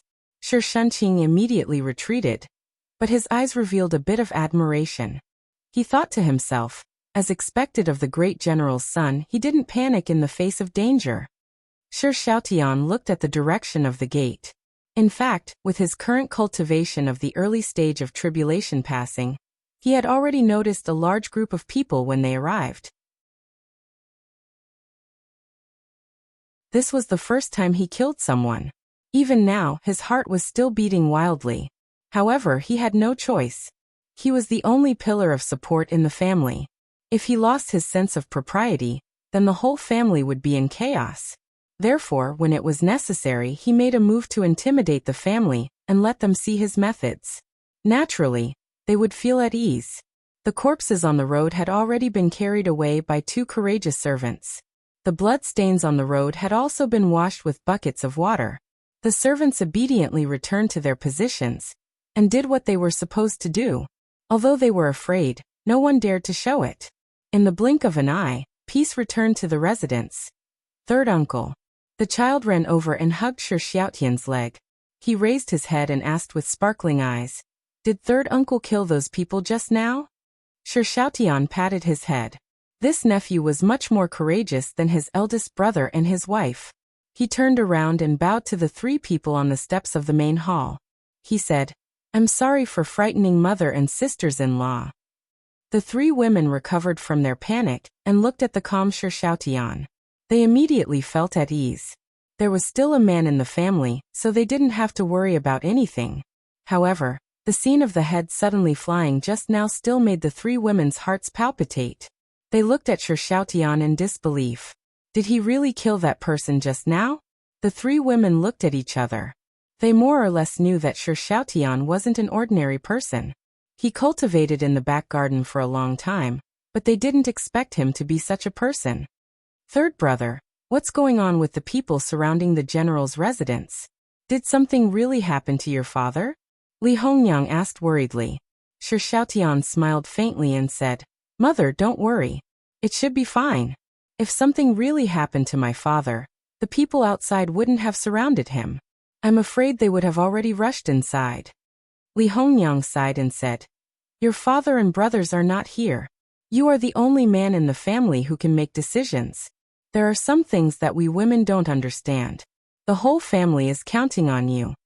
Shi Xiaotian bowed slightly and said, "Mother and sisters-in-law, don't worry. I'm here, and nothing will happen." He said to Situ Hui, who was supporting Li Hongyang, and said with a smile, "Second sister-in-law, help mother to go inside and rest. I'm here, don't worry." Situ Hui nodded. Bao Wanshi, whose tears had not dried yet, also pulled her son. Because Shi Xiaotian's thunderous means just now, the panicked atmosphere in the family immediately calmed down. The three women were very confident in Shi Xiaotian now, so they went back with peace of mind. As for the death, it was normal for a big family to occasionally execute a disobedient servant, so it wouldn't make them feel uncomfortable. On the street outside the general's mansion, there were officials who came back from work. When they saw the general's mansion being surrounded, they all shook their heads and sneered. Shi Yutian, who also came back from work, was stopped outside the gate by the soldiers. Shi Yutian, who had a bad expression, got out of the sedan chair. When he saw the soldiers at the gate of the mansion, he immediately panicked and said, "What do you mean by blocking the general's mansion?" The general turned his horse around and looked at Shi Yutian condescendingly. He sneered with a trace of arrogance and said, "It turns out that the young master of the general's mansion is back. Recently, there have been bandits in the capital. For the safety of the general's mansion, I was ordered to protect the general's mansion. Don't come out again after you go home. Otherwise, I won't be responsible if something happens." Then he waved his whip and said, "Get out of the way, let Lord Shi in." Nonsense, how could there be bandits in the capital? Before Shi Yutian could finish his words, he heard the general shout, "Sir Shi, there are some things that everyone knows. Do you really want this general to tear down all pretenses of cordiality? This general is ordered to only allow people to enter the general's mansion. No one is allowed to leave." Shi Yutian was immediately at a loss for words. He waved his hand weakly, and the servants immediately went to knock on the door. The group of people entered with their tails between their legs. Behind them, the general sneered as if he was sharpening his blade. When they were about to reach the main hall, Shi Yutian suddenly noticed a few servants washing the floor. He accidentally wet his shoes and immediately flew into a rage. "Where are your eyes?" This scared the servants so much that they trembled in fear. "Big brother!" A cold, warning voice rang out. Shi Yutian was stunned when he saw Shi Xiaotian standing on the steps of the main hall and staring at him. This third brother of his rarely left the backyard. Why was he standing here today? Did he know something? In all fairness, Shi Yutian was still very afraid of Shi Xiaotian. There was no other reason than that Shi Xiaotian was an immortal-like figure in his eyes. Even though they were blood brothers, he would always show a fawning expression, hoping to get 1 or 2 spirit pills or miraculous medicines. When Shi Xiaotian was in a good mood, he would also give him 1 or 2 qi recovery pills. After eating them, Shi Yotian's spirits were lifted and he became even more fawning. "Third brother, why did you come out?" Shi Yutian revealed a face full of smiles and immediately forgot about his previous unhappiness. He hurried over and stood at the bottom of the steps, looking up happily. It was as if he was the little brother and Shi Xiaotian was the big brother. Shi Xiaotian frowned and raised his chin towards the outside. What's going on with the troops outside? Shi Yotian's face darkened and he said sadly, I don't know if it's true or not. I heard rumors that the imperial court received a report from the west saying that father and second brother are mobilizing troops and collecting rations from all over the place. They're plotting something. And the imperial court is already mobilizing troops in preparation. I thought it was just a rumor, but looking at the situation outside, I'm afraid it's true. Third brother, you have to think of something. The imperial court clearly wants to put us under house arrest as hostages.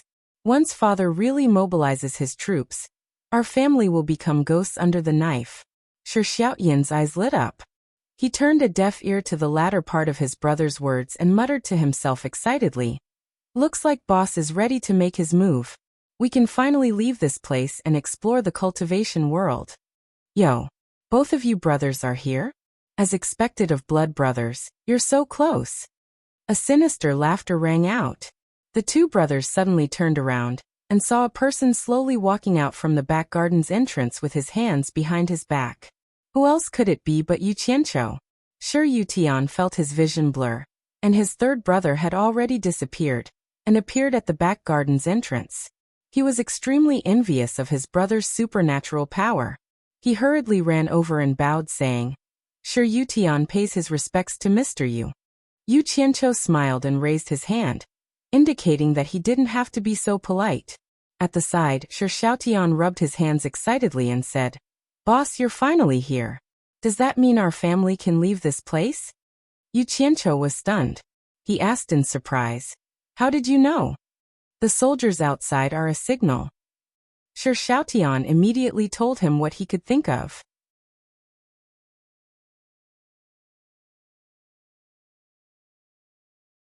Chapter 680.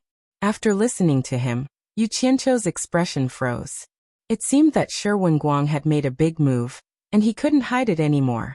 Fortunately, he had already arranged people to protect them, and Shi Xiaotian's current cultivation was not weak. Otherwise, he might have harmed this family due to his lack of consideration. When he told Ferdinand that Shi Wenguang was going to send troops, he was afraid that the people from Fuxian Island would not be calm and would attack the Shi family. That was why he came to take a look in advance. He didn't expect the imperial court to know and make preparations in advance. It seemed that he had to send this family away before the 1-month deadline was up. With this layer of concern, Yu Qianqiu decided not to delay any longer. He immediately muttered to himself, Little Tian, order people to send all the valuable things in your clan to the rear garden. Then gather everyone in the clan in the rear garden. I'll wait for you in the rear garden. Shi Xiaotian's eyes lit up. Are we leaving? Yu Qianqiu nodded. Shi Yutian asked in confusion, Where are we going? The excited Shi Xiaotian was afraid that he would ruin things, so he immediately catered to him. It's not safe here anymore. We're going to the place where the deities live. Mr. Yu wants to bring our whole family along, so you mustn't leak this information. Really? Shi Yutian was in disbelief. Of course. You've heard what Mr. Yu said. Go and prepare with me. Shi Xiaotian seemed a little unhappy. Shi Yutian was so happy that he couldn't close his mouth. He immediately promised, Don't worry, third brother. I won't tell anyone, not even your sister-in-law. I'll give her a surprise. He ran away happily. Yu Qianqiu was speechless at the Shi family's eldest brother who was always dreaming about deities. He shook his head and returned to the backyard. He went to the small courtyard to inform Lingfeng, Beizi, and Xianping to prepare to leave. The Shi family was indeed a big family, with a lot of valuable things.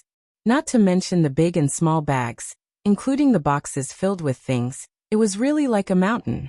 In the back garden, there were more than 100 servants of the Shi family alone. In less than half a day, they had prepared all the people and belongings. With such high efficiency, it could be seen that the two brothers had done a good job in mobilizing the people. Li Hongyang and her daughter-in-law, who were gathered together, walked to Yu Qianqiu and bowed. Li Hongyang bowed slightly and said, Mr. is still the same. You haven't changed at all. It's really enviable. As he spoke, he pointed at the people and belongings behind him and asked worriedly, "I just don't know why Sir gave such an order." Before she could finish her words, Sir Yutian ran over and held her back. He said anxiously, "Mother, Sir has his reasons for doing this. When the time comes, you will naturally know what is going on." He was afraid that his mother would make Yu Qianqiu unhappy and take him to the place where the immortals lived. To him, high positions, generous salaries, and descendants of rich and powerful families were all illusory. Only immortals were extraordinary and worth pursuing. Yu Qianqiu nodded and said, "Don't worry, madam. Sure, Yutian is right. When we arrive at the place, I'm afraid madam won't want to come back. You will have to thank me." Sure Yotian's eyes lit up when he heard this. Li Hongyang was still a little worried about her unreliable eldest son. She looked at Sure Xiaotian and saw him smiling and nodding his head. Only then did she feel relieved. She smiled awkwardly at Yu Qianqiu and said, "I was reckless. Please don't take it to heart, sir." Yu Qianqiu wasn't going to argue with her. With his hands clasped behind his back, he signaled the 10 black-clothed masked men with his eyes. The 10 men quickly spread out and searched the entire general's residence. After making sure that no one had missed anything, they quickly returned and signaled to Yu Qianqiu that there was no problem. The 10 men then spread out and surrounded the people and belongings in the backyard. Yu Qianqiu put down his hands behind his back and slowly opened his arms. A large amount of majestic mist gushed out from his body and slowly covered the entire backyard. This magical scene stunned everyone, especially Sure Yutian. He looked excited and thought to himself, "This is indeed the legendary deity who can breathe clouds and spit out mist." The mist that shrouded the backyard became thicker and thicker. In the end, it reached the point where they could not see the person in front of them clearly. Everyone felt that it was both magical and mysterious. However, they did not know that the backyard of the general's residence had been emptied out in an instant. In the military camp at the western border, a large piece of empty space had been surrounded by cloth. This was done within an hour after Shi Wenguang received the order from Yu Qianqiu. No one was allowed to come within 100 meters of the outside of the cloth wall. Only Shi Wenguang and his son were pacing back and forth anxiously. At this moment, the entrance of the cloth wall was lifted and Yu Qianqiu walked out with a smile. The father and son strode over and bowed. Shi Wenguang could not help but ask, "Sir, inside?" Yu Qianqiu pulled up the curtain and saw a thick fog inside. He could not see anything clearly. As the father and son looked at each other, they saw Yu Qianqiu extend his hand inside. His sleeve sucked in the thick fog like a whale drawing water. The crowd and the mountainous pile of things gradually appeared behind the cloth wall, leaving the father and son dumbfounded. Holy sh*t, they almost moved the entire general's residence over. When the people inside saw their surroundings, they could not figure out what was going on.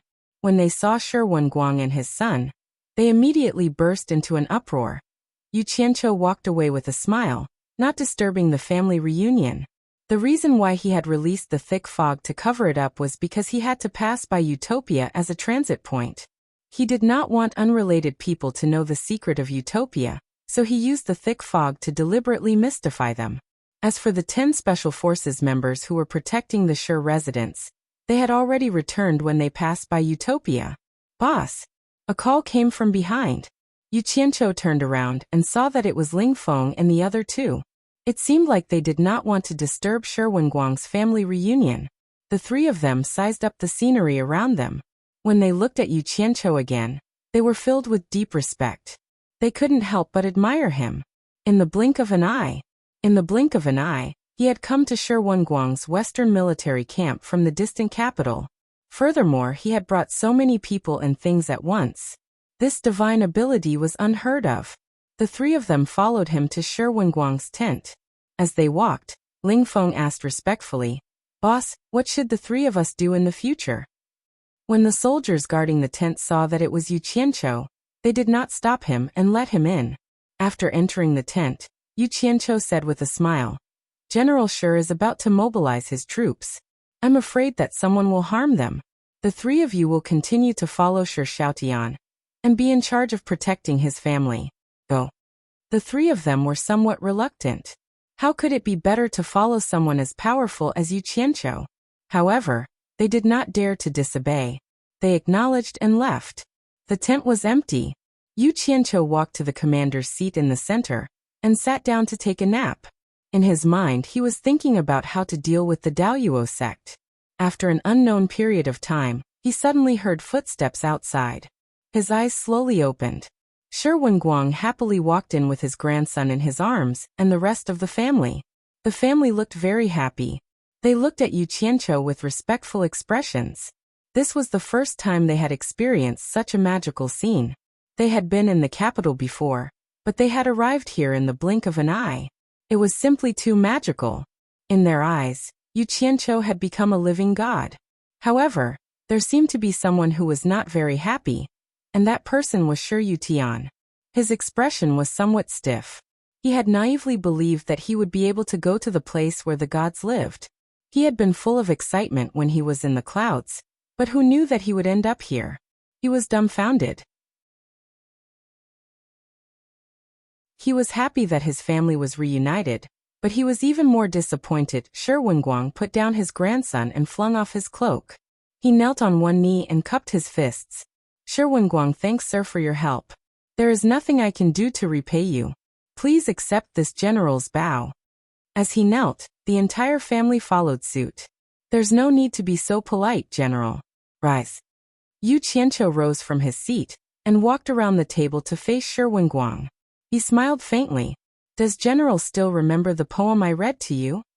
I dare not forget. Shi Wenguang recited heroically. The mountains are high, the roads are long, and the pits are deep. The army gallops unhindered. Who dares to fight on horseback? Only I, General Shi. Yu Qianqiu nodded with a smile and said, I have cleared all of your worries for you, General. I hope that you will fulfill your promise to me. Let the people of the world live a peaceful life as soon as possible, so that my efforts will not be in vain. Shi Wenguang said sincerely, Don't worry, sir. Everything is being prepared in an orderly manner. The army will attack as soon as possible. As an outsider, I will not interfere with the matters of war. I believe in your abilities, General. You just need to follow our previous agreement and do as you wish. Yu Qianqiu cupped his fists at everyone. I shall not disturb your family reunion. I shall take my leave first. Boss! Shi Xiaotian shouted anxiously. Yu Qianqiu was stunned. What else do you want? Shi Xiaotian begged with a bitter expression. Don't leave me behind. Bring me to the cultivation world. At this moment, Shi Yutian also jumped out. He nodded and bowed. Sir, please take me with you. Yu Qianqiu rolled his eyes. He ignored Shi Yutian and stared at Shi Xiaotian. What are you going to do? You are not weak now. Protecting your family is the right thing to do. Ling Feng and the others will help you. But remember, as a cultivator, you should not interfere with the matters of war. Otherwise, I will not forgive you. With that said, he disappeared from the tent without giving Shi Xiaotian a chance to speak. Everyone in the tent searched everywhere, but they couldn't find any trace of Yu Qianqiu. Shi Xiaotian glared at his big brother. He might be the one who ruined everything. Shi Yutian walked to the side with a guilty conscience. Shi Wenguang looked around and sighed. What a godly man. Li Hongyang came over and said, It's all thanks to you, sir. Otherwise, I don't know when our family will be reunited.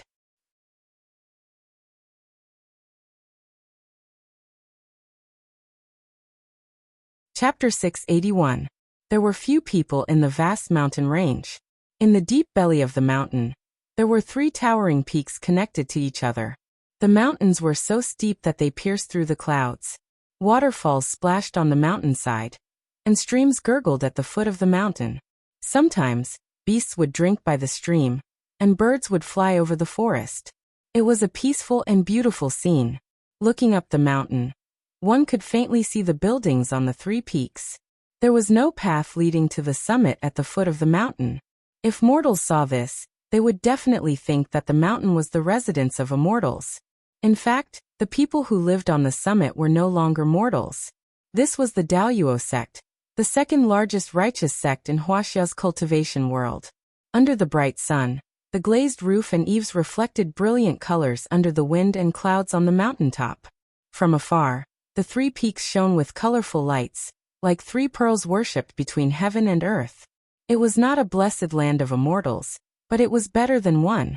The majestic hall in the middle of the three peaks was called Lingxiao Hall. It was the central decision-making area of the Daoyuo sect. At this time, dozens of people sat on the ground in the hall, facing the one-armed sect master, Luo Qingtian, who was sitting in the center. The people in the hall didn't look good. There was no other reason than the soul formation masters from the various countries were like sharp blades on their necks, able to take their lives at any time. The disaster of annihilation could happen in an instant. No one could imagine how terrifying the legendary soul formation masters were. When such a person descended, the scene would make people shudder. In fact, this fear wasn't only shrouded in the Daoyuo sect. All the major sects were looking for a solution. No one would sit still and wait for death. However, Yu Qianqiu, who caused a stir in the various countries, suddenly made everyone's eyes light up. All the major sects had their eyes on Yu Qianqiu. Yu Qianqiu, who was known as the #1 master below the soul formation stage, and had a good relationship with several other soul formation masters, had undoubtedly become the savior in everyone's eyes. However, what made the Daoyuo sect depressed was that the person who could help them out of this crisis was not someone else, but Yu Qianqiu. The Daoyuo sect and Yu Qianqiu didn't just have a small misunderstanding, but several feuds. You want your enemy to help you solve the crisis? It would be best if they didn't hit him when he was down. Despite their worries, the upper echelons of the Daoyuo sect firmly believed that profit was the eternal pursuit of the cultivation world. Hatred was nothing in the face of profit. Many examples throughout the ages had proven this point. The upper echelons of the Daluo sect had decided to part with a large portion of the wealth that the sect had accumulated over the past 1,000 years, a total of 3 billion high-grade spirit stones. They believed that no one in the world could refuse such a large sum of wealth. As far as the exalted sect was concerned, the sect's accumulated wealth was meant to be used in times of crisis. As long as the sect could survive this crisis, there would always be a chance to earn back the money. However, what made the upper echelons of the Daluo sect disappointed was that the people they sent to the Wu clan to look for Yu Qianqiu didn't even have a chance to speak to Yu Qianqiu before they were chased out. The upper echelons of the Daluo sect believed that it was because Yu Qianqiu didn't know how large the wealth was. Therefore, Luo Qingtian personally contacted the Wu clan's patriarch, Wu Sihai, and secretly revealed the number of spirit stones. Hoping that Wu Sihai could help pass the message to Yu Qianqiu soon, Luo Qingtian waited for Wu Sihai to pass the message to Yu Qianqiu. And it was a simple sentence. Some things can't be changed no matter how much money you have. It seems that we can't count on Yu Qianqiu. Luo Qingtian sighed and looked at the elders in the Lingxiao hall. Elders, do you have any other ideas? The hall fell into silence again. Zhu Xianxian, who was in the crowd, suddenly asked, "Sect Master, I wonder what the consecrators mean."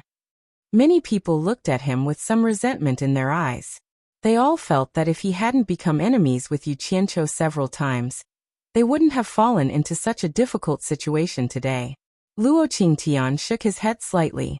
The consecrators don't have any better ideas. Show that you will obey any decision of the sect. If that's the case. Zhu Xianxian muttered. I have an idea, but I don't know if I should say it. Everyone looked surprised. An elder beside him frowned and said, Elder Zhu, what time is it now? If you have any ideas, just say it, and let everyone discuss it. Why are you hesitating? Luo Qingtian also nodded and signaled him to say it quickly. Zhu Xianxian's eyes flickered. Our Chinese cultivation world has fallen into such a precarious situation because we have been complacent. Maybe we can look further. Since we know that we are not the opponents of the various countries, why do we have to be opponents? Maybe it's a good choice to be friends. For example, we can try to send people to contact other countries. Since we are willing to take out 3 billion high-grade spirit stones, I believe we can make friends with them. As soon as he said that, everyone was shocked. The hall was so quiet that the sound of ants crawling could be heard. Everyone looked at each other. Suddenly, someone stood up and pointed his finger at Zhu Xianxian. He shouted angrily. Zhu Xianxian, how can you say such words that forget your ancestors? What's the difference between this and being a traitor of the Chinese cultivation world? Elder Hong. Zhu Xianxian shouted and stood up abruptly. He said tit for tat. This is just a method that I have no other choice. Besides, everyone asked me to say it. How can you say that I forget my ancestors? Besides, who said that being friends with various countries is forgetting my ancestors? Yu Qianqiu is a good example. Didn't he also make friends with the soul formation stage masters of various countries? Why didn't anyone say that he forgot his ancestors and betrayed the Chinese cultivation world? Instead, everyone begged him? No matter what, I am also thinking about the eternal foundation of the Daoyuo sect. If everyone thinks that this method is inappropriate, you don't have to use it. Is there a need to put such a big hat on me? You're twisting words and forcing logic. Elder Hong was almost speechless. Compared to Zhu Xianxian, who had been practicing outside for a long time, his eloquence was worse. All right, stop arguing. Luo Qingtian shouted and stood up. He looked at the two people who were arguing and said, to put it bluntly, Yu Qianqiu's reputation was built in various countries. If we, the dignified Daoyuo sect, take out a large amount of spirit stones to go to other countries to make friends, we are completely different from Yu Qianqiu. Don't say such words in the future. As long as I, Luo Qingtian, am still the leader of the Daoyuo sect, I will not agree to such things. Besides, things haven't developed to the end yet. Who can be sure that there won't be a turn for the better? At the same time, there was a sudden dang dang dang sound of alarm coming from outside the hall. It echoed in the sky above the entire Daoyuo sect. Everyone in the hall sprung up at the same time and looked out of the hall, only to hear several disciples shouting anxiously, "Enemy attack! Enemy attack!" With the cultivation of everyone in the hall, they immediately heard the dense sound of flying coming from all directions. Some of the faster ones had already reached the top of the hall in an instant. Everyone's expression changed. A cold light flashed from their storage bags and rushed into the sky without hesitation. With a bang, it directly blasted the roof of the Lingxiao Hall.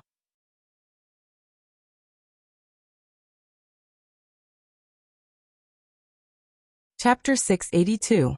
The moment the roof was blasted open by the swords, a dozen or so huge sword auras descended from the sky and knocked away the flying swords. They were like a dozen or so huge icicles that pierced into the numinous sky hall. Boom boom, the deafening sound masked the shrill cries of pain. The entire numinous sky hall began to tremble. Wood, stone, and debris flew in all directions. Smoke and dust rose, and people flew everywhere in a daze. A few corpses were left in the hall, while the rest broke through the walls with their palms. At this critical moment, no one cared about the numinous sky hall. Saving their lives was the most important thing. Moreover, the numinous sky hall had already been destroyed by the enemy's attack. As soon as the people rushed out of the hall, they were struck by the fierce attacks from above. They did not even have the chance to see who the enemy was. They had to dodge the fatal attacks first. Not only the numinous sky hall, but the halls on the other two mountains were also being attacked crazily at the same time. The Daluo sect's consecration hall, in particular, had more than 100 people gathered in the sky. They struck out more than 100 sword auras and tore down the entire hall in an instant. The attack was so vicious and crazy that it was hard to imagine. It was as if they did not intend to give the enemy any chance to catch their breath. The moment the consecration hall collapsed, a dozen or so figures with angry roars exploded towards the attacking people in the sky. They instantly entered the crowd of people in the sky and engaged in a chaotic battle. In an instant, light shone in all directions, and loud rumbling sounds reverberated in the sky. Screams of pain could be heard, and corpses continuously fell from the sky. Get out of the way! With a loud shout, the 100 or so people in the sky above the consecration hall dispersed. At the same time, a dozen or so figures charged towards the dozen or so people who rushed out from below. The two groups of experts at the end of the tribulation passing stage fiercely collided and fought crazily with no regard for their lives. The outcome of these dozen or so people was the key to the outcome of the entire battle. In the sky around Luoshao Mountain, A dense crowd of people continuously swarmed over. The colors were black and white. Most of the people in black were men, while the people in white were women. It was a very strange attack combination. All disciples, fight! Attack!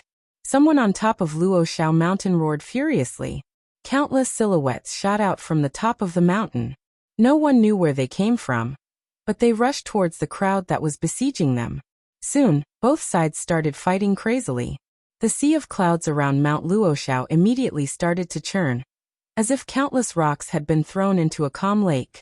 The wind became stronger, and a chaotic aura filled the air. Amidst the continuous rumbling, the entire Luoxiao mountain seemed to be shaking. The beasts and birds at the foot of the mountain all stopped moving and looked up curiously. Suddenly, a corpse fell down at lightning speed. The cheerful stream splashed high waves with a bang. The smell of blood spread, and the stream was instantly mixed with dark red as it flowed down. Then the second and third corpses fell. Corpses fell everywhere, and the beasts and birds were so frightened that they fled in all directions. In the dense forest at the foot of the mountain, a large number of black-clothed and masked men had appeared out of nowhere. Only a pair of eyes could be seen as they quietly lurked in the wilderness. Yu Qianqiu silently stood on a big tree and looked up at the peak of the mountain. After seeing that the battle had already started, he expressionlessly waved his hand and pointed at Mount Luoxiao with force. Zhang Peng, who was staring at him under the tree, immediately turned around and ordered loudly after receiving the order. Attack according to the original plan. In an instant, a dense group of black-clothed men suddenly appeared in the deep forest. With Mount Luoxiao as the center, they quickly surrounded it. Starting from the foot of Mount Luoxiao, they spread upwards in a three-dimensional manner, gradually shrinking the encirclement towards the Daluo sect at the peak of the mountain.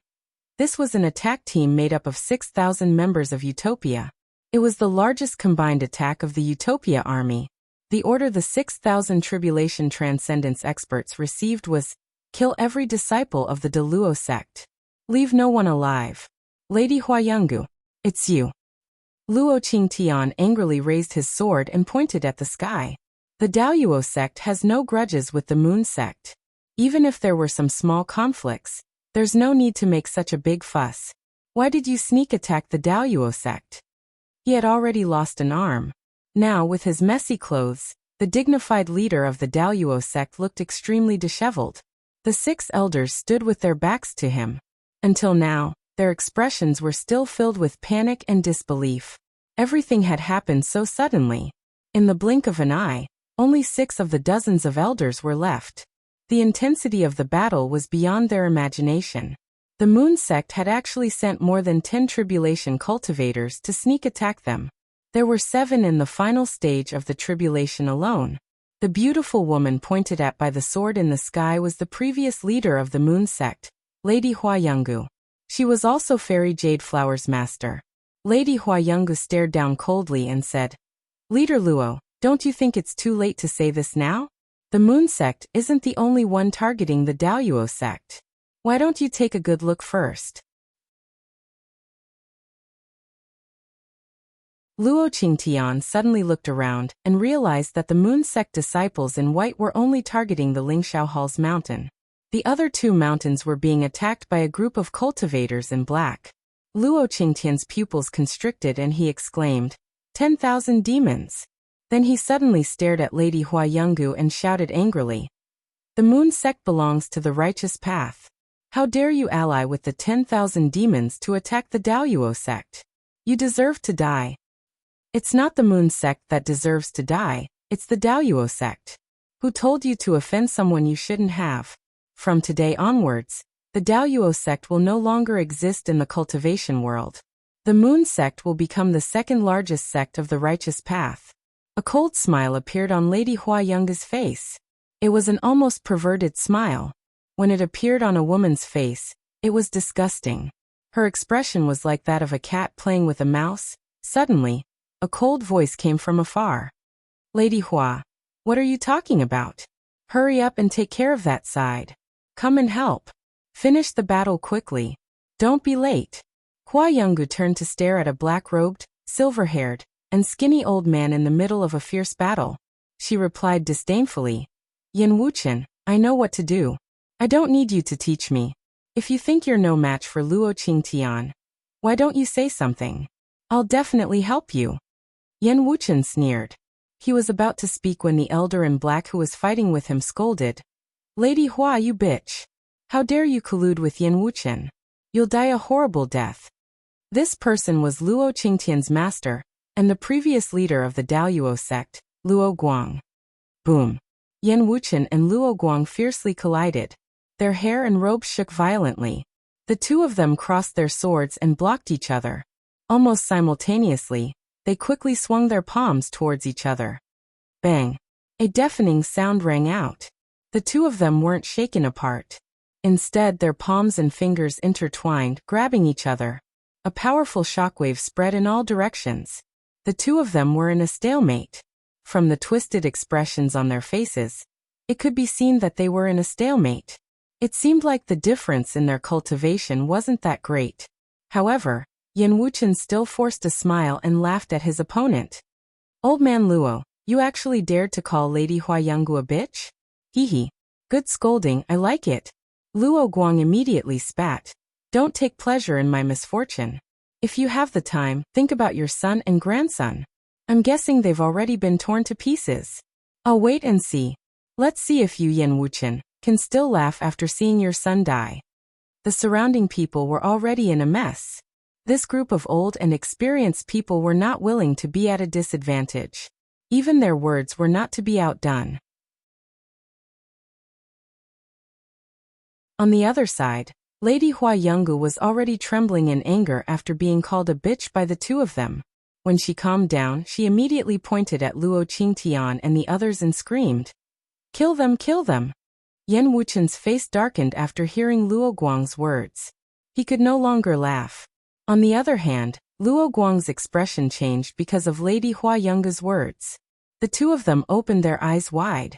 A powerful shockwave exploded between them. Boom! The two of them were blasted away. Luo Guang's figure quickly rushed towards Lady Huayangu. He hurriedly shouted in the air, All worshippers, follow me and protect the sect leader. In an instant, the 10 people who were fighting with the 10,000 demons all disregarded everything and chased after them. Naturally, the 10,000 demons would not let them go. They immediately chased after them. However, after chasing for a short distance, they stopped in the air again. They all looked back at Yin Wuchen, who was slowly flying towards them. They did not know what he meant by asking them to wait. Yin Wuchen flashed and joined the 10,000 demons who were in the late tribulation passing stage. He looked at Lady Huayangu and the others who were being forced into a panic. He secretly transmitted a message to his own people. What's the hurry? The Deluo sect's defeat is already decided. If we can let the Deluo sect kill Lady Huayangu and the others before this, wouldn't that be even better? Surround them. Don't let them escape. We just need to prepare to clean up the final mess. The 10,000 demons who were in the late tribulation passing stage immediately understood Yin Wuchen's plan. They all looked at the former palace lord with admiration. He did not lose his head in the fierce battle, and instantly grasped the most advantageous situation for the 10,000 demons. No wonder he was once the leader of the diabolism. Think about it. The Moon sect only had 7 people in the late tribulation passing stage, while the Deluo sect had 15. If the two sides continued to fight, the Moon sect would definitely suffer a great loss. The Deluo sect would also be fighting with their lives on the line. When the 10,000 demons cleaned up the mess, it would be even easier. In short, whether it was the destruction of the Deluo sect or the great loss of the Moon sect, it was a loss for the righteous path. On the other hand, the 10,000 demons and the diabolism had a great advantage. There were 18 people in the Moon sect. Among them, 11 were in the middle tribulation passing stage, and 7 were in the late tribulation passing stage. Originally, it should have been easy to deal with the remaining 6 people. After all, there was not a single person in the late tribulation passing stage among the 6. However, in just a few words, the situation suddenly changed. No one expected the 15 Deluo sect's worshippers to counterattack. You're tuning in to the Limei's Wuxia Whispers YouTube channel. We're so grateful for your support, and don't forget to subscribe to join us on this incredible journey through captivating stories. Your generosity through donations truly makes a world of difference, as it's the primary source of revenue that allows me to expand and enhance this channel for you. Thank you from the bottom of my heart for being a part of this adventure.